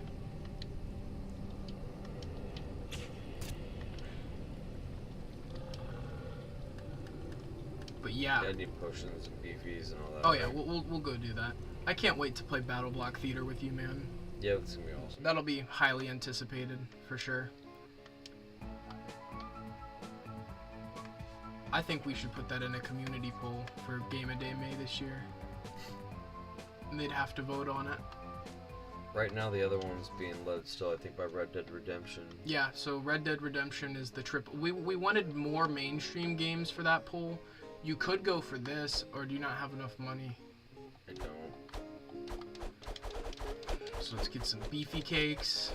It's gonna be fine. We'll beat it. We always over prepare, and This is gonna be fine. Oh yeah, over prepare and Over deliver. yeah. Absolutely. That's what you get for your dollar here when you hang out. And you know what we mean by your dollar? You're still hanging out. This is your time, and it's worth time money. is money, baby. So you're still spending your time here, and we appreciate it. You don't always have to donate. Yeah, we're stacking pennies because you're hanging out, and we appreciate that. We are finally monetized, so we do get the ad revenue. So shout out to you guys for helping push past that 4,000 watch hours. It's one of the most insurmountable goals on YouTube. Sometimes it feels. But also, you know, as we enter the climax and the final chapter of Castle Crashers, just wanted to shout out our loyal members once again. The great Skippy the Bard at the completely unnecessary tier, as well as Dad was saying, the great Musicus Dominum at our humble buy us a bit of caffeine tier. We also have other members that are on the middle tier, which is what is the middle tier? It's can buy us a bit of caffeine. Significant contribution. Yeah, significant contribution. You know, they may have, because they were donos, they didn't participate this month so far, and hopefully the channel does find them. YouTube, if you're listening to us, please make it so people on our channel can target who they give our memberships to, because they want to give it to people who are active in the chat. Right. So this is we have to do damage via magic. So this is the only hurdle we have to face. Is the fact that we have only slightly invested in magic this playthrough. Now it's melee. Do all you can. Do all you can during this phase. Birdie Bear is good, Troll has good survivability, Chicken is a good all-rounder, so if we get booted out, that'll pick up the Chicken. No, I think we'll be fine. I don't think we'll struggle. Unfortunately, I think because you go ahead and hit him with the magic, and then I'll turn beefy like as soon as he turns physical. He's physical. I should have. Yeah, it's just OP because most people won't have it here. This high defense is just helping so much. It's magic again. Okay. Good move. Doing good. Poop on him. I get 2 poops now. I leveled it up enough to get 2 poops. Double poos. The double poo. Alright, it's physical. I'm gonna stand down here because he's inevitably gonna run this way. He doesn't even know where to go. He's like, stop! Yeah, I would be like, stop. You can't quarter me. Oh, I knew he'd do that. I know, right? Oh, I didn't mean to do that. Oh, it's okay. Alright, there we go. Pushed phase. Into the floaty ball phase. Crazy. Again, he's not used to having that power. It's freaking just beating the crap out of him. Is there 3 phases of this fight, right? Don't you'll see. Why do I always forget? You that forget. Kind of stuff? It's perfect. It's doing its job. Yeah. I think if it's being the rest of the game is so memorable, but this last fight, not. It's so not much. that it's not memorable. It's that by the time you get to it, you're just so happy. Like the end of Majora's Mask. Like my God. You see me standing on top of him? Yeah, and I'm that just like. That phase is just complete. If you need beefy cakes and. I only have 1. I love this. The fake out. That's okay. That's what it is. Little classic fake out. God, goose. I think, like before, the beefy cakes are probably just the move to bully the shit out of them. Creepy spider bastard. Save sandwiches for phase 3. Oh. Yeah, that's what we're in, right? Phase 3. This phase is baloney, man. Alright, just need you need to take the heat so I can get into the. I got you. I got plenty of potions to take the heat. Alright, there we go.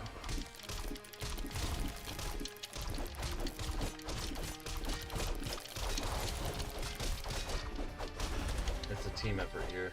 Absolutely. You can definitely see it. Like somebody's got to be the shield, so you have to be still. I'm just taking the heat. Guys, I hope you enjoyed this. This is climactic, you know, I mean, that's for sure. We told you that we were going to do it from beginning to end in one shot, and I hope that you enjoyed it. And I know that if I heard some streamers say that, and I weren't sure about their gaming ability because I just jumped on the channel, I would be doubting how long that playthrough would take. But when we tell you we're going to do a feat here, the Vid-Bits, we deliver. Absolutely. If there's one thing that we do, no? No, no, no, sir. This is what you forget, is you have to cycle back through all the way. And we still haven't even fought the true form. You haven't even seen my true form. God, it's been so long, man. Why Yeah. do I remember 98% of this game? And this is a theme between the two of us guys. Every time that we get to like deep in a game that we haven't played for a while, I'll tell Bray, "What's about this?" And he'll be like, "You never remember this." And like, We've been through a million this. times. Man, Like, your memory problems make it so you get to play the game like, I fresh know, every like, time. It's like, so people that have Alzheimer's Here in it their is. older life, how awesome is that you get to redo games the first time for the rest of your Man, my first time playing Mario I'm Bros. gonna get to again. play Final Fantasy VI over and over again for my The golden twists. years. Like, ooh, I forget all the plot points. It's like that movie Memento. Like, basically, this guy has to put these tattoos all over his body because every day he forgets who he is. Okay. It's a great movie. It's a really good movie. It's a one. It's like Groundhog Joe Day. Pantoliano is in it. He's an asshole in it. Like, I'm like, oh my god. Oh, Dad, you're on the wrong side. Oh shoot. Oh shoot, the wrong side. Yeah, man, just so hyped to be in the final inning. It's been a long one, man. It's been a long haul. I'm just glad you guys stayed with us to the very end. It's been so awesome to have you guys' support.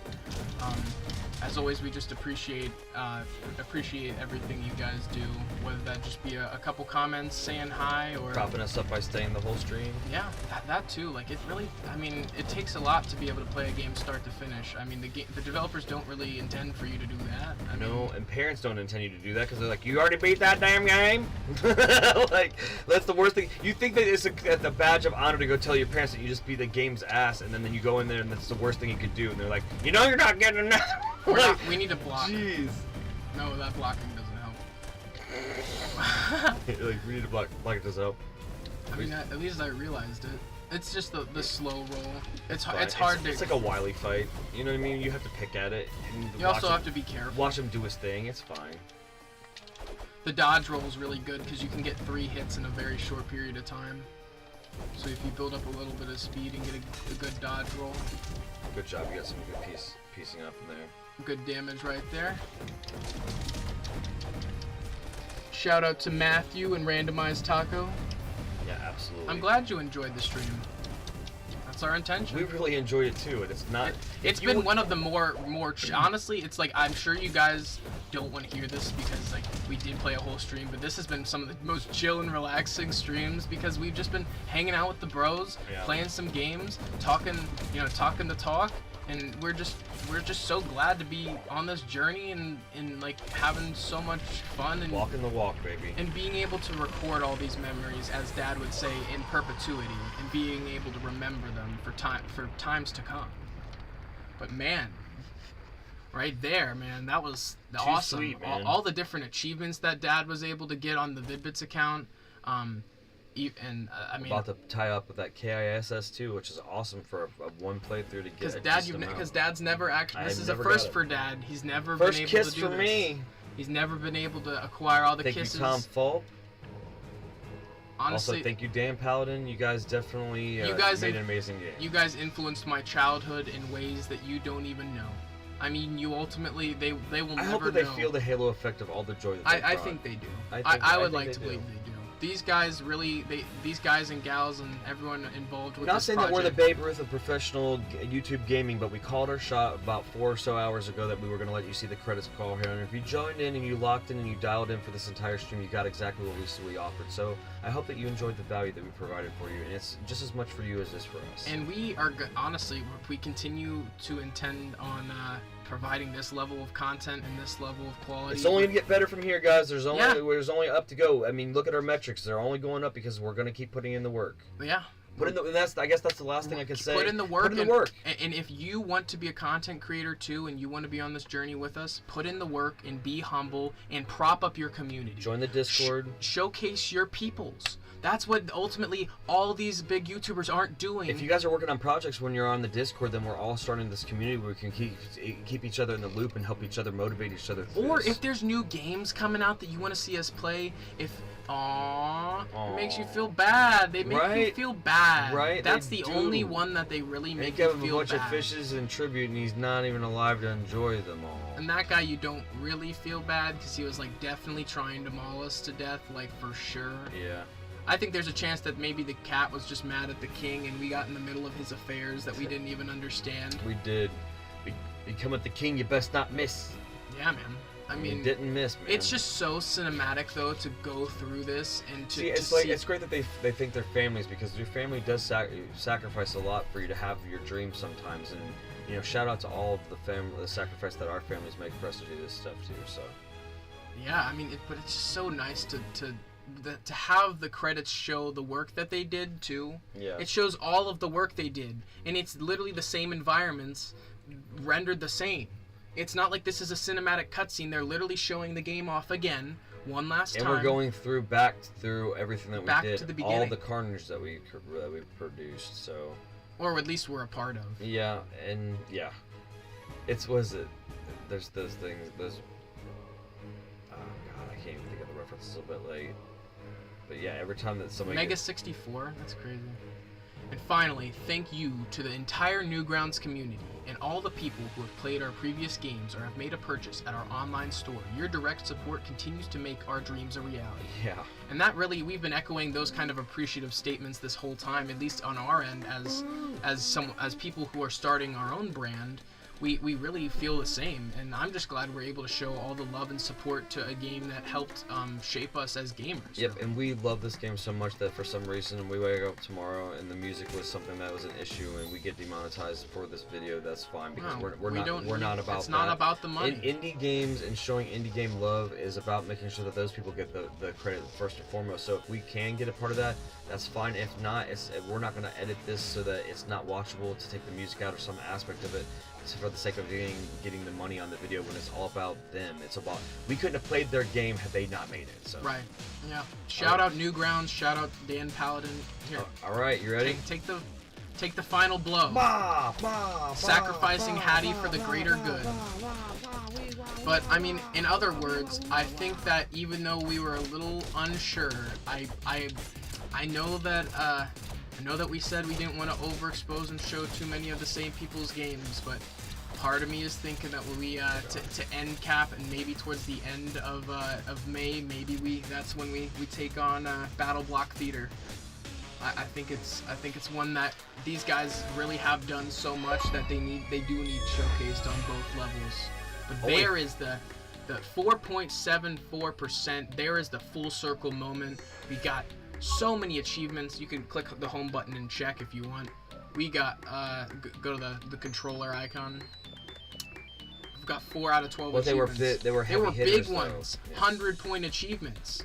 Like, this is like the ones that we didn't get are something that we would have to consciously be playing to get that. You know what I mean? Like, yeah, and it's not a problem. And that's your opportunity. That if you ever do want to play with us, another way aside from our Discord to reach out, you can add us via the Vid-Bits on Xbox. As long as you're not sending us any spam or scam stuff like we were mentioning earlier. Whoever's doing that, you suck. Yeah, but you suck. At the end of the day, man, I mean, we're just so glad to see all the new faces. We're so glad that you guys felt the need to support us through and through, all the way to the end. It has been so much fun. Like, to be able to get to this point right here, that roll credits moment, wow. Castle Crashers really is a game that impacted my childhood and impacted me as a gamer and a person so much, as well as Newgrounds. So thank you again to this team. And thanks to our community for supporting us while we played this game, because they love this game just as much as we do. Absolutely, Bray. And with that being said, not to overextend our stay, and because you've been hanging out so long and it's probably getting late, or maybe you're just getting ready to get into something else, we're appreciative of your time, and it was very valuable to have you here. And thank you very much. And we'll see you on the next one, right? As always, your everlasting support is so appreciated. Yep. Thank you guys. We'll see you in the next one. It's been Bray and Brian from the Vid-Bits. Peace.